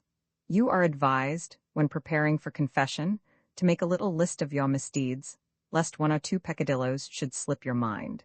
It is true that you are cautioned against writing down the names of other people, or showing your list to your friends, or leaving it about. But accidents may happen, and it may be that this recording of sins is contrary to the mind of the Church, who bids you whisper them with fleeting breath into the ear of a priest and bids him, in the same moment that he absolves, forget them as though they had never been spoken.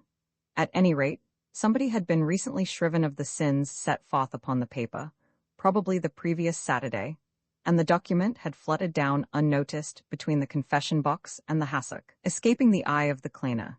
And here it was, the tale that should have been told to none but God, lying open upon Mrs. Budge's round mahogany table under the eye of a fellow model.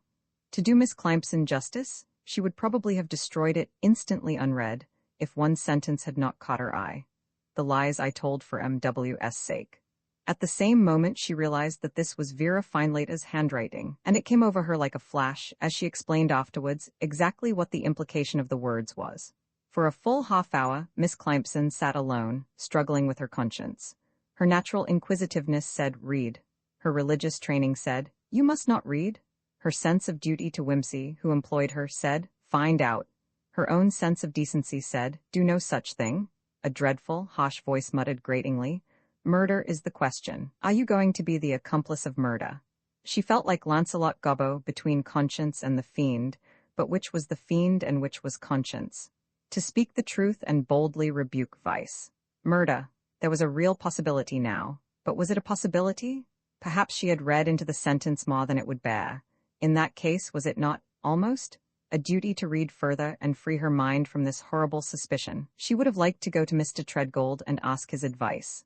Probably he would tell her to burn the paper promptly and drive suspicion out of her mind with prayer and fasting. She got up and began searching for the matchbox. It would be better to get rid of the thing quickly. What, exactly, was she about to do? To destroy the clue to the discovery of a murder? Whenever she thought of the word, it wrote itself upon her brain in large capitals, heavily underlined. Murder, like a police bill. Then she had an idea. Parker was a policeman. And probably also, he had no particular feelings about the sacred secrecy of the confessional. He had a Protestant appearance, or possibly he thought nothing of religion one way or the other. In any case, he would put his professional duty before everything. Why not send him the paper, without reading it, briefly explaining how she had come upon it? Then the responsibility would be his. On consideration, however, Miss Climson's innate honesty scouted this scheme as Jesuitical. Secrecy was violated by this open publication as much as if she had read the thing, or more so. The old Adam, too, raised his head at this point, suggesting that if anybody was going to see the confession, she might just as well satisfy her own reasonable curiosity. Besides, suppose she was quite mistaken. After all, the lies might have nothing whatever to do with Mary Whittaker's alibi. In that case, she would have betrayed another person's secret wantonly, and to no purpose. If she did decide to show it, she was bound to read it first, in justice to all parties concerned. Perhaps, if she just glanced at another word or two, she would see that it had nothing to do with murder, and then she could destroy it and forget it. She knew that if she destroyed it unread, she never would forget it to the end of her life. She would always carry with her that grim suspicion. She would think of Mary Whittaker as, perhaps, a murderess. When she looked into those hard blue eyes, she would be wondering what sort of expression they had when the soul behind them was plotting murder. Of course, the suspicions had been there before, planted by Whimsy, but now they were her own suspicions. They crystallized, became real to her. What shall I do? She gave a quick, shamefaced glance at the paper again. This time she saw the word London. Miss Climson gave a kind of little gasp, like a person stepping under a cold shower bath. "Well," said Miss Climson, "if this is a sin, I am going to do it, and may I be forgiven." With a red flush creeping over her cheeks as though she were stripping something naked, she turned her attention to the paper. The jottings were brief and ambiguous. Parker might not have made much of them, but to Miss Climson, trained in this kind of devotional shorthand, the story was clear as print. Jealousy. The word was written large and underlined. Then there was a reference to a quarrel, to wicked accusations and angry words, and to a preoccupation coming between the penitent's soul and God. Idle, and a long dash. From these few fossil bones, Miss Climson had little difficulty in reconstructing one of those hateful and passionate scenes of slighted jealousy with which a woman-ridden life had made her only too familiar. "I do everything for you, you don't care a bit for me, you treat me cruelly, you're simply sick of me, that's what it is. And don't be so ridiculous, really, I can't stand this. Oh, stop it, Vera, I hate being slobbered over." Humiliating, degrading, exhausting, beastly scenes. Girls' school, boarding house, Bloomsbury Flat scenes, damnable selfishness wearying of its victim. Silly schwammery swamping all decent self-respect. Barren quarrels ending in shame and hatred. Beastly, blood-sucking woman, said Miss Climson, viciously. It's too bad, she's only making use of the girl.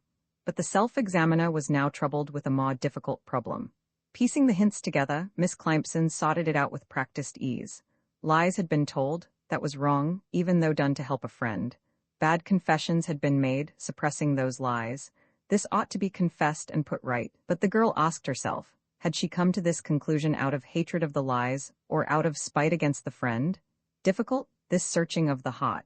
And ought she, not content with confessing the lies to the priest, also to tell the truth to the world? Miss Climson had here no doubt what the priest's ruling would be. You need not go out of your way to betray your friend's confidence. Keep silent if you can, but if you speak, you must speak the truth. You must tell your friend that she is not to expect any more lying from you. She is entitled to ask for secrecy, no more. So far, so good, but there was a further problem.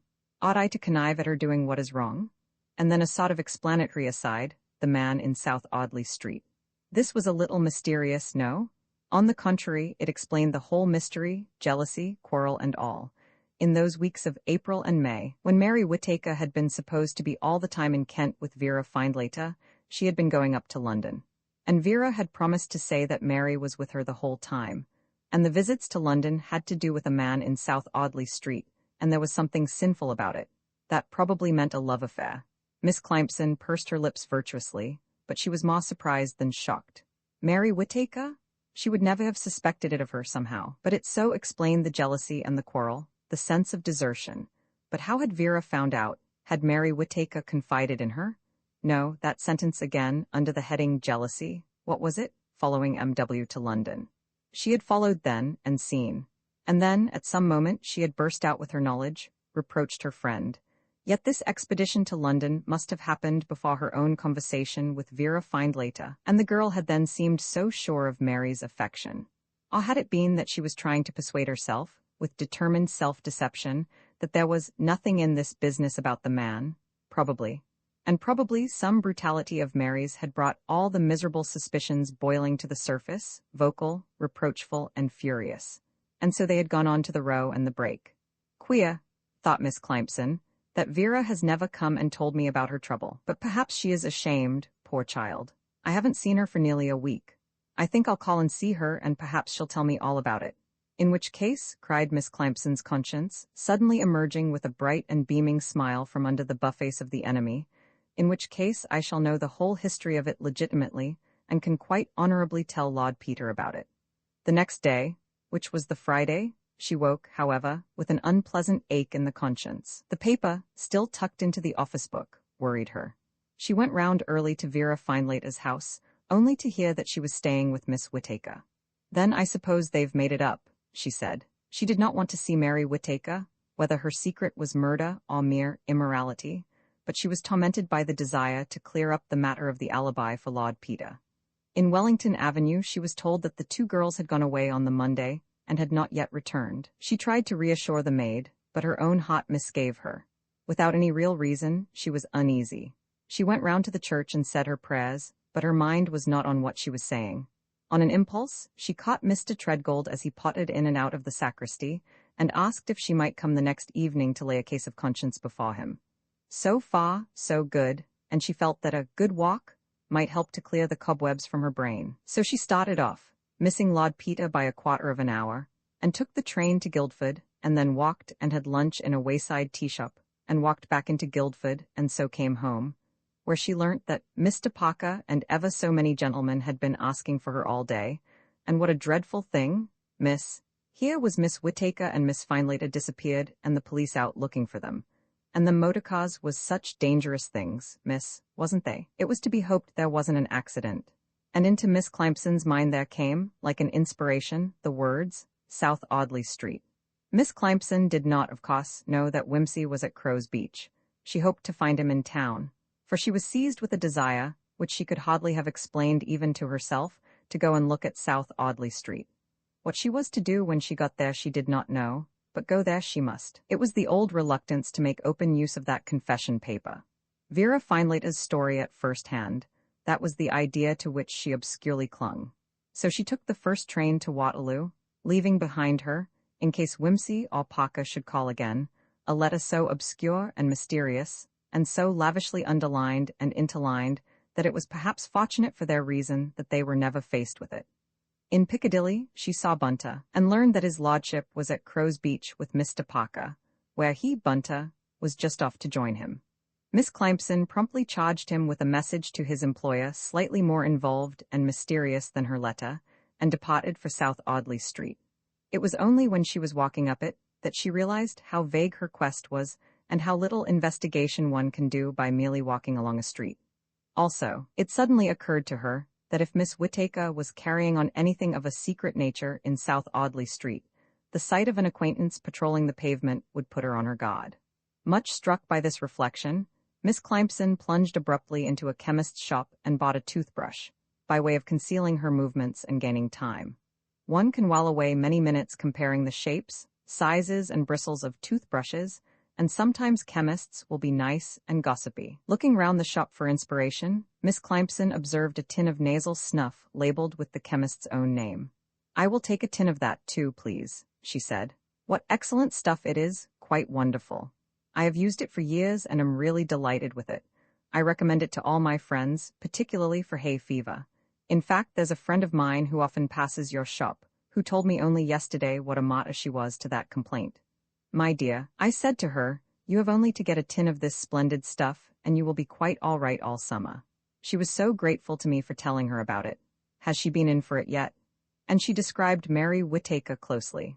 It will be noticed, by the way, that in the struggle between Miss Climson's conscience and what Wilkie Collins calls detective fever, conscience was getting the worst of it, and was winking at an amount of deliberate untruth which a little time earlier would have staggered it. The chemist, however, had seen nothing of Miss Climson's friend. Nothing, therefore, was to be done but to retire from the field and think what was next to be done. Miss Climson left, but before leaving she neatly dropped her latchkey into a large basket full of sponges standing at her elbow. She felt she might like to have an excuse to visit South Audley Street again. Conscience sighed deeply, and her guardian angel dropped a tear among the sponges. Retiring into the nearest tea shop she came to, Miss Climson ordered a cup of coffee and started to think out a plan for honeycombing South Audley Street. She needed an excuse and a disguise. An adventurous spirit was welling up in her elderly bosom, and her first dozen or so ideas were more lurid than practical. At length, a really brilliant notion occurred to her. She did not attempt to hide it from herself, precisely the type and build of person one associates with the collection of subscriptions. Moreover, she had a perfectly good and genuine cause ready to hand. The church which she attended in London ran a slum mission, which was badly in need of funds, and she possessed a number of collecting cards, bearing full authority to receive subscriptions on its behalf. What more natural than that she should try a little house-to-house visiting in a wealthy quarter? The question of disguise, also, was less formidable than it might appear. Miss Whittaker had only known her well-dressed and affluent in appearance. Ugly, clumping shoes, a hat of virtuous ugliness, a shapeless coat, and a pair of tinted glasses would disguise her sufficiently at a distance. At close quarters, it would not matter if she was recognized, for if once she got to close quarters with Mary Whittaker, her job was done and she had found the house she wanted. Miss Climson rose from the table, paid her bill, and hurried out to buy the glasses, remembering that it was Saturday. Having secured a pair which hid her eyes effectively without looking exaggeratedly mysterious, she made for her rooms in St. George's Square, to choose suitable clothing for her adventure. She realized, of course, that she could hardly start work till Monday. Saturday afternoon and Sunday are hopeless from the collector's point of view. The choice of clothes and accessories occupied her for the better part of the afternoon. When she was at last satisfied, she went downstairs to ask her landlady for some tea. "Certainly, miss," said the good woman. "Ain't it awful, miss, about this murder?" "What murder?" asked Miss Climson vaguely. She took the Evening Views from her landlady's hand and read the story of Vera Findlater's death. Sunday was the most awful day Miss Climson had ever spent. An active woman, she was condemned to inactivity, and she had time to brood over the tragedy. Not having Whimsy's or Parker's inside knowledge, she took the kidnapping story at its face value. In a sense, she found it comforting, for she was able to acquit Mary Whittaker of any share in this or the previous murders. She put them down, except, of course, in the case of Miss Dawson, and that might never have been a murder after all, to the mysterious man in South Audley Street. She formed a nightmare image of him in her mind, blood-bolted, sinister, and, most horrible of all, an associate and employer of debauched and brutal black assassins. To Miss Clamson's credit, be it said that she never for one moment faltered in her determination to track the monster to his lurking place. She wrote a long letter to Lord Peter, detailing her plans. Bunter, she knew, had left 110A Piccadilly, so after considerable thought, she addressed it to Lord Peter Wimsey, C/O Inspector Parker, the police station, Crow's Beach. There was, of course, no Sunday post from town. However, it would go with the midnight collection. On the Monday morning she set out early, in her old clothes and her spectacles, for South Audley Street. Never had her natural inquisitiveness and her hard training in third-rate boarding houses stood her in better stead. She had learned to ask questions without heeding rebuffs, to be persistent, insensitive, and observant. In every flat she visited, she acted her natural self, with so much sincerity and such limpet-like obstinacy that she seldom came away without a subscription, and almost never without some information about the flat and its inmates. By tea-time, she had done one side of the street and nearly half the other, without result. She was just thinking of going to get some food, when she caught sight of a woman, about 100 yards ahead, walking briskly in the same direction as herself. Now, it is easy to be mistaken in faces, but almost impossible not to recognize a back. Miss Clamson's heart gave a bound. "Mary Whittaker?" she said to herself, and started to follow. The woman stopped to look into a shop window. Miss Clamson hesitated to come closer. If Mary Whittaker was at large, then, why then the kidnapping had been done with her own consent. Puzzled, Miss Clamson determined to play a waiting game. The woman went into the shop. The friendly chemist's was almost opposite. Miss Clamson decided that this was the moment to reclaim her latchkey. She went in and asked for it. It had been put aside for her, and the assistant produced it at once. The woman was still in the shop over the way. Miss Clamson embarked upon a long string of apologies and circumstantial details about her carelessness. The woman came out. Miss Clamson gave her a longish start, brought the conversation to a close, and fussed out again, replacing the glasses which she had removed for the chemist's benefit. The woman walked on without stopping, but she looked into the shop windows from time to time. A man with a fruiterer's barrow removed his cap as she passed and scratched his head. Almost at once, the woman turned quickly and came back. The fruiterer picked up the handles of his barrow and trundled it away into a side street. The woman came straight on, and Miss Clamson was obliged to dive into a doorway and pretend to be tying a bootlace to avoid a face-to-face encounter. Apparently, the woman had only forgotten to buy cigarettes. She went into a tobacconist's and emerged again in a minute or two, passing Miss Clamson again. That lady had dropped her bag and was agitatedly sorting its contents. The woman passed her without a glance and went on. Miss Clamson, flushed from stooping, followed again. The woman turned in at the entrance to a block of flats next door to a florist's. Miss Clamson was hot on her heels now, for she was afraid of losing her. Mary Whittaker, if it was Mary Whittaker, went straight through the hall to the lift, which was one of the kind worked by the passenger. She stepped in and shot up. Miss Clamson, gazing at the orchids and roses in the florist's window, watched the lift out of sight. Then, with her subscription card prominently in her hand, she too entered the flats. There was a potter on duty in a little glass case. He at once spotted Miss Clamson as a stranger and asked politely if he could do anything for her. Miss Clamson, selecting a name at random from the list of occupants in the entrance, asked which was Mrs. Forrest's flat. The man replied that it was on the 4th floor and stepped forward to bring the lift down for her. A man, to whom he had been chatting, moved quietly from the glass case and took up a position in the doorway. As the lift ascended, Miss Clamson noticed that the fruiterer had returned. His barrow now stood just outside. The potter had come up with her and pointed out the door of Mrs. Forrest's flat. His presence was reassuring. She wished he would stay within call till she had concluded her search of the building. However, having asked for Mrs. Forrest, she must begin there. She pressed the bell. At first she thought the flat was empty, but after ringing a second time she heard footsteps. The door opened, and a heavily overdressed and peroxided lady made her appearance, whom Lord Peter would at once, and embarrassingly, have recognized. "I have come," said Miss Clamson, wedging herself briskly in at the doorway with the skill of the practiced canvasser, "to try if I can enlist your help for our mission settlement. May I come in? I am sure you—" "No, thanks," said Mrs. Forrest shortly and in a hurried, breathless tone, as if there was somebody behind her who she was anxious should not overhear her. "I'm not interested in missions."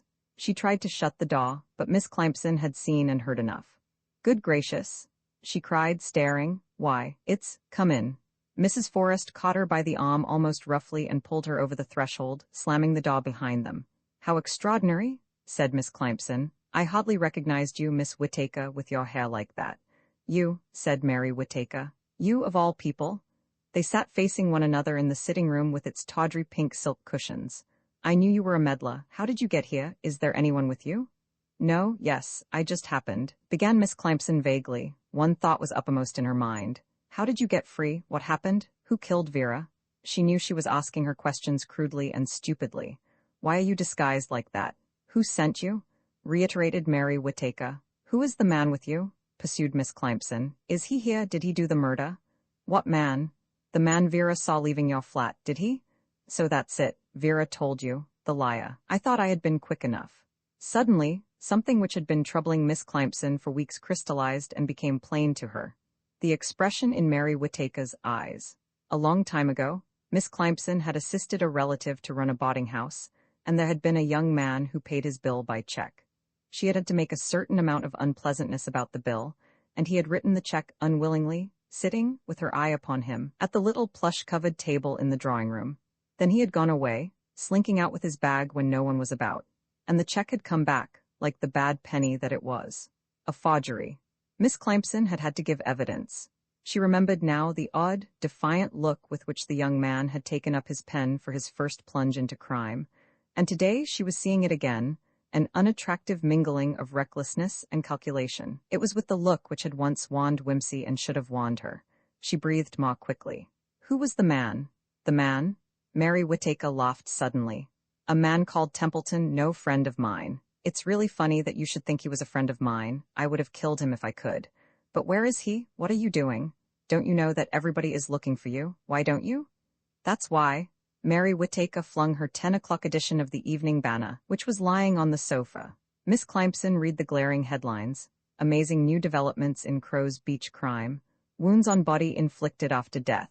Faked footprints. Miss Clympson gasped with amazement and bent over the smaller type. "How extraordinary," she said, looking up quickly, not quite quickly enough. The heavy brass lamp missed her head indeed, but fell numbingly on her shoulder. She sprang to her feet with a loud shriek, just as Mary Whittaker's strong white hands closed upon her throat. Roman 23, and smote him, thus, "'Tis not so deep as a well, nor so wide as a church door, but 'tis enough, 'twill serve."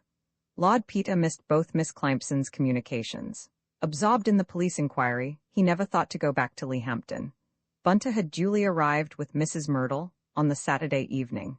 Immense police activity was displayed in the neighborhood of the Downs and at Southampton and Portsmouth in order to foster the idea that the authorities supposed the gang to be lurking in those districts. Nothing, as a matter of fact, was farther from Parker's thoughts. "Let her think she is safe," he said, "and she'll come back. It's the cat-and-mouse act for us, old man." Whimsy fretted. He wanted the analysis of the body to be complete and loathed the thought of the long days he had to wait, and he had small hope of the result. "It's all very well sitting round with your large disguised policeman outside Mrs. Forrest's flat," he said irritably, over the bacon and eggs on Monday morning, "but you do realize, don't you, that we've still got no proof of murder? Not in one single case." "That's so," replied Parker placidly. "Well, doesn't it make your blood boil?" said Whimsy. "Hardly," said Parker. "This kind of thing happens too often. If my blood boiled every time there was a delay in getting evidence, I should be in a perpetual fever." "Why worry? It may be that perfect crime you're so fond of talking about, the one that leaves no trace. You ought to be charmed with it." "Oh, I dare say. O turpitude, where are the charms that sages have seen in thy face? Time's called at the criminal's arms, and there isn't a drink in the place." Whimsy's standard poets with emendations by Thingamy. "As a matter of fact, I'm not at all sure that Miss Dawson's death wasn't the perfect crime, if only the Whittaker girl had stopped at that and not tried to cover it up. If you notice, the deaths are becoming more and more violent, elaborate, and unlikely in appearance. Telephone again. If the post office accounts don't show a handsome profit on telephones this year, it won't be your fault." "It's the cap and shoes," said Parker, mildly. "They've traced them. They were ordered from an outfitter's in Stepney, to be sent to the Rev. H. Dawson, Peveril Hotel, Bloomsbury, to await arrival." "The Peveril again." "Yes, I recognize the hand of Mr. Trigg's mysterious charmer." The Rev. Hallelujah Dawson's card, with message "Please give parcel to bearer," was presented by a district messenger next day, with a verbal explanation that the gentleman found he could not get up to town after all. The messenger, obeying instructions received by telephone, took the parcel to a lady in a nurse's dress on the platform at Charing Cross. Asked to describe the lady, he said she was tall and wore blue glasses and the usual cloak and bonnet. So that's that. How were the goods paid for? Postal order, purchased at the West Central office at the busiest moment of the day. And when did all this happen? That's the most interesting part of the business. Last month, shortly before Miss Whittaker and Miss Finelater returned from Kent. This plot was well thought out beforehand. Yes. Well, that's something more for you to pin onto Mrs. Forrest. It looks like proof of conspiracy, but whether it's proof of murder. It's meant to look like a conspiracy of cousin hallelujahs, I suppose. Oh well, we shall have to trace the letters and the typewriter that wrote them and interrogate all these people, I suppose. God, what a grind. Hullo, come in. Oh, it's you, Doctor. Excuse my interrupting your breakfast, said Dr. Faulkner, but early this morning, while lying awake, I was visited with a bright idea. So I had to come and work it off on you while it was fresh. About the blow on the head and the marks on the arms, you know. Do you suppose they served a double purpose? Besides making it look like the work of a gang, could they be hiding some other, smaller mark? Poison, for instance, could be injected, and the mark covered up by scratches and cuts inflicted after death. Frankly, said Parker, I wish I could think it. It's a very sound idea and maybe the right one.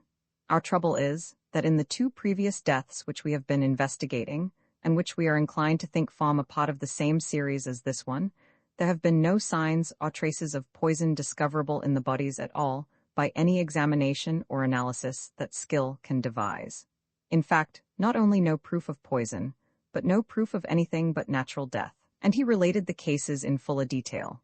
Odd, said the doctor. And you think this may turn out the same way? Still, in this case the death can't very well have been natural, or why these elaborate efforts to cover it up? It wasn't, said Parker, the proof being that, as we now know, the plot was laid nearly 2 months ago. But the method? Cried Whimsy. The method. Hang it all. Here are all we people with our brilliant brains and our professional reputations, and this half-trained girl out of a hospital can beat the lot of us. How was it done? It's probably something so simple and obvious that it's never occurred to us, said Parker. The sort of principle you learn when you're in the 4th form and never apply to anything. Rudimentary. Like that motorcycling imbecile we met up at Crofton, who sat in the rain and prayed for help because he'd never heard of an airlock in his feed. Now I dare say that boy had learnt. What's the matter with you? My God, cried Whimsy. He smashed his hand down among the breakfast things, upsetting his cup.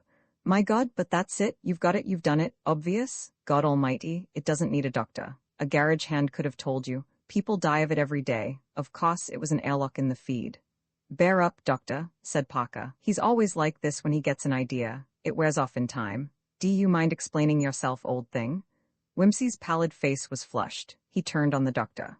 Look here, he said, the body's a pumping engine, isn't it? The jolly old heart pumps the blood round the arteries and back through the veins and so on, doesn't it? That's what keeps things working, what? Round and home again in 2 minutes, that sort of thing? Certainly. Little valve to let the blood out, another little valve to let it in, just like an internal combustion engine, which it is. Of course. And esposin that stops, you die. Yes, now look here. Esposin you take a good big hypodermic, empty and dig it into one of the big arteries and push the handle, what would happen? What would happen, doctor? You'd be pumping a big air bubble into your engine feed, wouldn't you? What would become of your circulation then? It would stop it, said the doctor, without hesitation. That is why nurses have to be particular to fill the syringe properly, especially when doing an intravenous injection. I knew it was the kind of thing you learnt in the 4th form. Well, go on. Your circulation would stop. It would be like an embolism in its effect, wouldn't it? Only if it was in a main artery, of course. In a small vein, the blood would find a way round. That is why, this seemed to be the doctor's favorite opening, that is why it is so important that embolisms, blood clots, should be dispersed as soon as possible and not left to wander about the system. Yes, but the air bubble, doctor, in a main artery, say the femoral or the big vein in the bend of the elbow, that would stop the circulation, wouldn't it? How soon? Why, at once, the heart would stop beating. And then, you would die. With what symptoms? None to speak of. Just a gasp or two. The lungs would make a desperate effort to keep things going. Then you'd just stop, like heart failure. It would be heart failure. How well I know it, that sneeze in the carburetor, a gasping, as you say. And what would be the postmortem symptoms? None, just the appearances of hot failure, and of course the little mark of the needle if you happen to be looking for it. You're sure of all this, doctor? Said Parker. Well, it's simple, isn't it? A plain problem in mechanics. Of course that would happen. It must happen. Could it be proved? Insisted Parker. That's more difficult. We must try, said Parker. It's ingenious and it explains a lot of things.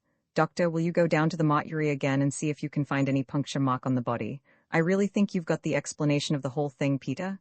Oh dear, who's on the phone now? What? Oh hell? Well, that's Tonnit, she'll never come back now. Want all the pots, send out an all stations call, watch the railways and go through Bloomsbury with a tooth comb. That's the pot she knows best. I'm coming straight up to town now. Yes, immediately. Right you are. He hung up the receiver with a few brief, choice expressions. That adjectival imbecile, Pillington, has let out all he knows. The whole story is in the early editions of the Banner. We're doing no good here. Mary Whittaker will know the game's up, and she'll be out of the country in 2 if she isn't already. Coming back to town, Whimsy? Naturally. Take you up in the car, lose no time, ring the bell for Bunter, would you? Oh, Bunter, we're going up to town. How soon can we start? At once, my lord. I have been holding your lordship's and Mr. Parker's things ready packed from hour to hour, in case a hurried adjournment should be necessary. Good man. And there is a letter for you, Mr. Parker, sir. Oh, thanks. Ah, yes. The fingerprints off the check. 2 sets only, besides those of the cashier, of course, Cousin Hallelujah's and a female set, presumably those of Mary Whittaker. Yes, obviously, here are the 4 fingers of the left hand, just as one would place them to hold the check flat while signing. Pardon me, sir, but might I look at that photograph? Certainly. Take a copy for yourself. I know it interests you as a photographer. Well, cheerio, doctor. See you in town sometime. Come on, Peter. Lord Peter came on. And that, as Dr. Faulkner would say, was why Miss Climson's second letter was brought up from the police station too late to catch him.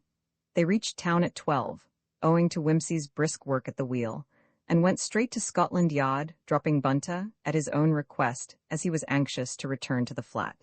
They found the chief commissioner in rather a brusque mood, angry with the Banner, and annoyed with Parker for having failed to muzzle Pillington. God knows where she will be found next. She's probably got a disguise and a getaway already.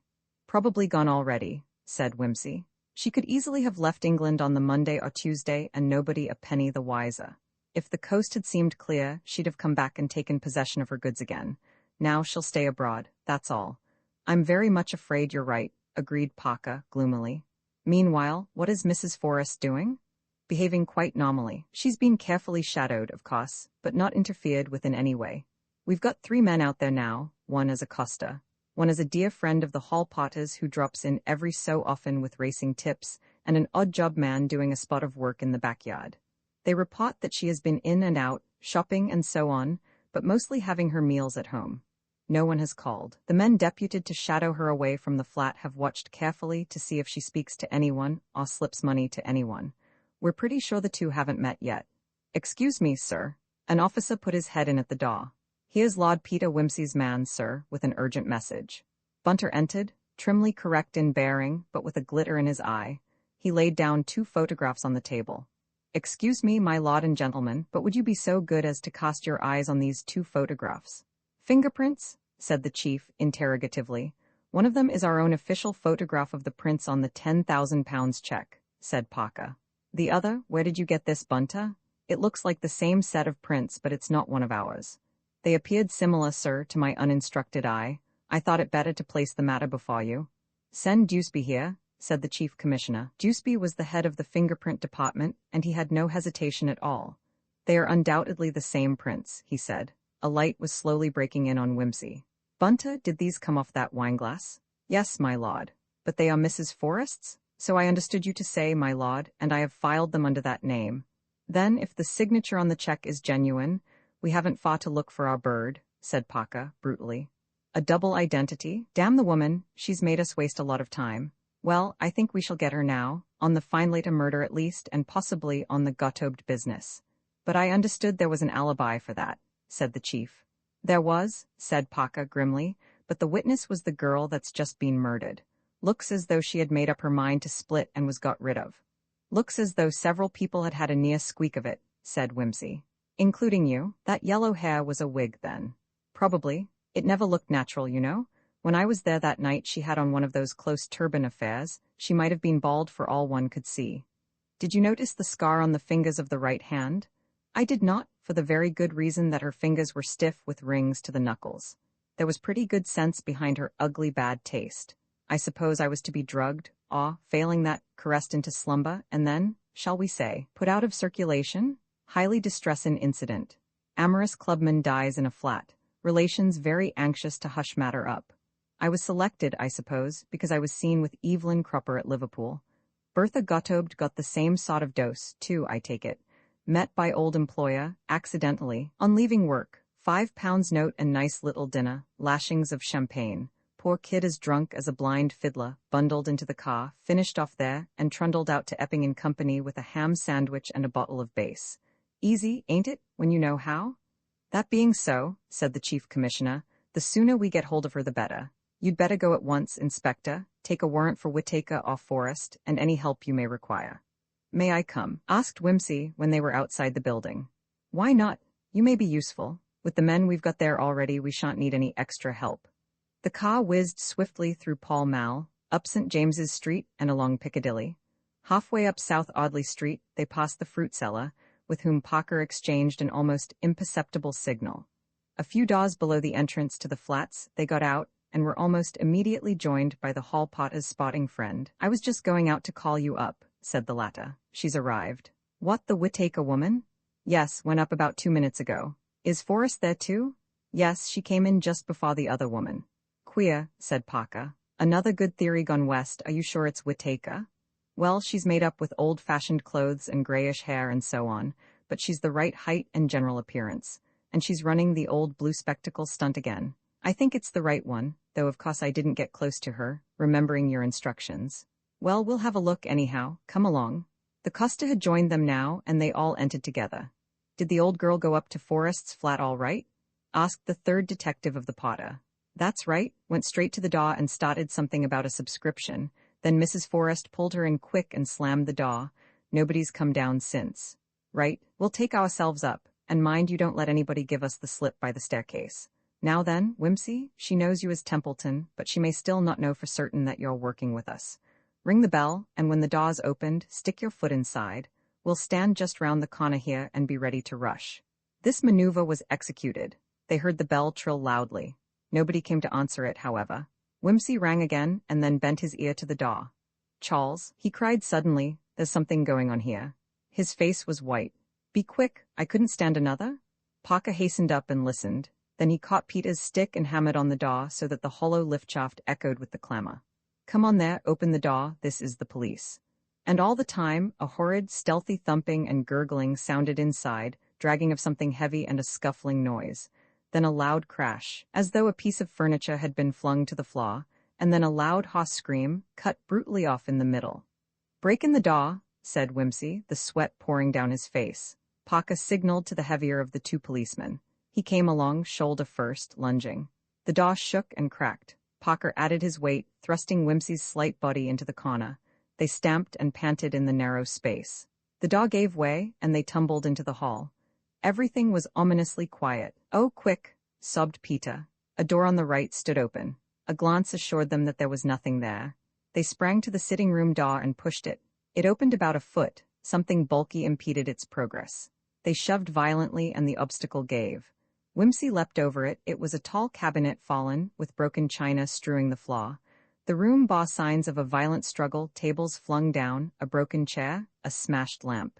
He dashed for the bedroom, with Parker hard at his heels. The body of a woman lay limply on the bed.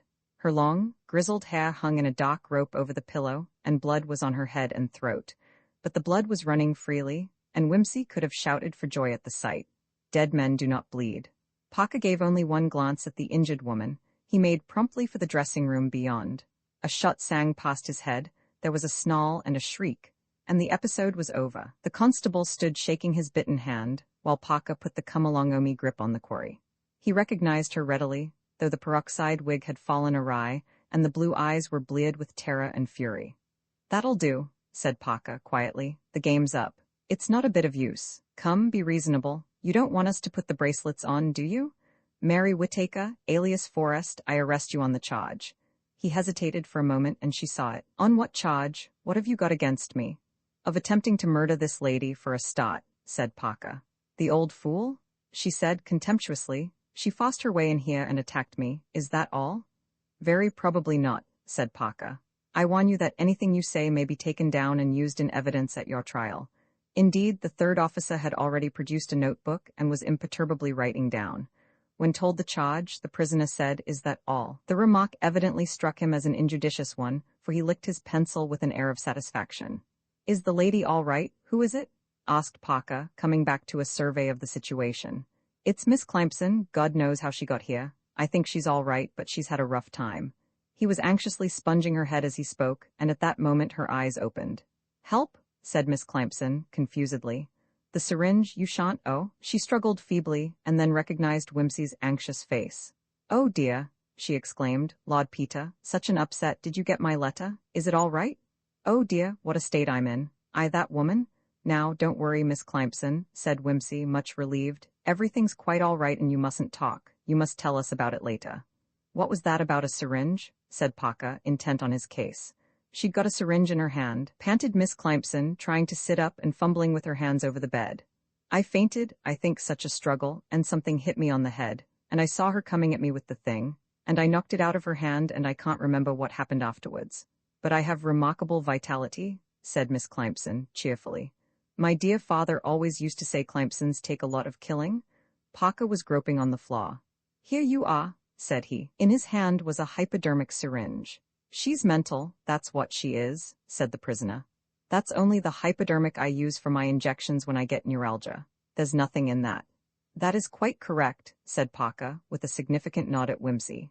"There is nothing in it." On the Tuesday night, when the prisoner had been committed for trial on the charges of murdering Bertha Gottobed and Vera Findlater and attempting to murder Alexandra Clamson, Whimsy dined with Parker. The farmer was depressed and nervous. "The whole thing's been beastly," he grumbled. They had sat up discussing the case into the small hours. "Interesting," said Parker. "Interesting. I owe you 7 and 6, by the way. We ought to have seen through that forest business earlier, but there seemed no real reason to suspect the Findlater girl's word as to the alibi. These mistaken loyalties make a lot of trouble. I think the thing that put us off was that it all started so early. There seemed no reason for it, but looking back on Trigg's story, it's as plain as a pikestaff. She took a big risk with that empty house, and she couldn't always expect to find empty houses handy to do away with people in. The idea was, I suppose, to build up a double identity, so that, if Mary Whittaker was ever suspected of anything, she could quietly disappear and become the frail, but otherwise innocent Mrs. Forrest. The real slip-up was forgetting to take back that £5 note from Bertha Gottobed. If it hadn't been for that, we might never have known anything about Mrs. Forrest. It must have rattled her horribly when we turned up there.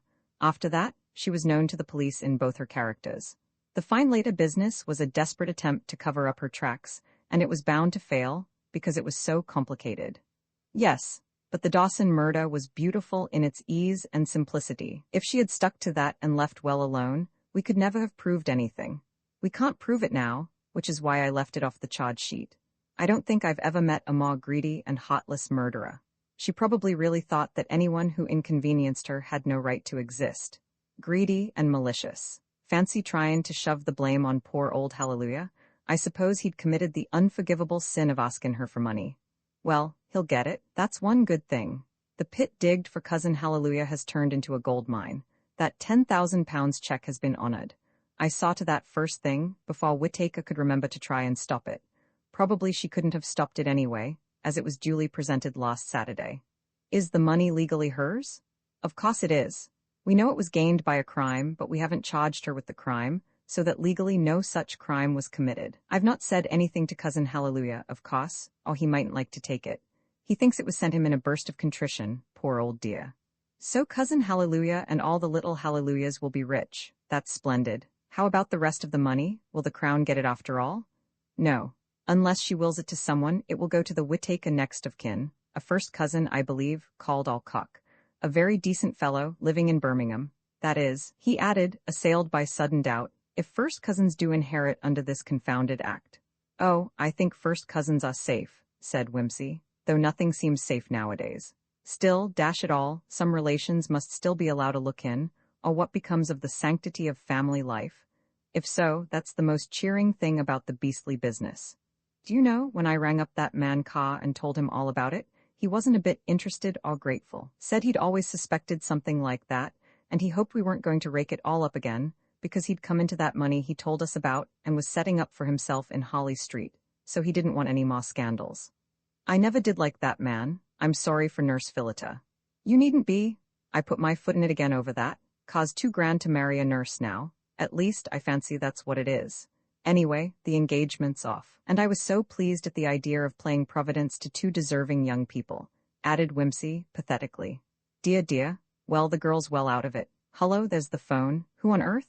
Some damn thing at the yard, I suppose, at 3 Emma, who'd be a policeman? Yes, oh, right, I'll come round. The case has gone west, Peter. How? Suicide, strangled herself with a sheet. I'd better go round, I suppose. I'll come with you.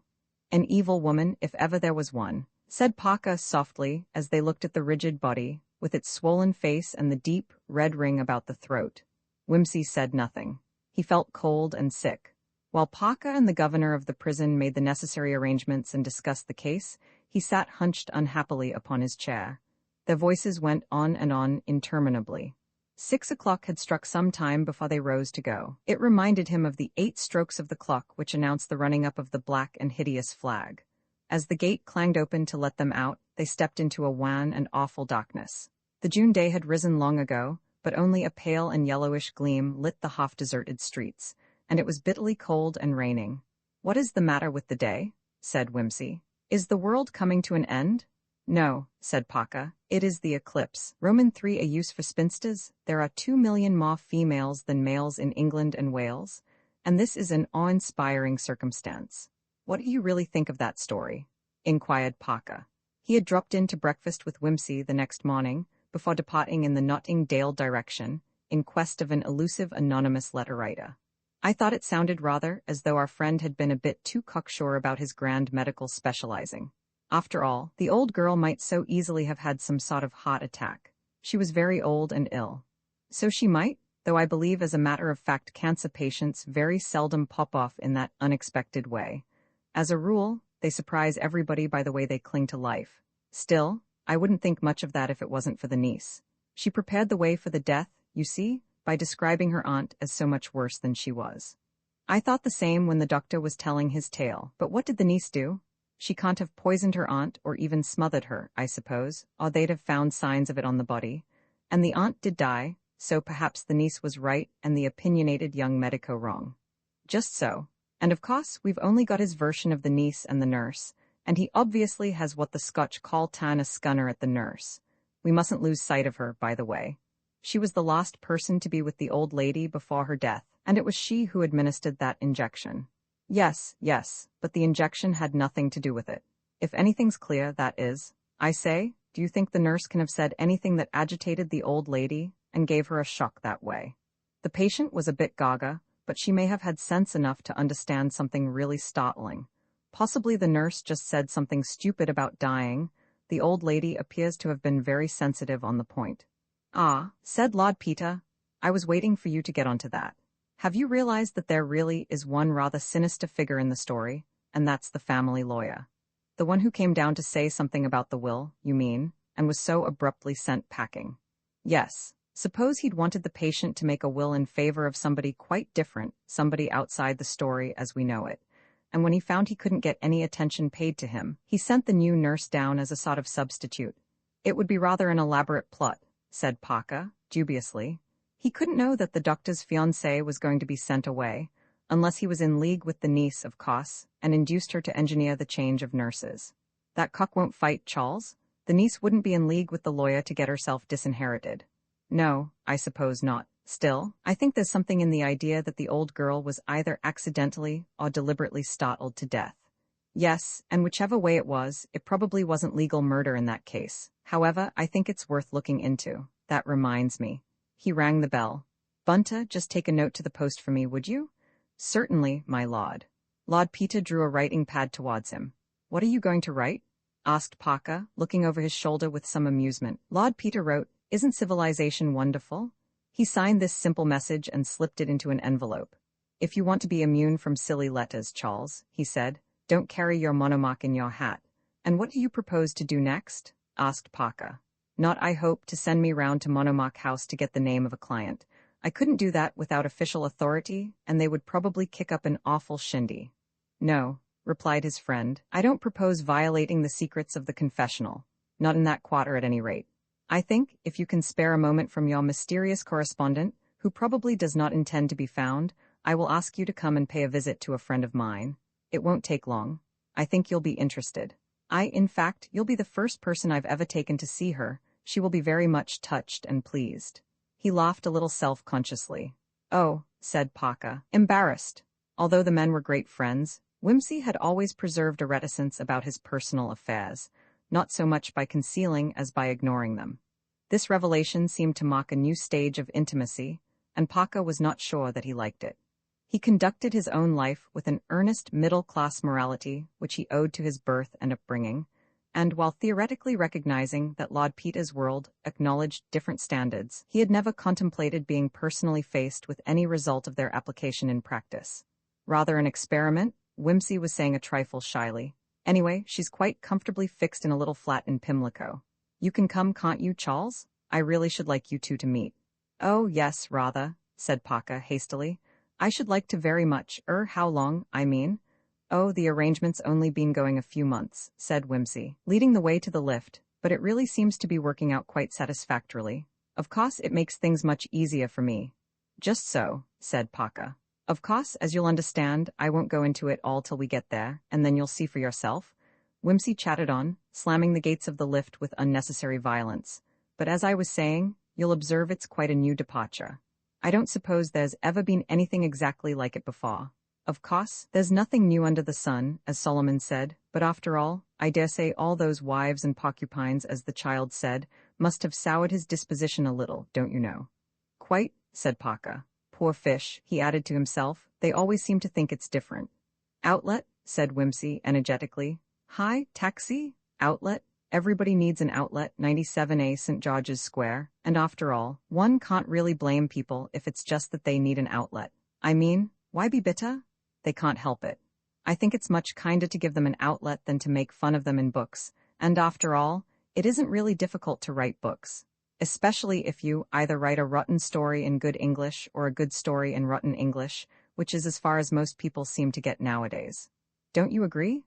Mr. Parker agreed, and Lord Peter wandered away along the paths of literature, till the cab stopped before one of those tall, awkward mansions which, originally designed for a Victorian family with fatigue-proof servants, have lately been dissected each into half a dozen inconvenient bandboxes and let off in flats. Lord Peter rang the top bell, which was marked Climpson, and relaxed negligently against the porch. 6 flights of stairs, he explained. It takes her some time to answer the bell, because there's no lift, you see. She wouldn't have a more expensive flat, though. She thought it wouldn't be suitable. Mr. Parker was greatly relieved, if somewhat surprised, by the modesty of the lady's demands, and placing his foot on the door-scraper in an easy attitude, prepared to wait with patience. Before many minutes, however, the door was opened by a thin, middle-aged woman, with a sharp, sallow face and very vivacious manner. She wore a neat, dark coat and skirt, a high-necked blouse and a long gold neck chain with a variety of small ornaments dangling from it at intervals, and her iron-gray hair was dressed under a net, in the style fashionable in the reign of the late King Edward. Oh, Lord Peter, how very nice to see you. Rather an early visit, but I'm sure you will excuse the sitting-room being a trifle in disorder. Do come in. The lists are quite ready for you. I finished them last night. In fact, I was just about to put on my hat and bring them round to you. I do hope you don't think I have taken an unconscionable time, but there was a quite surprising number of entries. It is too good of you to trouble to call. Not at all, Miss Climpson. This is my friend, Detective Inspector Parker, whom I have mentioned to you. How do you do, Mr. Parker, or ought I to say Inspector? Excuse me if I make mistakes. This is really the first time I have been in the hands of the police. I hope it's not rude of me to say that. Please come up. A great many stairs, I am afraid, but I hope you do not mind.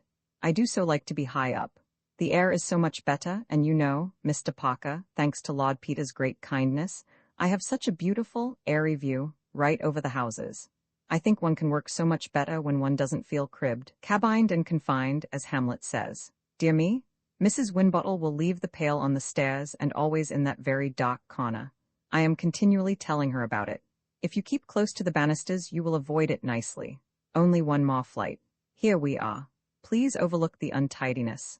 I always think breakfast things look so ugly when one has finished with them.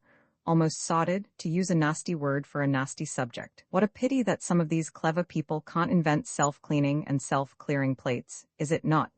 But please do sit down, I won't keep you a moment. And I know, Lord Peter, that you will not hesitate to smoke. I do so enjoy the smell of your cigarettes, quite delicious, and you are so very good about extinguishing the ends. The little room was, as a matter of fact, most exquisitely neat, in spite of the crowded array of knickknacks and photographs that adorned every available inch of space. The sole evidences of dissipation were an empty eggshell, a used cup, and a crumby plate on a breakfast tray.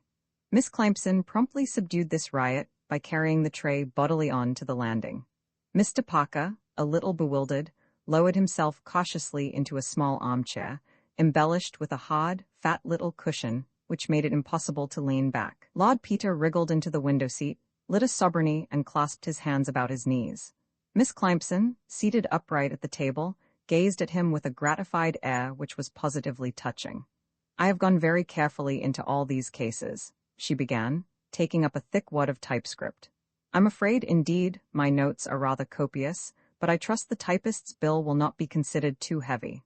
My handwriting is very clear, so I don't think there can be any errors. Dear me, such sad stories some of these poor women had to tell me, but I have investigated most fully, with the kind assistance of the clergyman, a very nice man and so helpful, and I feel sure that in the majority of the cases your assistance will be well bestowed. If you would like to go through— Not at the moment, Miss Climson, interrupted Lord Peter hurriedly. It's all right, Charles, nothing whatever to do with our dumb friends or supplying flannel to unmarried mothers. I'll tell you about it later. Just now, Miss Climson, we want your help on something quite different. Miss Climson produced a business-like notebook and sat at attention. The inquiry divides itself into two parts, said Lord Peter. The first part, I'm afraid, is rather dull. I want you, if you will be so good, to go down to Somerset House and search, or get them to search, through all the death certificates for Hampshire in the month of November, 1925. I don't know the town, and I don't know the name of the deceased.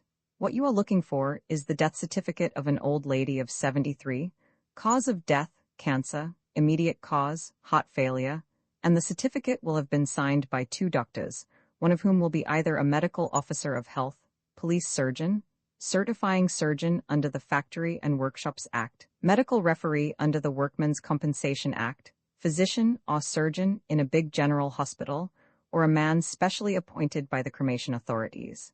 If you want to give any excuse for the search, you can say that you are compiling statistics about cancer, but what you really want is the names of the people concerned and the name of the town.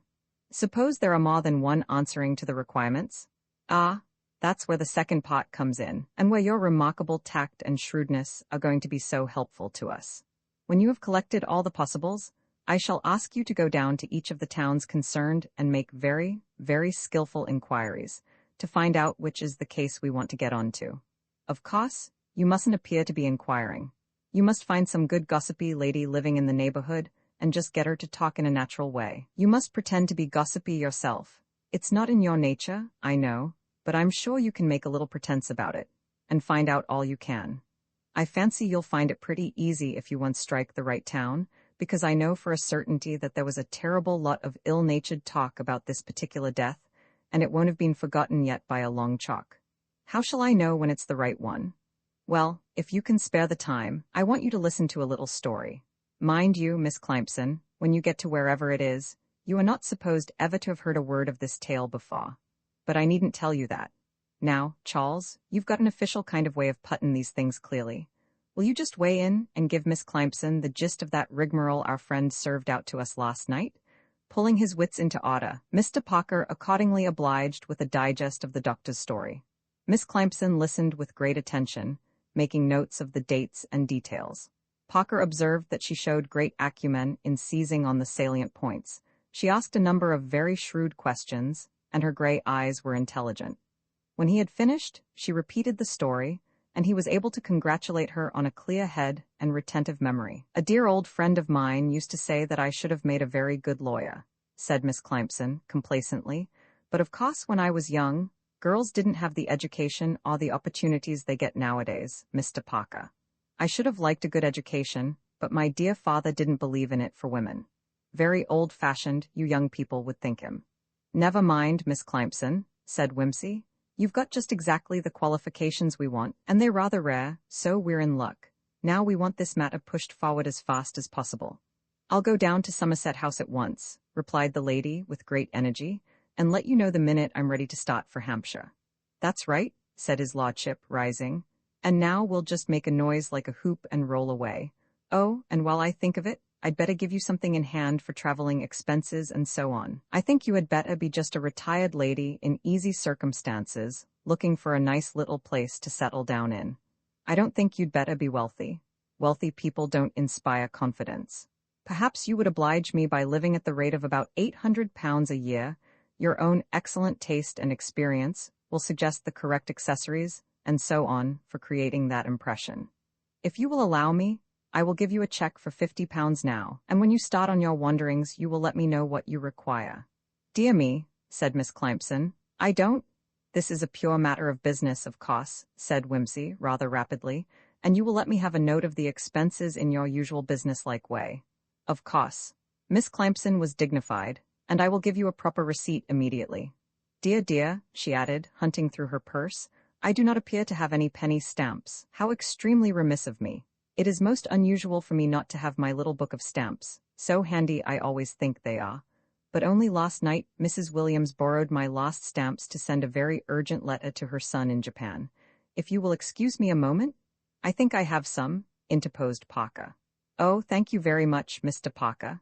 Here is the 2p. I never allow myself to be without pennies, on account of the bathroom geyser, you know. Such a very sensible invention, most convenient, and prevents all dispute about hot water among the tenants. Thank you so much. And now I sign my name across the stamps. That's right, isn't it? My dear father would be surprised to find his daughter so businesslike. He always said a woman should never need to know anything about money matters, but times have changed so greatly, have they not? Miss Clympson ushered them down all 6 flights of stairs, volubly protesting at their protests, and the door closed behind them. May I ask? Began Parker. It is not what you think, said his lordship earnestly. Of course not, agreed Parker. There, I knew you had a nasty mind. Even the closest of one's friends turn out to be secret thinkers. They think in private thoughts which they publicly repudiate. Don't be a fool. Who is Miss Clympson? Miss Clympson, said Lord Peter, is a manifestation of the wasteful way in which this country is run. Look at electricity. Look at water power. Look at the tides. Look at the sun. Millions of power units being given off into space every minute. Thousands of old maids, simply bursting with useful energy, forced by our stupid social system into hydros and hotels and communities and hostels and posts as companions, where their magnificent gossip powers and units of inquisitiveness are allowed to dissipate themselves or even become harmful to the community, while the ratepayers' money is spent on getting work for which these women are providentially fitted, inefficiently carried out by ill-equipped policemen like you. My God, it's enough to make a man write to John Bull. And then, bright young men write nasty little patronizing books called Elderly Women, and on the edge of the explosion, and the drunkards make songs upon 'em, poor things. Quite, said Parker. You mean that Miss Clympson is a kind of inquiry agent for you? She is my ears and tongue, said Lord Peter dramatically, and especially my nose. She asks questions which a young man could not put without a blush. She is the angel that rushes in where fools get a clump on the head. She can smell a rat in the dock. In fact, she is the cat's whiskers. That's not a bad idea, said Parker. Naturally, it is mine, therefore brilliant. Just think, people want questions asked. Whom do they send? A man with large, flat feet and a notebook, the sort of man whose private life is conducted in a series of inarticulate grunts. I send a lady with a long, woolly jumper on knitting needles and jingly things round her neck. Of course she asks questions, everyone expects it. Nobody is surprised, nobody is alarmed, and so-called superfluity is agreeably and usefully disposed of. One of these days they will put up a statue to me, with an inscription, to the man who made thousands of superfluous women happy without injury to their modesty or exertion to himself. I wish you wouldn't talk so much, complained his friend. And how about all those typewritten reports? Are you turning philanthropist in your old age? No, said Whimsy, rather hurriedly hailing a taxi. Tell you about that later. Little private pogrom of my own, insurance against the socialist revolution when it comes. What did you do with your great wealth, comrade? I bought first editions. Aristocrat, Alalantin, stay, spare me. I took proceedings against 500 moneylenders who oppressed the workers. Citizen, you have done well. We will spare your life. You shall be promoted to cleaning out the sewers. Voila. We must move with the times. Citizen taxi driver, take me to the British Museum. Can I drop you anywhere? No, so long. I am going to collate a 12th century manuscript of Tristan, while the old order lasts. Mr. Parker thoughtfully boarded a westward-bound bus and was rolled away to do some routine questioning, on his own account, among the female population of Nottingdale. It did not appear to him to be a milieu in which the talents of Miss Clympson could be usefully employed. Roman for a bit mental, a babbled of green fields. Letter from Miss Alexandra Catherine Clympson to Lord Peter Wimsey. C/O Mrs. Hamilton Budge, Fairview, Nelson Avenue, Leahampton, Hants. April 29, 1927. My dear Lord Peter, you will be happy to hear, after my 2 previous bad shots, that I have found the right place at last. The Agatha Dawson certificate is the correct one, and the dreadful scandal about Dr. Carr is still very much alive, I am sorry to say for the sake of human nature.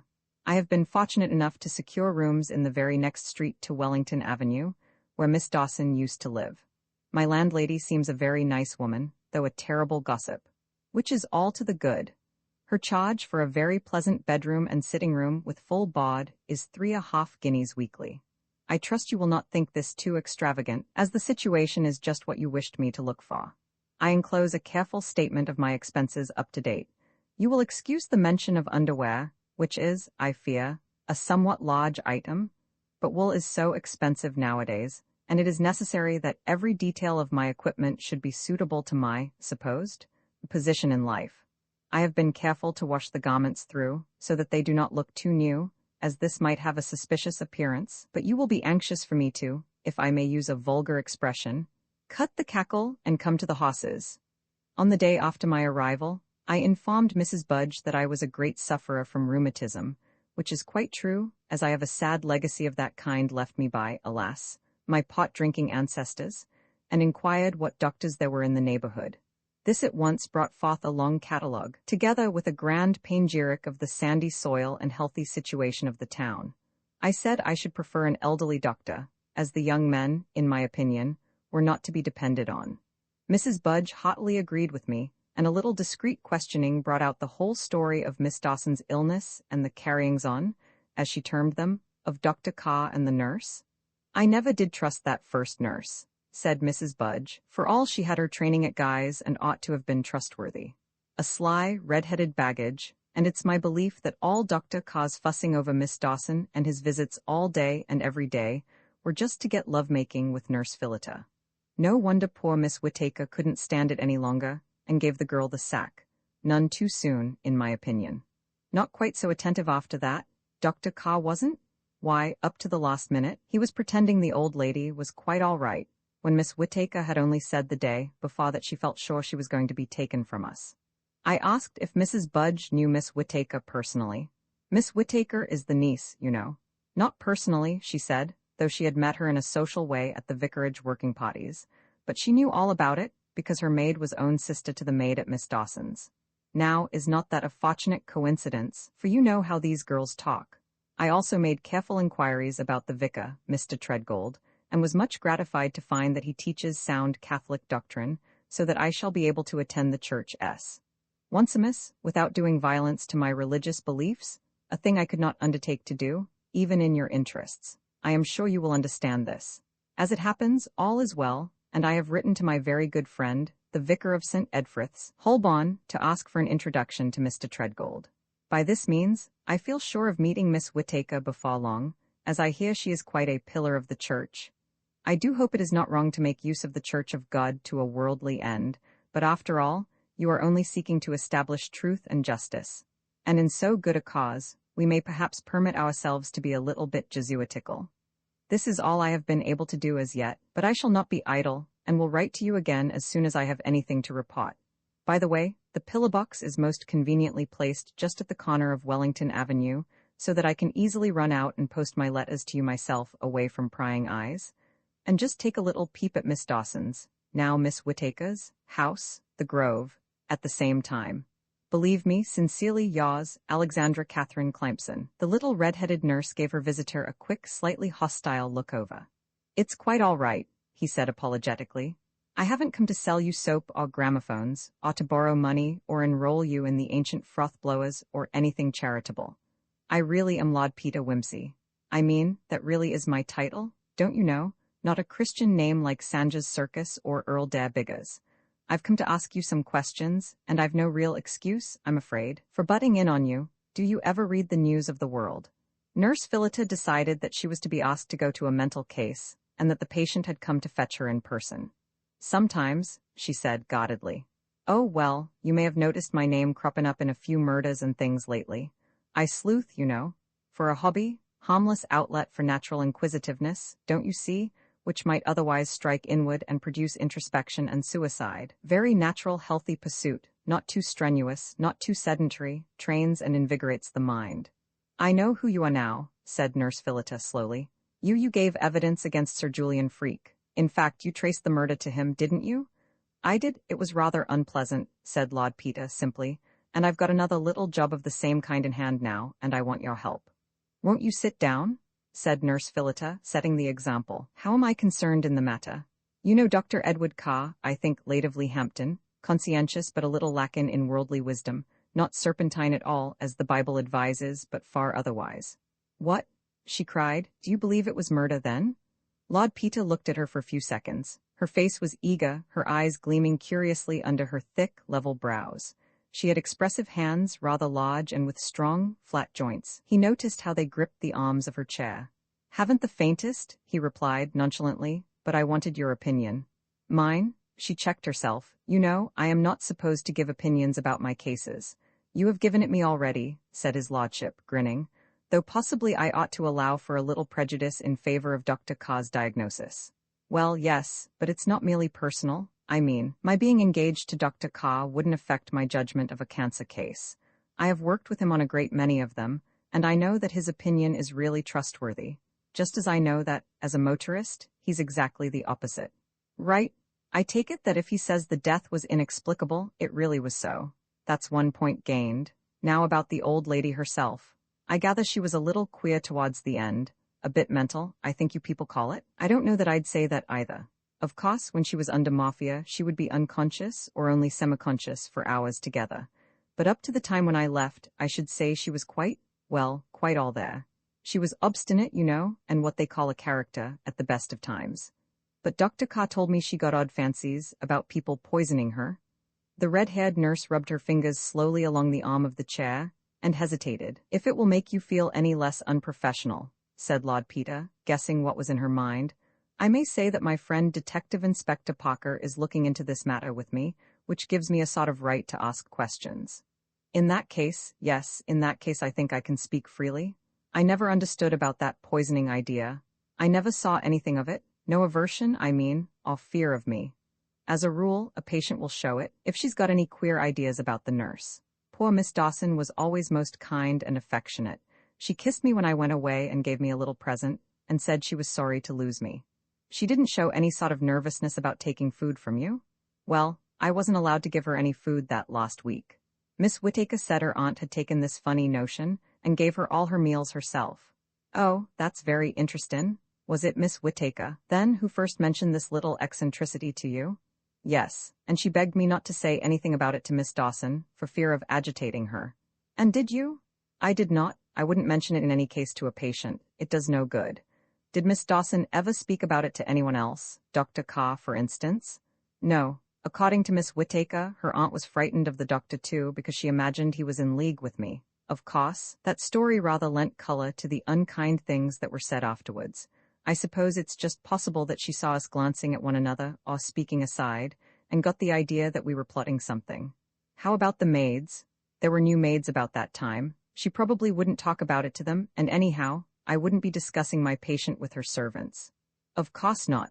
Why did the other maids leave? How many were there? Did they all go at once? 2 of them went. They were sisters. One was a terrible crockery smasher, and Miss Whittaker gave her notice, so the other left with her. Ah, well, one can have too much of seeing the Crown Derby rollin' round the floor. Quite, then it had nothing to do with, it wasn't on account of any little? It wasn't because they couldn't get along with the nurse, if you mean that, said Nurse Philita with a smile. They were very obliging girls, but not very bright. Quite. Well now, is there any little odd, out-of-the-way incident you can think of that might throw light on the thing? There was a visit from a lawyer, I believe, that agitated your patient quite a lot. Was that in your time? No, I only heard about it from Dr. Carr, and he never heard the name of the lawyer, what he came about, or anything. A pity, said his lordship. I have been hoping great things of the lawyer.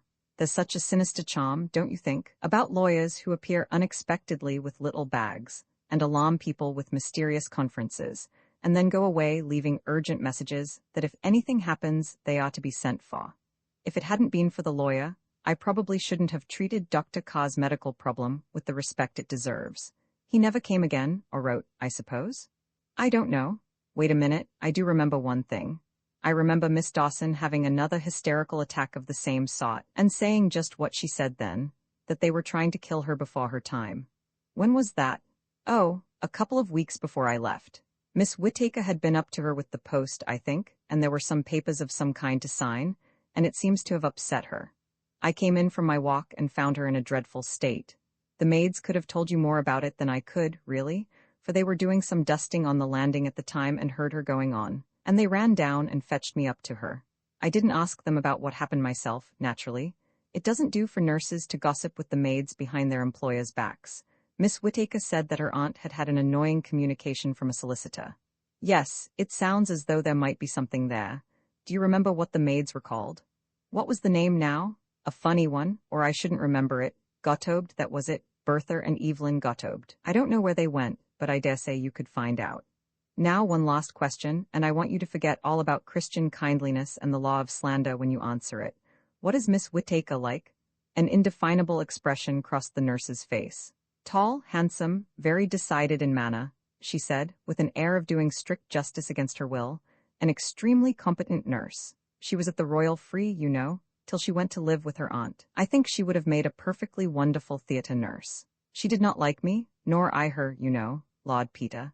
And it's better I should be telling you so at once. That way you can take everything I say about her with a grain of charity added. But we both knew good hospital work when we saw it, and respected one another. Why in the world didn't she like you, Miss Philita? I really don't know when I've seen a more likable kind of person, if you'll excuse my mentioning it. I don't know. The nurse seemed a little embarrassed. The dislike seemed to grow on her. Perhaps you heard the kind of things people said in the town, when I left, that Dr. Carr and it really was damnable, and I had the most dreadful interview with matron when I got back here. She must have spread those stories. Who else could have done it? Well, you did become engaged to Dr. Carr, didn't you? Said his lordship, gently. Mind you, I'm not saying it wasn't a very agreeable occurrence and all that, but she said I neglected the patient. I never did. I wouldn't think of such a thing. Of course not, no, but do you suppose that possibly getting engaged was an offense in itself? Is Miss Whittaker engaged to anyone, by the way? No, you mean, was she jealous? I'm sure Dr. Carr never gave the slightest, not the slightest. Oh, please, cried Lord Peter, please don't be ruffled. Such a nice word. Ruffled like a kitten, I always think so furry and nice.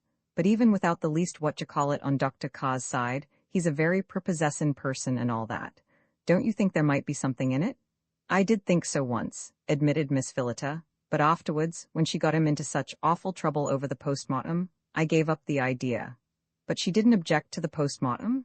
She did not. But there's such a thing as putting yourself in the right in the eyes of your neighbors, Lord Peter, and then going off to tell people all about it at vicarage tea parties.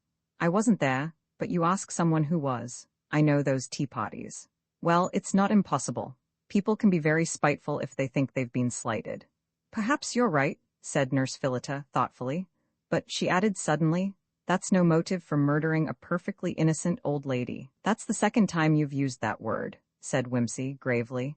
There's no proof yet that it was murder. I know that. But you think it was? I do. And you think she did it?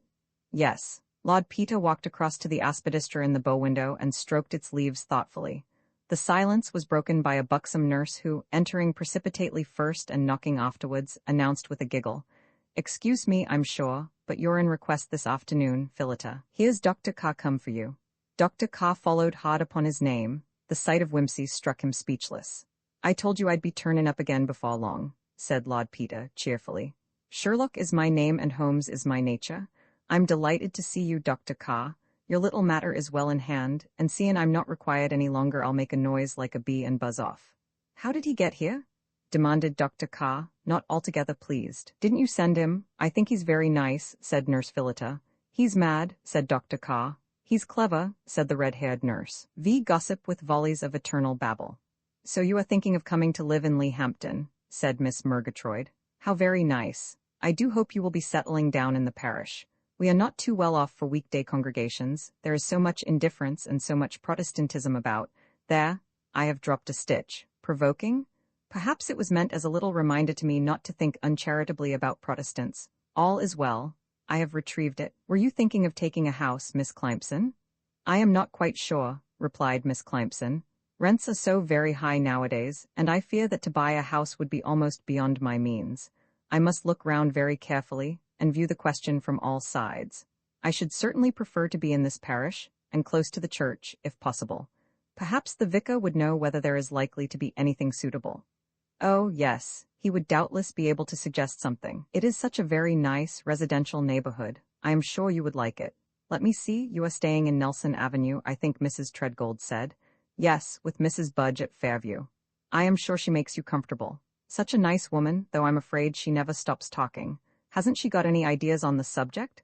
I'm sure if there's any news going about, Mrs. Budge never fails to get hold of it. Well, said Miss Clympson, seizing the opening with a swiftness which would have done credit to Napoleon, she did say something about a house in Wellington Avenue, which she thought might be to let before long.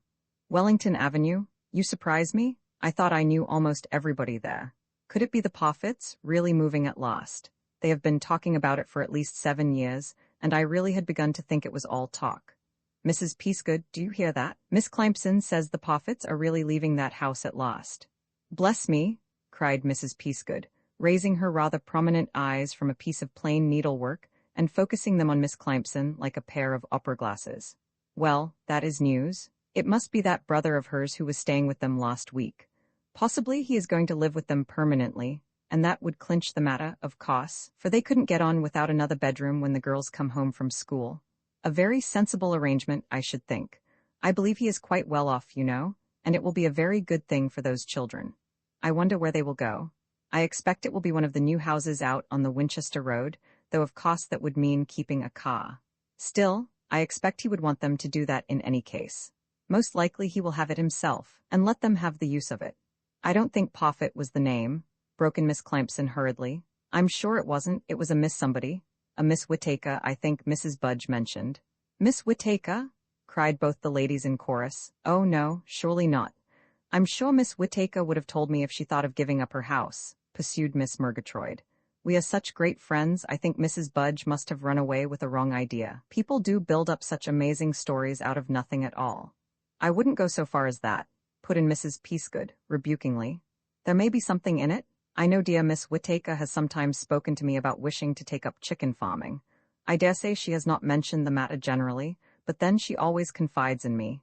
Depend upon it, that is what she intends to do. Mrs. Budge didn't actually say Miss Whittaker was moving, interposed Miss Clympson. She said, I think, that Miss Whittaker had been left alone by some relation's death, and she wouldn't be surprised if she found the house lonely. Ah, that's Mrs. Budge all over, said Mrs. Peasgood, nodding ominously.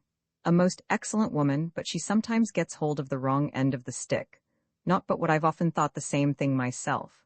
I said to poor Mary Whittaker only the other day, don't you find it very lonely in that house, my dear, now that your poor dear aunt is no more? I'm sure it would be a very good thing if she did move, or got someone to live with her. It's not a natural life for a young woman, all alone like that, and so I told her. I'm one of those that believe in speaking their mind, you know, Miss Clympson. Well, now, so am I, Mrs. Peasgood, rejoined Miss Clympson promptly, and that is what I said to Mrs. Budge at the time. I said, do I understand that there was anything odd about the old lady's death? Because she had spoken of the peculiar circumstances of the case, and you know, I should not at all like to live in a house which could be called in any way notorious. I should really feel quite uncomfortable about it. In saying which, Miss Clympson no doubt spoke with perfect sincerity. But not at all, cried Miss Murgatroyd, so eagerly that Mrs. Peasgood, who had paused to purse up her face and assume an expression of portentous secrecy before replying, was completely crowded out and left at the post. There never was a more wicked story. The death was natural, perfectly natural, and a most happy release, poor soul, I'm sure, for her sufferings at the last were truly terrible. It was all a scandalous story put about by that young Dr. Carr, whom I'm sure I never liked, simply to aggrandize himself, as though any doctor would pronounce so definitely upon what exact date it would please God to call a poor sufferer to himself.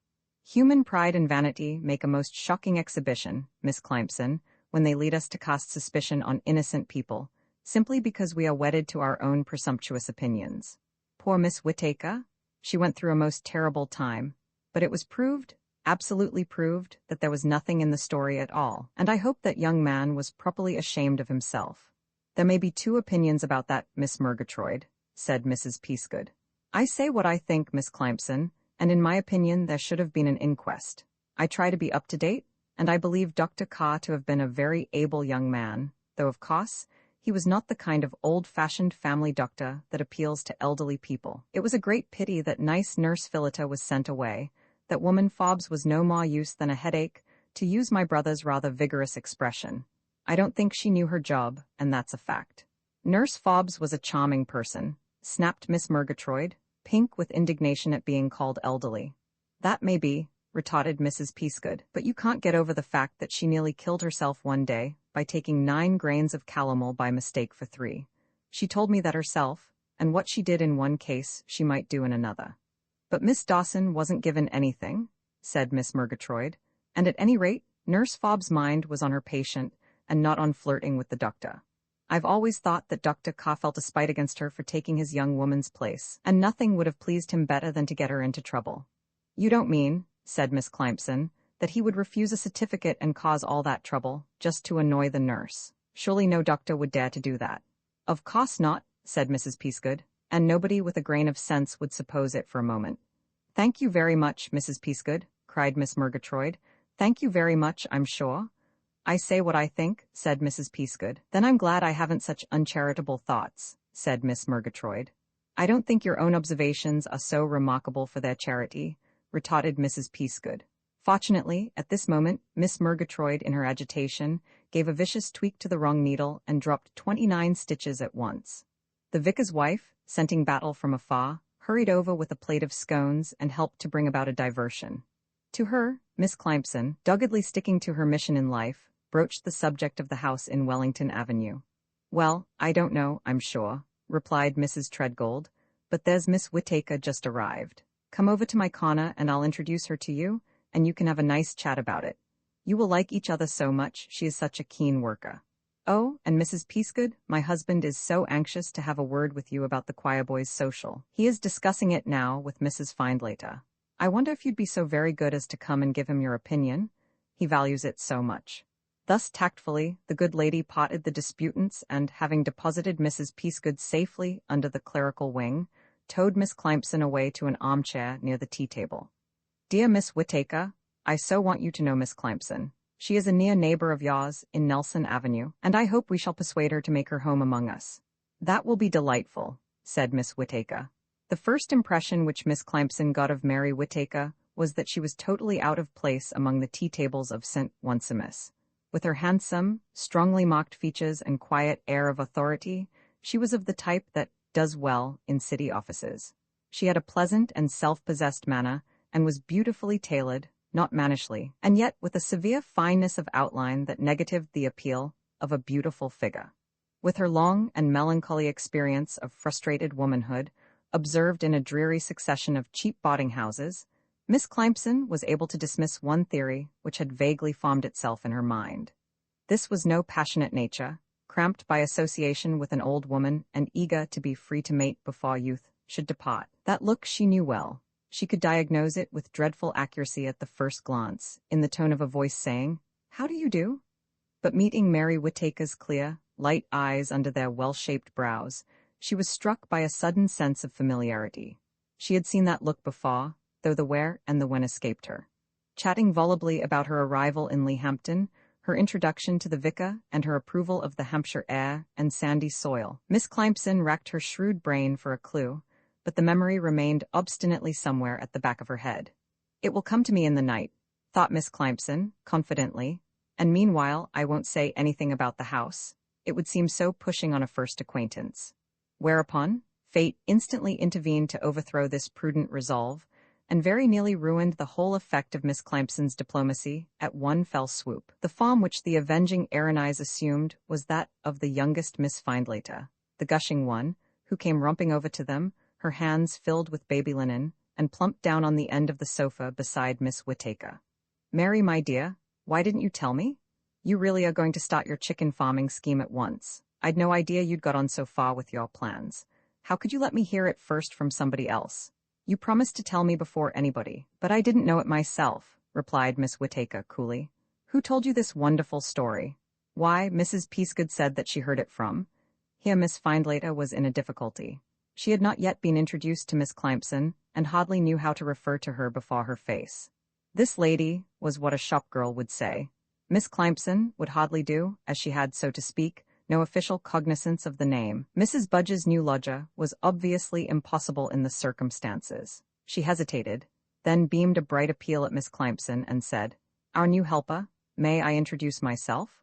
I do so detest formality, don't you? And to belong to the vicarage work party is a sort of introduction in itself, don't you think? Miss Clampson, I believe. How do you do? It is true, isn't it, Mary, that you are letting your house to Miss Clampson and starting a poultry farm at Alford?" "Certainly not that I know of. Miss Clampson and I have only just met one another."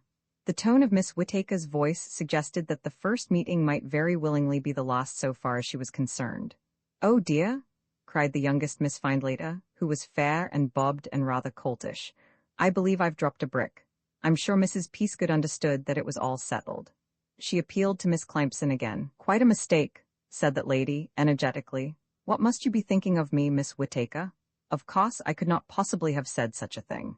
I only happened to mention, in the most casual way, that I was looking, that is, thinking of looking about for a house in the neighborhood of the church, so convenient, you know, for early services and saints' days, and it was suggested, just suggested, I really forget by whom, that you might, just possibly, at some time, consider letting your house. I assure you that was all." In saying which, Miss Clampson was not wholly accurate or disingenuous, but excused herself to her conscience on the rather Jesuitical grounds that where so much responsibility was floating about, it was best to pin it down in the quarter which made for peace. "Miss Murgatroyd," she added, "put me right at once, for she said you were certainly not thinking of any such thing, or you would have told her before anybody else." Miss Whittaker laughed. "But I shouldn't," she said. "I should have told my house agent. It's quite true, I did have it in mind, but I certainly haven't taken any steps." "You really are thinking of doing it, then?" cried Miss Findlater. "I do hope so, because if you do, I mean to apply for a job on the farm. I'm simply longing to get away from all these silly tennis parties and things and live close to the earth and the fundamental crudities. Do you read Sheila K. Smith?" Miss Clampson said no, but she was very fond of Thomas Hardy. "It really is terrible, living in a little town like this," went on Miss Findlater, "so full of aspidistras, you know, and small gossip. You've no idea what a dreadfully gossipy place Lehampton is, Miss Clampson. I'm sure, Mary dear, you must have had more than enough of it with that tiresome Dr. Carr and the things people said. I don't wonder you're thinking of getting rid of that house. I shouldn't think you could ever feel comfortable in it again." "Why on earth not?" said Miss Whittaker lightly. Too lightly. Miss Clampson was startled to recognize in eye and voice the curious, quick defensiveness of the neglected spinster who cries out that she has no use for men.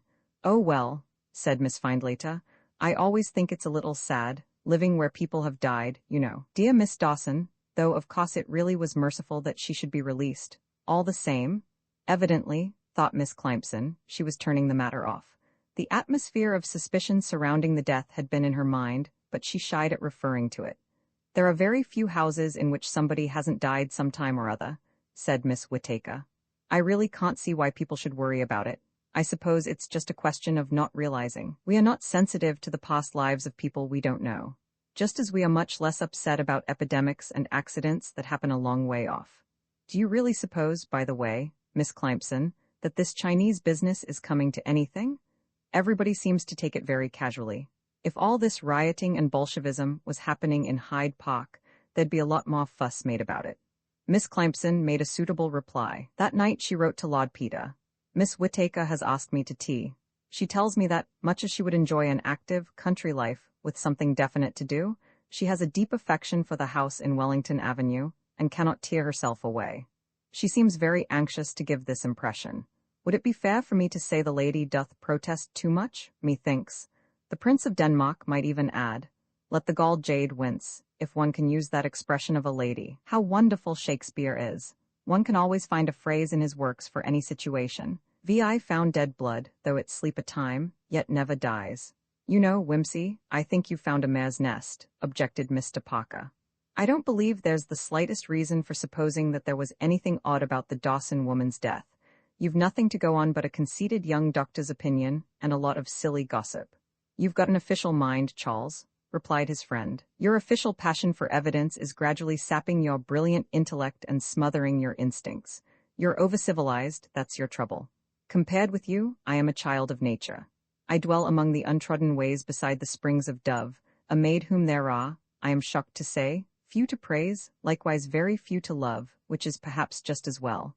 I know there is something wrong about this case. How? How? Well, just as I know there is something wrong about that case of reputed Lafayette 76, which that infernal fellow Pettigrew Robinson had the nerve to try out on me the other night. It has a nasty flavor. Flavor be damned. There's no indication of violence or poison.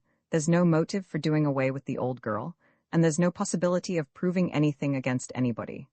Lord Peter selected a Villa Y villa from his case and lighted it with artistic care. Look here, he said, will you take a bet about it? I'll lay you 10 to 1 that Agatha Dawson was murdered, 20 to 1 that Mary Whittaker did it, and 50 to 1 that I bring it home to her within the year. Are you on? Parker laughed. I'm a poor man, your majesty, he temporized.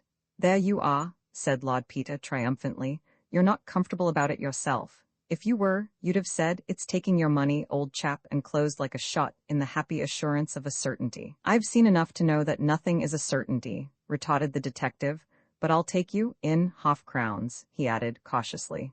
Had you said ponies, replied Lord Peter, I would have taken your alleged poverty into consideration and spared you, but 7 and 6pence will neither make nor break you. Consequently, I shall proceed to make my statements good. And what step do you propose taking? Inquired Parker, sarcastically. Shall you apply for an exhumation order and search for poison, regardless of the analyst's report? Or kidnap Miss Whittaker and apply the 3rd degree in the Gallic manner? Not at all. I am more modern. I shall use up-to-date psychological methods. Like the people in the Psalms, I lay traps, I catch men. I shall let the alleged criminal convict herself. Go on. You are a one, aren't you? Said Parker, jeeringly. I am indeed. It is a well-established psychological fact that criminals cannot let well alone. They revisit the place of the crime. Don't interrupt, blast you. They take unnecessary steps to cover the traces which they haven't left, and so invite seriatim, suspicion, inquiry, proof, conviction, and the gallows. Eminent legal writers? No, Pax, don't chuck that St. Augustine about, it's valuable. Anyhow, not to cast the jewels of my eloquence into the pig bucket, I propose to insert this advertisement in all the morning papers. Miss Whittaker must read some product of our brilliant journalistic age, I suppose. By this means, we shall kill 2 birds with 1 stone. Start 2 hares at once, you mean, grumbled Parker. Hand it over. Bertha and Evelyn Gottobed, formerly in the service of Miss Agatha Dawson, of the Grove, Wellington Avenue, Lehampton, are requested to communicate with J. Merbles, solicitor, of Staple Inn, when they will hear of something to their advantage. Rather good, I think, don't you? Said Whimsy. Calculated to rouse suspicion in the most innocent mind. I bet you Mary Whittaker will fall for that. In what way? I don't know, that's what's so interesting. I hope nothing unpleasant will happen to dear old Merbles. I should hate to lose him. He's such a perfect type of the family solicitor. Still, a man in his profession must be prepared to take risks. Oh, bosh, said Parker. But I agree that it might be as well to get hold of the girls, if you really want to find out about the Dawson household. Servants always know everything. It isn't only that. Don't you remember that Nurse Phillida said the girls were sacked shortly before she left herself? Now, passing over the odd circumstances of the nurse's own dismissal, the story about Miss Dawson's refusing to take food from her hands, which wasn't at all borne out by the old lady's own attitude to her nurse. Isn't it worth considerin' that these girls should have been pushed off on some excuse, just about 3 weeks after one of those hysterical attacks of Miss Dawson's? Doesn't it rather look as though everybody who was likely to remember anything about that particular episode had been got out of the way? Well, there was a good reason for getting rid of the girls. Crockery? Well, nowadays it's not so easy to get good servants. Mistresses put up with a deal more carelessness than they did in the dear dead days beyond recall. Then, about that attack. Why did Miss Whittaker choose just the very moment when the highly intelligent Nurse Phillida had gone for her walk, to bother Miss Dawson about signin' some tiresome old lease or other? If business was liable to upset the old girl, why not have a capable person at hand to calm her down? Oh, but Miss Whittaker is a trained nurse. She was surely capable enough to see to her aunt herself. I'm perfectly sure she was a very capable woman indeed, said Whimsy with emphasis. Oh, all right, you're prejudiced, but stick the ad in by all means. It can't do any harm. Lord Peter paused in the very act of ringing the bell. His jaw slackened, giving his long, narrow face a faintly foolish and hesitant look, reminiscent of the heroes of Mr. P.G. Wodehouse. You don't think, he began. Oh, rats? He pressed the button. It can't do any harm, as you say. Bunta, see that this advertisement appears in the personal columns of all this list of papers, every day until further notice. The advertisement made its first appearance on the Tuesday morning. Nothing of any note happened during the week, except that Miss Clympson wrote in some distress to say that the youngest Miss Finelater had at length succeeded in persuading Miss Whittaker to take definite steps about the poultry farm. They had gone away together to look at a business which they had seen advertised in the Poultry News, and proposed to be away for some weeks. Miss Clympson feared that under the circumstances she would not be able to carry on any investigations of sufficient importance to justify her far too generous salary. She had, however, become friendly with Miss Finelater, who had promised to tell her all about their doings. Lord Peter replied in reassuring terms. On the Tuesday following, Mr. Parker was just wrestling in prayer with his charlady, who had a tiresome habit of boiling his breakfast kippers till they resembled heavily pickled loofahs, when the telephone whirred aggressively. "Is that you, Charles?" asked Lord Peter's voice. "I say, Murbles has had a letter about that girl, Bertha Gotobed. She disappeared from her lodgings last Thursday, and her landlady, getting anxious and having seen the advertisement, is coming to tell us all she knows. Can you come round to Staple Inn at 11? "Dunno," said Parker, a little irritably. "I've got a job to see to. Surely you can tackle it by yourself." "Oh, yes," the voice was peevish. "But I thought you'd like to have some of the fun. What an ungrateful devil you are. You aren't taking the faintest interest in this case." "Well, I don't believe in it, you know." "All right, don't use language like that. You'll frighten the girl at the exchange. I'll see what I can do." 11? Right? Oh, I say." "Cluck," said the telephone. "Rung off," said Parker, bitterly. "Bertha Gotobed? I could have sworn." He reached across to the breakfast table for the Daily Yell, which was propped against the marmalade jar, and read with pursed lips a paragraph whose heavily leaded headlines had caught his eye, just before the interruption of the Kipper episode. Nippy found dead in Epping Forest, £5 note in handbag. He took up the receiver again and asked for Whimsy's number. The manservant answered him. "His lordship is in his bath, sir. Shall I put you through?" "Please," said Parker. The telephone clucked again. Presently Lord Peter's voice came faintly. "Hullo? Did the landlady mention where Bertha Gotobed was employed?" "Yes, she was a waitress at the corner house. Why this interest all of a sudden? You snub me in my bed, but you woo me in my bath. It sounds like a music hall song of the less refined sort. Why, oh why? Haven't you seen the papers?" "No, I leave those follies till breakfast time. What's up? Are we ordered to Shanghai, or have they taken sixpence off the income tax?" "Shut up, you fool, it's serious. You're too late." "What for?" "Bertha Gotobed was found dead in Epping Forest this morning." "Good God, dead? How? What of?" "No idea. Poison or something, or heart failure. No violence, no robbery, no clue. I'm going down to the yard about it now." "God forgive me, Charles, do you know, I had a sort of awful feeling when you said that ad could do no harm. Dead. Poor girl. Charles, I feel like a murderer. Oh, damn, and I'm all wet. It does make one feel so helpless. Look here, you spin down to the yard and tell him what you know, and I'll join you there in half a tick. Anyway, there's no doubt about it now." "Oh, but look here, it may be something quite different, nothing to do with your ad." "Pigs may fly. Use your common sense." "Oh, and Charles, does it mention the sister?" "Yes, there was a letter from her on the body, by which they identified it. She got married last month and went to Canada. That saved her life. She'll be in absolutely horrible danger if she comes back. We must get hold of her and warn her, and find out what she knows. Goodbye, I must get some clothes on." "Oh, hell?" Cluck, the line went dead again, and Mr. Parker, abandoning the kippers without regret, ran feverishly out of the house and down Lamb's Conduit Street to catch a diver tram to Westminster. The Chief of Scotland Yard, Sir Andrew Mackenzie, was a very old friend of Lord Peter's. He received that agitated young man kindly, and listened with attention to his slightly involved story of cancer, wills, mysterious solicitors, and advertisements in the agony column. "It's a curious coincidence," he said, indulgently, "and I can understand you're feeling upset about it, but you may set your mind at rest. I have the police surgeon's report, and he is quite convinced that the death was perfectly natural. No signs whatever of any assault. They will make an examination, of course, but I don't think there is the slightest reason to suspect foul play. But what was she doing in Epping Forest?" Sir Andrew shrugged gently. "That must be inquired into, of course. Still, young people do wander about, you know. There's a fiancé somewhere. Something to do with the railway, I believe. Collins has gone down to interview him. Or she may have been with some other friend. But if the death was natural, no one would leave a sick or dying girl like that. You wouldn't, but say there had been some running about some hospital, and the girl fell dead, as these hot cases sometimes do. The companion may well have taken fright and cleared out. It's not unheard of."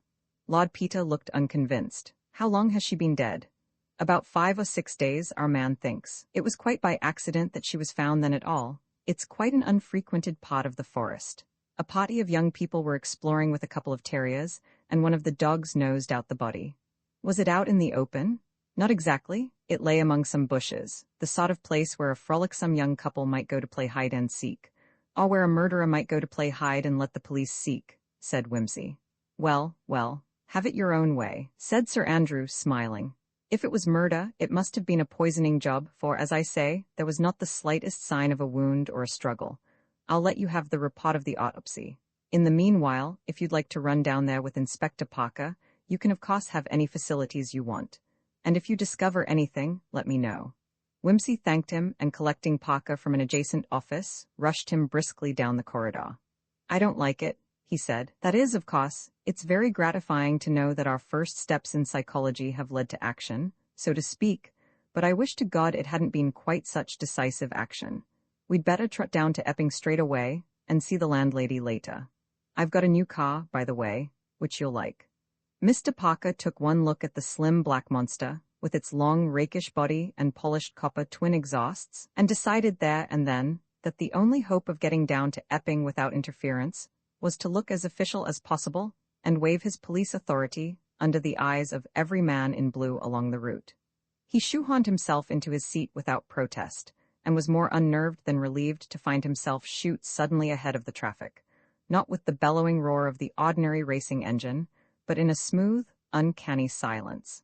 "The new Daimler Twin 6, said Lord Peter, skimming dexterously round a lorry without appearing to look at it. "With a racing body. Specially built, useful, gadgets, no row, hate row, like Edmund Sparkler. Very anxious there should be no row, little Dorrit, remember, call her Mrs. Myrtle, for that reason, presently we'll see what she can do."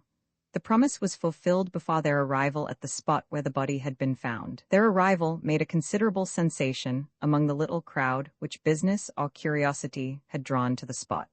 Lord Peter was instantly pounced upon by 4 reporters and a synod of press photographers, whom his presence encouraged in the hope that the mystery might turn out to be a 3-column splash after all.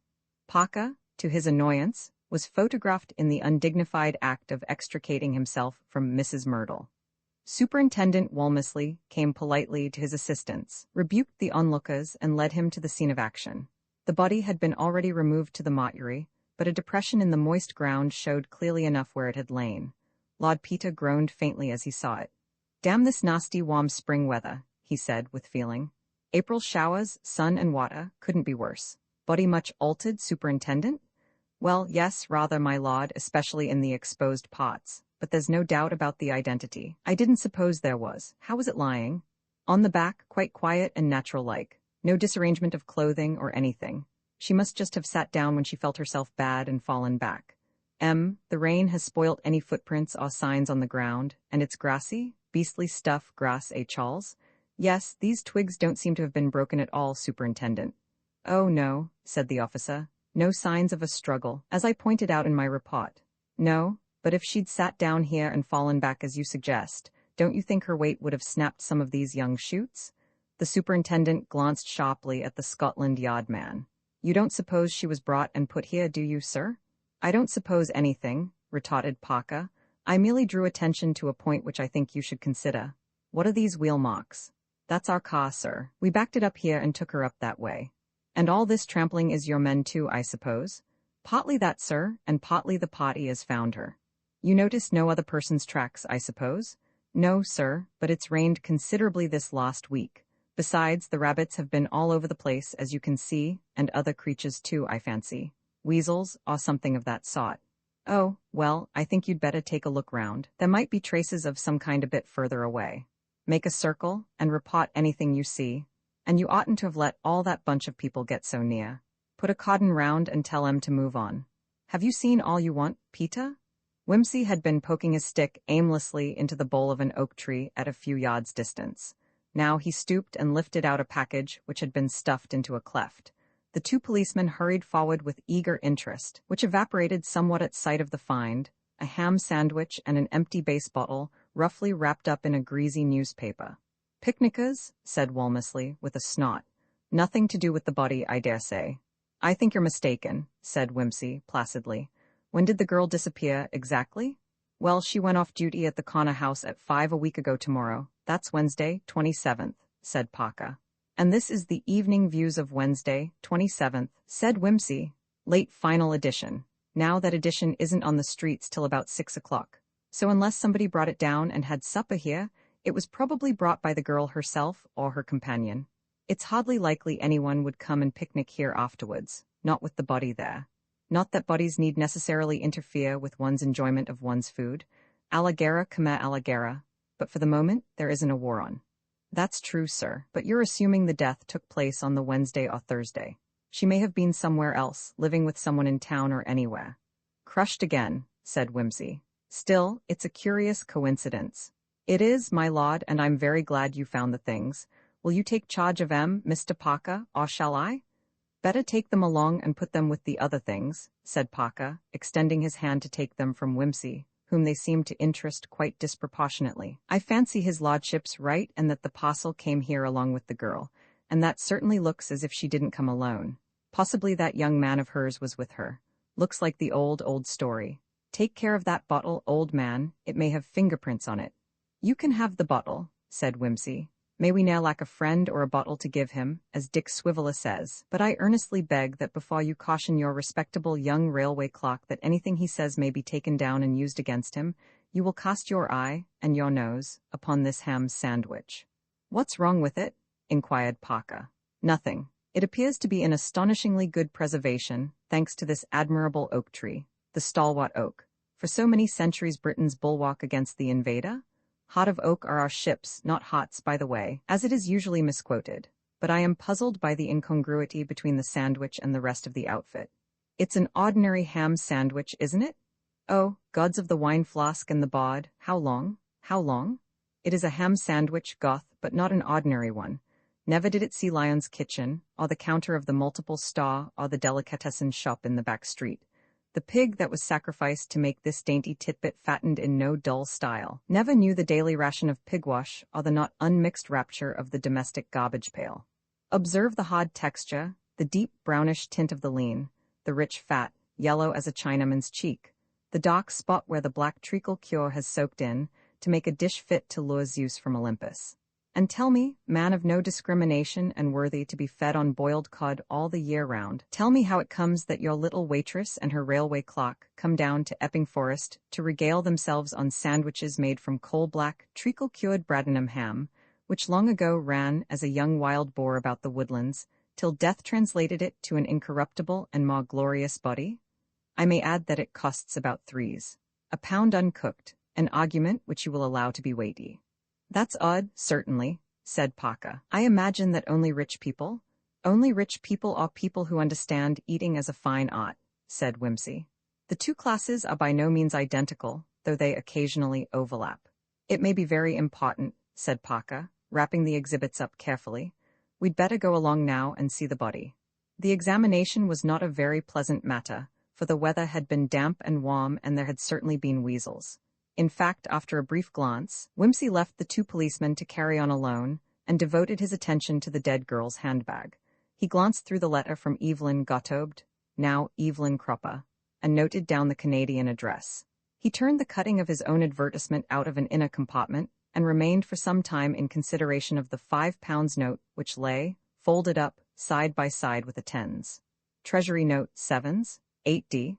In silver and copper, a latchkey and a powder compact. You're having this note traced, Walmesley, I suppose? Oh, yes, my lord, certainly. And the latchkey, I imagine, belongs to the girl's lodgings. No doubt it does. We have asked her landlady to come and identify the body. Not that there's any doubt about it, but just as a matter of routine. She may give us some help. Ah, the superintendent peered out of the mortuary door. I think this must be the lady. The stout and motherly woman who emerged from a taxi in charge of a youthful policeman identified the body without difficulty, and amid many sobs, as that of Bertha Gottobed. Such a nice young lady, she moaned. What a terrible thing, oh dear? Who would go to do a thing like that? I've been in such a state of worriment ever since she didn't come home last Wednesday. I'm sure many's the time I've said to myself, I wished I'd had my tongue cut out before I ever showed her that wicked advertisement. Ah, I see you've got it there, sir. A dreadful thing it is that people should be luring young girls away with stories about something to their advantage. A sinful old devil, calling himself a lawyer too? When she didn't come back, I wrote to the wretch, telling him I was on his track, and was coming round to have the law on him as sure as my name's Dawkins Gulliver. He wouldn't have got round me. Not that I'd be the bird he was looking for, being 61 come Midsummer Day. And so I told him. Lord Peter's gravity was somewhat upset by this diatribe against the highly respectable Mr. Murbles of Staple Inn, whose own version of Mrs. Gulliver's communication had been decently expurgated. How shocked the old boy must have been, he murmured to Parker. I'm for it next time I see him. Mrs. Gulliver's voice moaned on and on. Such respectable girls, both of them, and Miss Evelyn married to that nice young man from Canada. Dearie me, it will be a terrible upset for her. And there's poor John Ironsides, was to have married Miss Bertha, the poor lamb, this very Whitsuntide as ever is. A very steady, respectable man, a clerk on the Southern, which he always used to say, joking like slow but safe like the Southern. That's me, Mrs. G. Teach, who'd have believed it? And it's not as if she was one of the flighty sort. I give her a latchkey gladly, for she'd sometimes be on late duty, but never any staying out after her time. That's why it worried me so, her not coming back. There's many nowadays as would wash one's hands and glad to be rid of them, knowing what they might be up to. No, when the time passed and she didn't come back, I said, mark my words, I said, she's been kidnapped, I said, by that Murbles. Had she been long with you, Mrs. Gulliver? Asked Parker. Not above a 15-month or so, she hadn't, but bless you, I don't have to know a young lady 15 days to know if she's a good girl or not.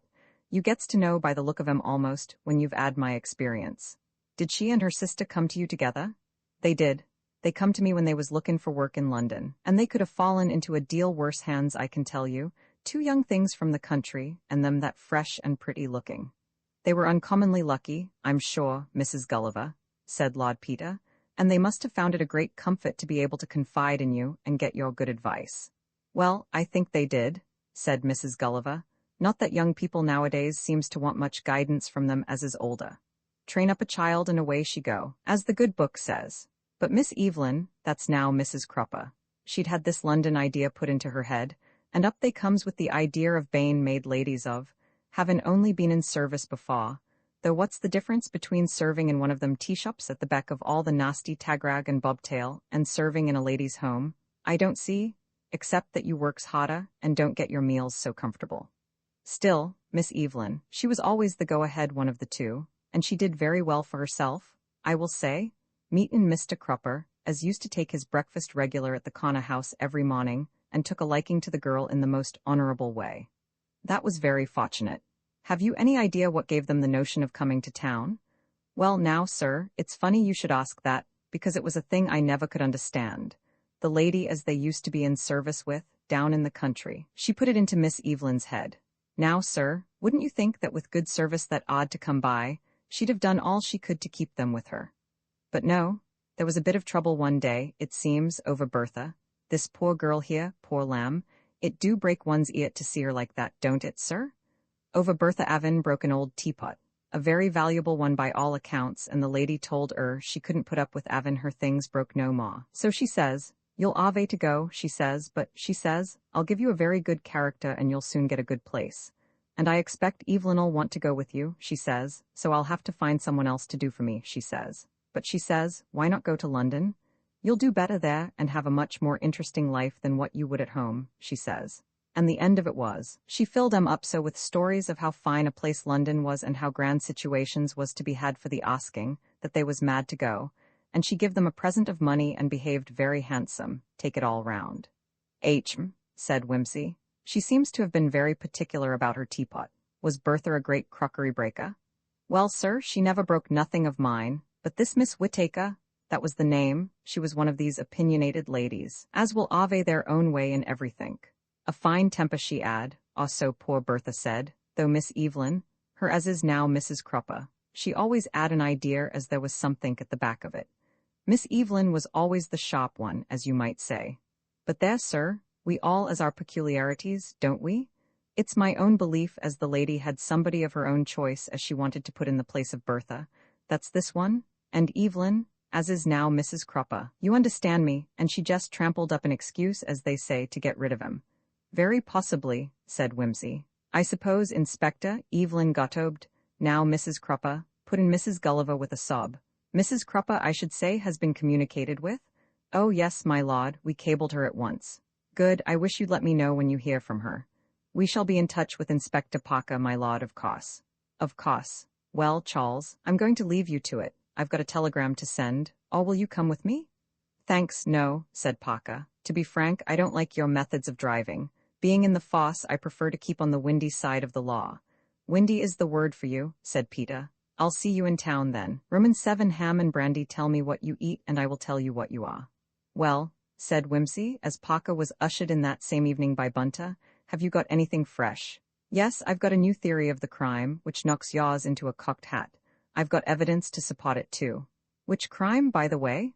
Oh, the Epping Forest business. I don't believe the old Dawson person was murdered at all. That's just an idea of yours. I see. And you're now going to tell me that Bertha Gottobed was got hold of by the white slave people. How did you know? Asked Parker, a little peevishly. Because Scotland Yard have two maggots which crop up whenever anything happens to a young woman. Either it's white slavery or dope dens, sometimes both. You are going to say it's both. Well, I was, as a matter of fact, it so often is, you know, we've traced the £5 note. That's important anyhow. Yes, it seems to me to be the clue to the whole thing. It is one of a series paid out to a Mrs. Forrest, living in South Audley Street. I've been round to make some inquiries. Did you see the lady? No, she was out. She usually is, I'm told. In fact, her habits seem to be expensive, irregular, and mysterious. She has an elegantly furnished flat over a flower shop. A service flat? No, one of the quiet kind with a lift you work yourself. She only turns up occasionally, mostly in the evenings, spends a night or two and departs. Food ordered in from Fortnum and Mason's. Bills paid promptly by note or check. Cleaning done by an elderly female who comes in about 11, by which time Mrs. Forrest has usually gone out. Doesn't anybody ever see her? Oh dear, yes. The people in the flat below and the girl at the flower shop were able to give me quite a good description of her. Tall, overdressed, musquash, and those abbreviated sort of shoes with jeweled heels and hardly any uppers. You know the sort of thing. Heavily peroxided, strong aroma of orphan wafted out upon the passerby, powder too white for the fashion and mouth heavily obscured with sealing wax red, eyebrows painted black to startle, not deceive, fingernails a monument to Kraska, the pink variety. I'd no idea you studied the woman's page to such good purpose, Charles. Drives a Renault Fawcetta, dark green with tapestry doings, garages just round the corner. I've seen the man, and he says the car was out on the night of the 27th, went out at 11:30, returned about 8 the next morning. How much petrol had been used? We worked that out, just about enough for a run to Epping and back. What's more, the charwoman says that there had been supper for 2 in the flat that night, and 3 bottles of champagne drunk. Also, there is a ham in the flat. A Bradenham ham. How do you expect the charwoman to know that? But I think it probably is, as I find from Fortnum and Mason's that a Bradenham ham was delivered to Mrs. Forrest's address about a fortnight ago. That sounds conclusive. I take it you think Bertha Gottobed was inveigled there for some undesirable purpose by Mrs. Forrest, and had supper with her. No, I should think there was a man. Yes, of course. Mrs. F. brings the parties together and leaves them to it. The poor girl is made thoroughly drunk, and then something untoward happens. Yes, shock perhaps, or a shot of dope, and they bustle her off and get rid of her. It's quite possible. The postmortem may tell us something about it. Yes, Bunter, what is it? The telephone, my lord, for Mr. Parker. Excuse me, said Parker. I asked the people at the flower shop to ring me up here if Mrs. Forrest came in. If she's there, would you like to come round with me? Very much. Parker returned from the telephone with an air of subdued triumph. She's just gone up to her flat. Come along. We'll take a taxi, not that death rattle of yours. Hurry up, I don't want to miss her. The door of the flat in South Audley Street was opened by Mrs. Forrest in person. Whimsy recognized her instantly from the description. On seeing Parker's card, she made no objection whatever to letting them in, and led the way into a pink and mauve sitting room, obviously furnished by contract from a Regent Street establishment. Please sit down. Will you smoke? And your friend? My colleague, Mr. Templeton, said Parker, promptly. Mrs. Forrest's rather hard eyes appeared to sum up in a practiced manner the difference between Parker's 7-guinea, fashionable lounge suiting, tailored in our own workrooms, fits like a made-to-measure suit, and his colleague's Savile Row outlines, but beyond a slight additional defensiveness of manner she showed no disturbance. Parker noted the glance. She's summing us up professionally, was his mental comment, and she's not quite sure whether Whimsy's an outraged brother or husband or what. Never mind, let her wonder, we may get her rattled. We are engaged, madam, he began, with formal severity, on an inquiry relative to certain events connected with the 26th of last month. I think you were in town at that time. Mrs. Forrest frowned slightly in the effort to recollect. Whimsy made a mental note that she was not as young as her bouffant apple-green frock made her appear. She was certainly nearing the 30s, and her eyes were mature and aware. Yes, I think I was. Yes, certainly. I was in town for several days about that time. How can I help you? It is a question of a certain banknote which has been traced to your possession, said Parker. A £5 note numbered X/Y 58,929. It was issued to you by Lloyd's Bank in payment of a check on the 19th. Very likely. I can't say I remember the number, but I think I cashed a check about that time. I can tell in a moment by my checkbook. I don't think it's necessary, but it would help us very much if you can recollect to whom you paid it. Oh, I see. Well, that's rather difficult. I paid my dressmakers about that time. No, that was by check. I paid cash to the garage, I know, and I think there was a £5 note in that. Then I dined at Very's with a woman friend that took the second £5 note, I remember, but there was a third. I drew out £25, 3 5s and 10 ones. Where did the third note go? Oh, of course, how stupid of me. I put it on a hoss. Through a commission agent? No, I had nothing much to do one day, so I went down to Newmarket. I put the £5 on some creature called Bright-Eye or a Taboy or some name like that, at 50 to 1. Of course the wretched animal didn't win, they never do. A man in the train gave me the tip and wrote the name down for me. I handed it to the nearest bookie I saw, a funny little gray-haired man with a hoarse voice, and that was the last I saw of it. Could you remember which day it was? I think it was Saturday. Yes, I'm sure it was. Thank you very much, Mrs. Forrest. It will be a great help if we can trace those notes. One of them has turned up since in other circumstances. May I know what the circumstances are, or is it an official secret? Parker hesitated. He rather wished now that he had demanded point-blank at the start how Mrs. Forrest's £5 note had come to be found on the dead body of the waitress at Epping. Taken by surprise, the woman might have got flustered. Now, he had let her entrench herself securely behind this hoss story. Impossible to follow up the history of a banknote handed to an unknown bookie at a race meeting. Before he could speak, Whimsy broke in for the first time, in a high, petulant voice which quite took his friend aback. You're not getting anywhere with all this, he complained. I don't care a continental curse about the beastly note, and I'm sure Sylvia doesn't. Who is Sylvia? Demanded Mrs. Forrest with considerable amazement. Who is Sylvia? What is she? Gabbled Whimsy irrepressibly. Shakespeare always has the right word, hasn't he? But God bless my soul, it's no laughing matter. It's very serious and you've no business to laugh at it. Sylvia is very much upset, and the doctor is afraid it may have an effect on her heart. You may not know it, Mrs. Forrest, but Sylvia Lyndhurst is my cousin. And what she wants to know, and what we all want to know. Don't interrupt me, Inspector. All this shilly-shallying doesn't get us anywhere. I want to know, Mrs. Forrest, who was it dining here with you on the night of April 26th? Who was it? Who was it? Can you tell me that? This time, Mrs. Forrest was visibly taken aback. Even under the thick coat of powder, they could see the red flush up into her cheeks and ebb away, while her eyes took on an expression of something more than alarm, a kind of vicious fury, such as one may see in those of a cornered cat. On the 26th, she faltered. I can't. I knew it, cried Whimsy. And that girl Evelyn was sure of it too. Who was it, Mrs. Forrest? Answer me that.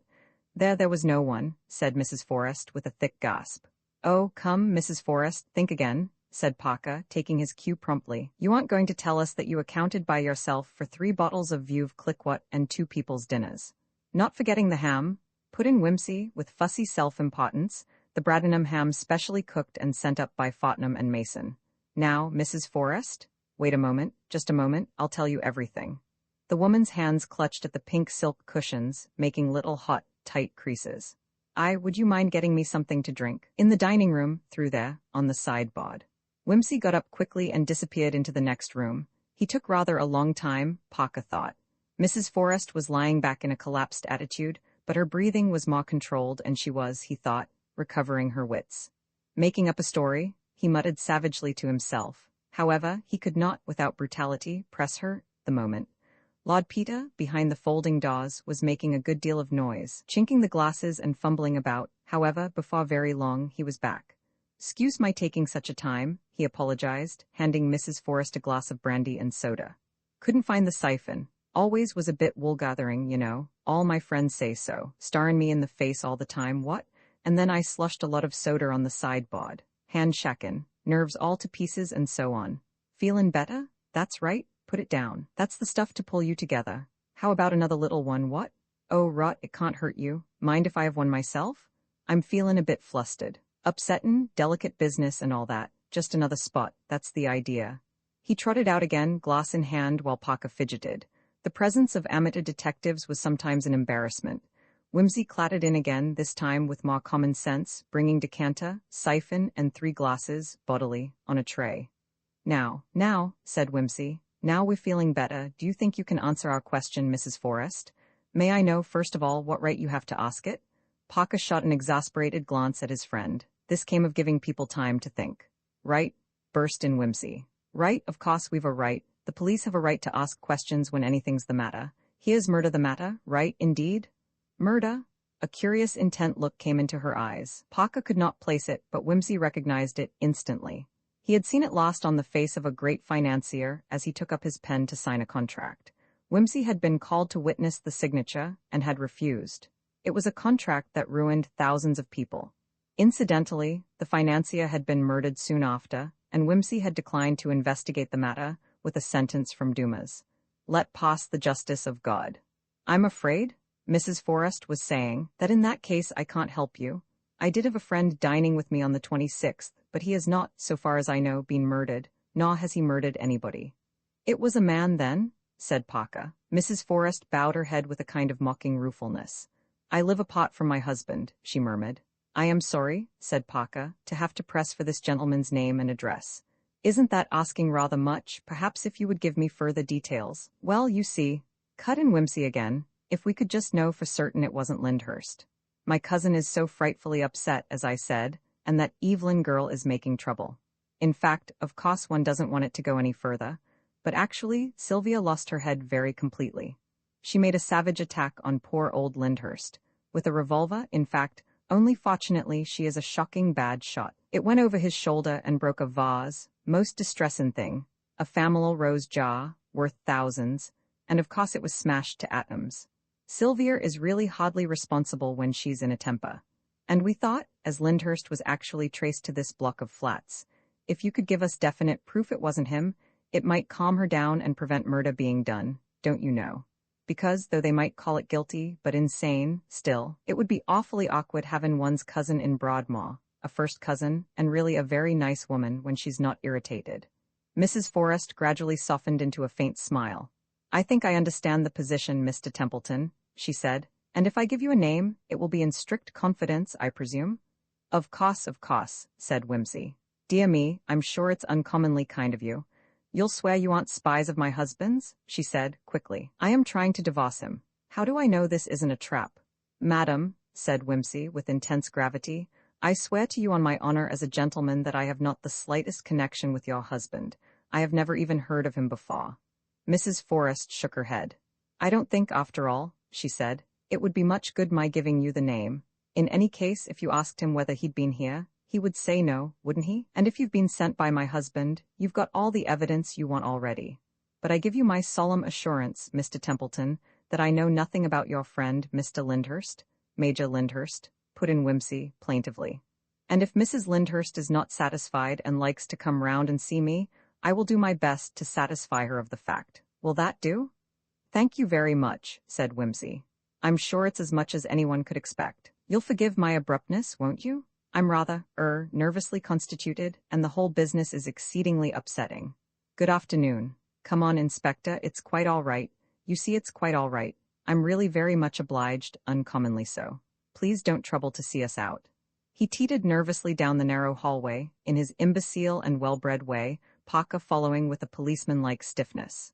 No sooner, however, had the flat door closed behind them than Whimsy seized his friend by the arm and bundled him helter-skelter into the lift.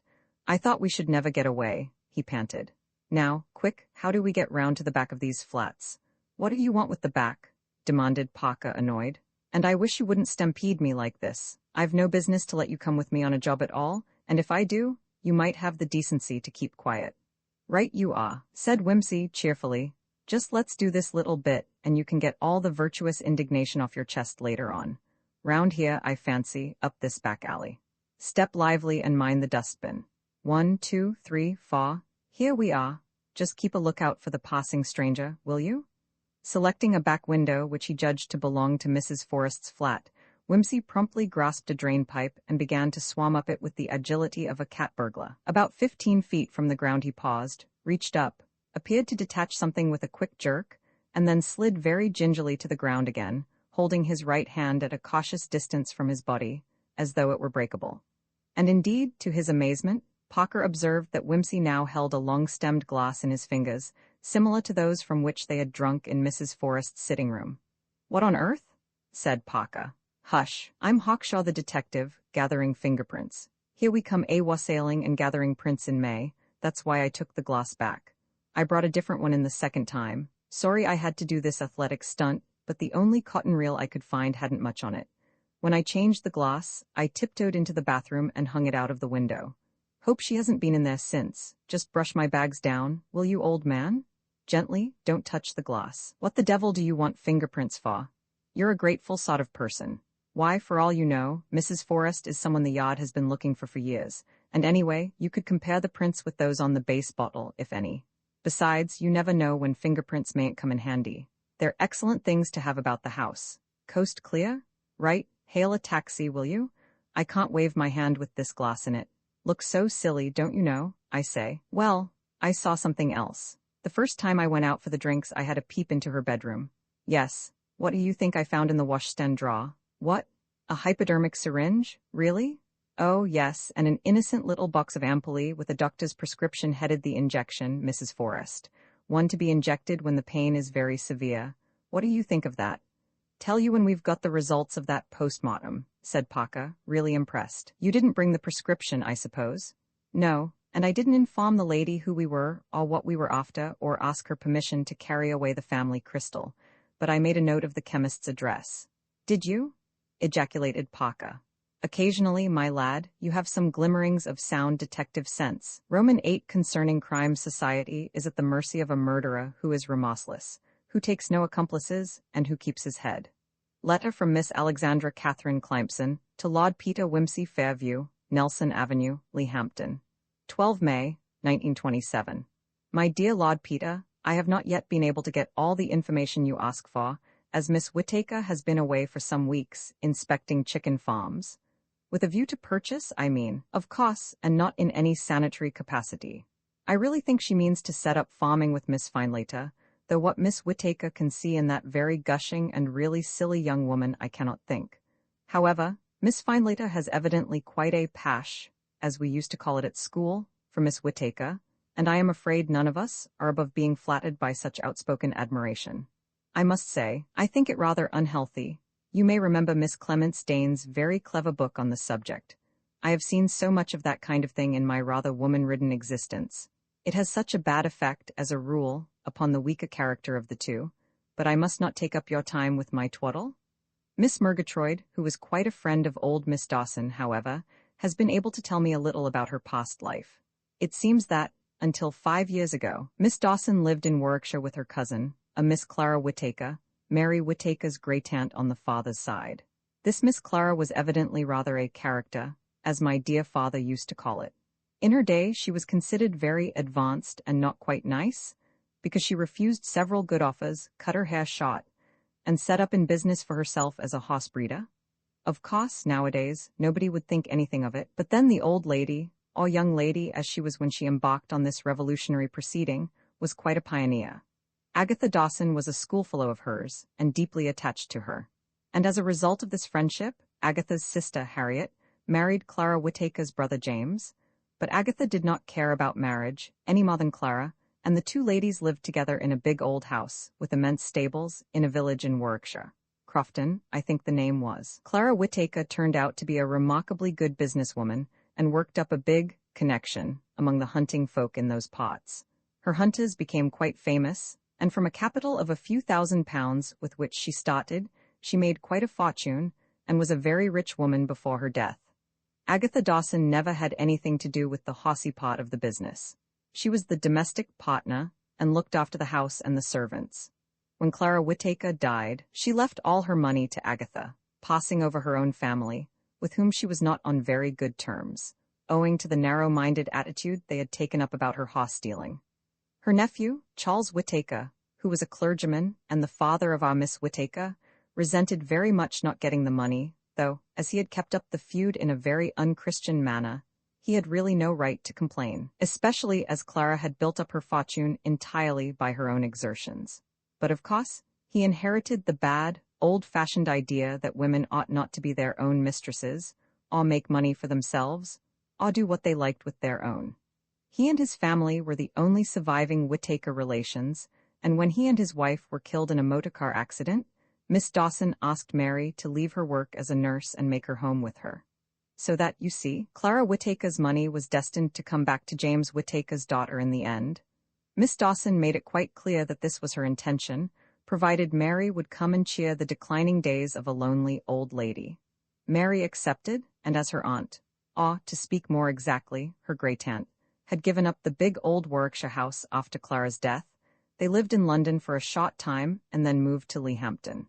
As you know, poor old Miss Dawson was then already suffering from the terrible disease of which she died, so that Mary did not have to wait very long for Clara Whittaker's money. I hope this information will be of some use to you. Miss Murgatroyd did not, of course, know anything about the rest of the family, but she always understood that there were no other surviving relatives, either on the Whittaker or the Dawson side. When Miss Whittaker returns, I hope to see more of her. I enclose my account for expenses up to date.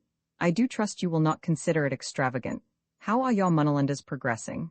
I was sorry not to see more of those poor women whose cases I investigated. Their stories were so pathetic. I am, very sincerely yours, Alexandra K. Clympson. P.S. I forgot to say that Miss Whittaker has a little motor car. I do not, of course, know anything about these matters, but Mrs. Budge's maid tells me that Miss Whittaker's maid says it is an Austin 7, is this right? It is grey, and the number is XX 9917. Mr. Parker was announced, just as Lord Peter finished reading this document, and sank rather wearily in a corner of the Chesterfield. What luck? Inquired his lordship, tossing the letter over to him. Do you know, I'm beginning to think you were right about the Bertha Gottobed business, and I'm rather relieved. I don't believe one word of Mrs. Forrest's story, for reasons of my own, and I'm now hoping that the wiping out of Bertha was a pure coincidence and nothing to do with my advertisement. Are you? Said Parker bitterly, helping himself to whiskey and soda. Well, I hope you'll be cheered to learn that the analysis of the body has been made, and that there is not the slightest sign of foul play. There is no trace of violence or of poisoning. There was a hot weakness of fairly long standing, and the verdict is syncope after a heavy meal. That doesn't worry me, said Whimsy. We suggested shock, you know. Amiable gentleman met at flat of friendly lady suddenly turns funny after dinner and makes undesirable overtures. Virtuous young woman is horribly shocked. Weak heart gives way. Collapse. Exit. Agitation of amiable gentleman and friendly lady, left with cops on their hands. Happy thought. Motorcar. Epping Forest, exeunt omnes, singing and washing their hands. Where's the difficulty? Proving it is the difficulty, that's all. By the way, there were no finger marks on the bottle, only smears. Gloves, I suppose, which looks like camouflage anyhow. An ordinary picnicking couple wouldn't put on gloves to handle a bottle of base. I know, but we can't arrest all the people who wear gloves. I weep for you, the walrus said. I deeply sympathize. I see the difficulty, but it's early days yet. How about those injections? Perfectly okay. We've interrogated the chemist and interviewed the doctor. Mrs. Forrest suffers from violent neuralgic pains, and the injections were duly prescribed. Nothing wrong there, and no history of doping or anything. The prescription is a very mild one, and couldn't possibly be fatal to anybody. Besides, haven't I told you that there was no trace of morphia or any other kind of poison in the body? Oh, well, said Whimsy. He sat for a few minutes looking thoughtfully at the fire. I see the case has more or less died out of the papers, he resumed, suddenly. Yes, the analysis has been sent to them, and there will be a paragraph tomorrow and a verdict of natural death, and that will be the end of it. Good, the less fuss there is about it the better. Has anything been heard of the sister in Canada? Oh, I forgot. Yes, we had a cable 3 days ago. She's coming over. Is she? By Jove, what boat? The Star of Quebec, due in next Friday. We'll have to get hold of her. Are you meeting the boat? Good heavens, no, why should I? I think someone ought to. I'm reassured, but not altogether happy. I think I'll go myself, if you don't mind. I want to get that Dawson story, and this time I want to make sure the young woman doesn't have a heart attack before I interview her. I really think you're exaggerating, Peter. Better safe than sorry, said his lordship. Have another peg, won't you? Meanwhile, what do you think of Miss Clampson's latest? I don't see much in it. No. It's a bit confusing, but it all seems quite straightforward. Yes, the only thing we know now is that Mary Whittaker's father was annoyed about Miss Dawson's getting his aunt's money and thought it ought to have come to him. Well, you don't suspect him of having murdered Miss Dawson, do you? He died before her, and the daughter's got the money anyhow. Yes, I know, but suppose Miss Dawson had changed her mind, she might have quarreled with Mary Whittaker and wanted to leave her money elsewhere. Oh, I see, and been put out of the way before she could make a will? Isn't it possible? Yes, certainly. Except that all the evidence we have goes to show that will-making was about the last job anybody could persuade her to do. True, while she was on good terms with Mary. But how about that morning Nurse Phillida mentioned, when she said people were trying to kill her before her time? Mary may really have been impatient with her for being such an unconscionable time dying. If Miss Dawson became aware of that, she would certainly have resented it, and may very well have expressed an intention of making her will in someone else's favor, as a kind of insurance against premature decease. Then, why didn't she send for her solicitor? She may have tried to, but after all, she was bedridden and helpless. Mary may have prevented the message from being sent. That sounds quite plausible. Doesn't it? That's why I want Evelyn Crupper's evidence. I'm perfectly certain those girls were packed off because they had heard more than they should, or why such enthusiasm over sending them to London? Yes, I thought that part of Mrs. Gulliver's story was a bit odd. I say, how about the other nurse? Nurse Fobbs, that's a good idea. I was forgetting her. Think you can trace her? Of course, if you really think it important. I do. I think it's damned important. Look here, Charles, you don't seem very enthusiastic about this case. Well, you know, I'm not so certain it is a case at all. What makes you so fearfully keen about it? You seem dead set on making it a murder, with practically nothing to go upon. Why? Lord Peter got up and paced the room. The light from the solitary reading lamp threw his lean shadow, diffused and monstrously elongated, up to the ceiling.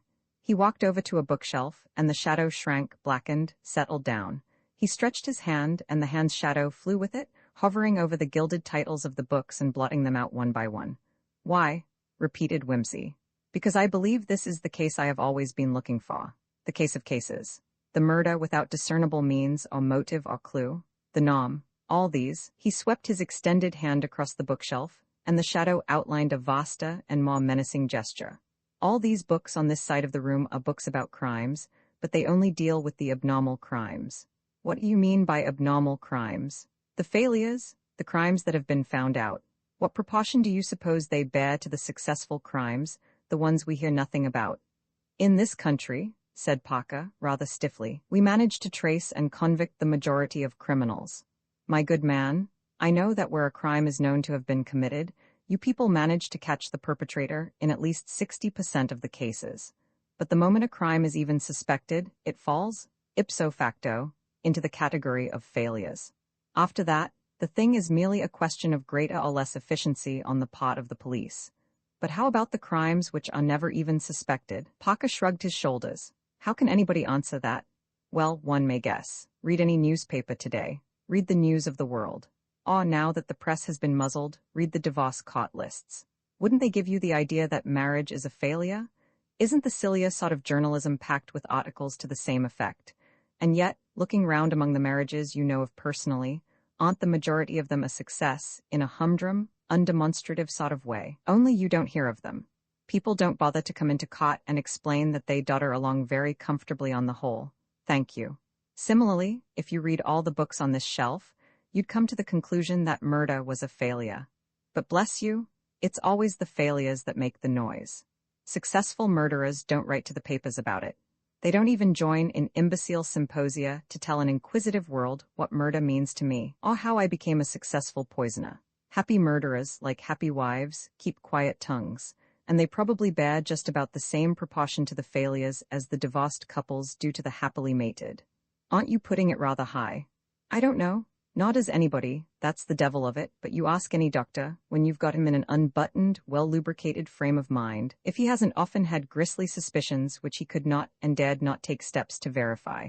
You see by our friend Ka what happens when one doctor is a trifle more courageous than the rest. Well, he couldn't prove anything.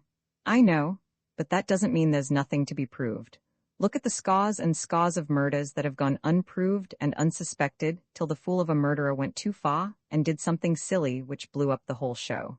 Palma, for instance, his wife and brother and mother-in-law and various illegitimate children all peacefully put away, till he made the mistake of polishing cook-off in that spectacular manner. Look at George Joseph Smith. Nobody'd have thought of bothering any more about those first 2 wives he drowned. It was only when he did it the 3rd time that he aroused suspicion. Armstrong, too, is supposed to have got away with many more crimes than he was tried for. It was being clumsy over Martin and the chocolates that stirred up the hornet's nest in the end. Burke and Hare were convicted of murdering an old woman, and then brightly confessed that they'd put away 16 people in 2 months and no one a penny the wiser. But they were caught. Because they were fools. If you murder someone in a brutal, messy way, or poison someone who has previously enjoyed rollicking health, or choose the very day after a will's been made in your favor to extinguish the testator, or go on killing everyone you meet till people begin to think you're first cousin to a upas tree. Naturally, you're found out in the end. But choose somebody old and ill, in circumstances where the benefit to yourself isn't too apparent, and use a sensible method that looks like natural death or accident, and don't repeat your effects too often, and you're safe. I swear all the heart diseases and gastric enteritis and influenzas that get certified are not nature's unaided work. Murder's so easy, Charles, so damned easy, even without special training. Paca looked troubled. There's something in what you say. I've heard some funny tales myself. We all do, I suppose. But Miss Dawson fascinates me, Charles. Such a beautiful subject, so old and ill, so likely to die soon. Bound to die before long. No near relations to make inquiries. No connections or old friends in the neighborhood. And so rich. Upon my soul, Charles, I lie in bed licking my lips over ways and means of murdering Miss Dawson. Well, anyhow, till you can think of one that defies analysis and doesn't seem to need a motive, you haven't found the right one, said Paca, practically, rather revolted by this ghoulish conversation. I admit that, replied Lord Peter, but that only shows that as yet I'm merely a third-rate murderer. Wait till I've perfected my method and then I'll show you. Perhaps. Some wise old buffer has said that each of us holds the life of one other person between his hands, but only one, Charles, only one. Roman 9 the will our wills are ours to make them thine. Hullo, hullo, ullo, oh, operator, shall I call thee bird or but a wandering voice? Not at all, I had no intention of being rude, my child, that was a quotation from the poetry of Mr. Wordsworth. Well, ring him again, thank you, is that Dr. Ka? Lord Peter Wimsey speaking. Oh yes, yes, aha. Not a bit of it, we are about to vindicate you and lead you home, decorated with triumphal wreaths of cinnamon and cenopods. No, really, we've come to the conclusion that the thing is serious, yes. I want Nurse Fobb's address, right? I'll hold on Luton. Oh, tooting, yes, I've got that, certainly, I've no doubt she's a Tata, but I'm the grand pangendrum with the little round button atop, thanks awfully, cheer frightfully ho. Oh, I say, hullo, I say, she doesn't do maternity work, does she? Maternity work. M for mother-in-law maternity. No, you're sure? It would be simply awful if she did and came along. I couldn't possibly produce a baby for her, as long as you're quite sure, right, yes, not for the world, nothing to do with you at all. Goodbye, old thing, goodbye. Lord Peter hung up, whistling cheerfully, and called for Bunter. My lord? What is the proper suit to put on, Bunter, when one is an expectant father? I regret, my lord, to have seen no recent fashions in paternity wear. I should say, my lord, whichever suit your lordship fancies will induce a calm and cheerful frame of mind in the lady. Unfortunately, I don't know the lady. She is, in fact, only the figment of an over-teeming brain. But I think the garments should express bright hope, self-congratulation, and a tinge of tender anxiety. A newly married situation, my lord, I take it? Then I would suggest the lounge suit in pale gray, the willow pussy cloth. My lord, with a dull amethyst tie and socks and a soft hat. I would not recommend a bowler, my lord. The anxiety expressed in a bowler hat would be rather of the financial kind. No doubt you are right, Bunter, and I will wear those gloves that got so unfortunately soiled yesterday at Charing Cross. I am too agitated to worry about a clean pair. Very good, my lord. No stick, perhaps. Subject to your lordship's better judgment, I should suggest that a stick may be suitably handled to express emotion. You are always right, Bunter. Call me a taxi and tell the man to drive to Tooting. Nurse Fobbs regretted very much. She would have liked to oblige Mr. Sims Gaythorpe, but she never undertook maternity work. She wondered who could have misled Mr. Sims Gaythorpe by giving him her name. Well, you know, I can't say I was misled, said Mr. Sims Gaythorpe, dropping his walking stick and retrieving it with an ingenuous laugh. Miss Murgatroyd, you know Miss Murgatroyd of Leahampton, I think. Yes, that is, I heard about you through her. This was a fact. And she said what a charming person, excuse my repeatin' these personal remarks, won't you? What a charmin' person you were and all that, and how nice it would be if we could persuade you to come, don't you see? But she said she was afraid perhaps you didn't do maternity work. Still, you know, I thought it was worth tryin'. What? Bane so anxious? What? About my wife, that is, you see. So necessary to have someone young and cheery at these, critical times, don't you know? Maternity nurses often such ancient and ponderous sort of people, if you don't mind my sayin' so. My wife's highly nervous, naturally, first effort and all that, doesn't like middle-aged people tremplin' round. You see the idea? Nurse Fobbs, who was a bony woman of about 40, saw the point perfectly, and was very sorry she really could not see her way to undertaking the work. It was very kind of Miss Murgatroyd, she said. Do you know her well? Such a delightful woman, is she not? The expectant father agreed. Miss Murgatroyd was so very much impressed by your sympathetic way, don't you know, of nursin' that poor old lady, Miss Dawson, you know, distant connection of my own, as a matter of fact, yes, somewhere about 15th cousin 12 times removed. So nervous, wasn't she? A little bit eccentric, like the rest of the family, but a charming old lady, don't you think? I became very much attached to her, said Nurse Fobbs. When she was in full possession of her faculties, she was a most pleasant and thoughtful patient. Of course she was in great pain, and we had to keep her under morphia a great part of the time. Ah, yes, poor old soul. I sometimes think, nurse, it's a great pity we aren't allowed just to help people off, you know, when they're so far gone. After all, they're practically dead already, as you might say. What's the point of keepin' them sufferin' on like that? Nurse Fobbs looked rather sharply at him. I'm afraid that wouldn't do, she said, though one understands the lay person's point of view, of course. Dr. Carr was not of your opinion, she added, a little acidly. I think all that fuss was simply shockin', said the gentleman warmly. Poor old soul? I said to my wife at the time, why couldn't they let the poor old thing rest? Fancy cuttin' her about when obviously she'd just mercifully gone off in a natural way. My wife quite agreed with me. She was quite upset about it, don't you know. It was very distressing to everybody concerned, said Nurse Fobbs, and of course it put me in a very awkward position. I ought not to talk about it, but as you are one of the family, you will quite understand. Just so, did it ever occur to you, nurse? Mr. Sims Gaythorpe leaned forward, crushing his soft hat between his hands in a nervous manner, that there might be something behind all that. Nurse Fobbs primmed up her lips. You know, said Mr. Sims Gaythorpe, there have been cases of doctors tryin' to get rich old ladies to make wills in their favor. You don't think, eh? Nurse Fobbs intimated that it was not her business to think things. No, of course not. Certainly not. But as man to man, I mean between you and me, what? Wasn't there a little, friction, perhaps, about sending for the solicitor Johnny, don't you know? Of course, my cousin Mary, I call her cousin, so to speak, but it's no relation at all, really. Of course, I mean, she's an awfully nice girl and all that sort of thing, but I'd got a sort of idea perhaps she wasn't altogether keen on having the will-making Wallace sent for. What? Oh, Mr. Sims Gaythorpe, I'm sure you're quite wrong there. Miss Whittaker was most anxious that her aunt should have every facility in that way. In fact, I don't think I'm betraying any confidence in telling you this. She said to me if at any time Miss Dawson should express a wish to see a lawyer, be sure you send for him at once.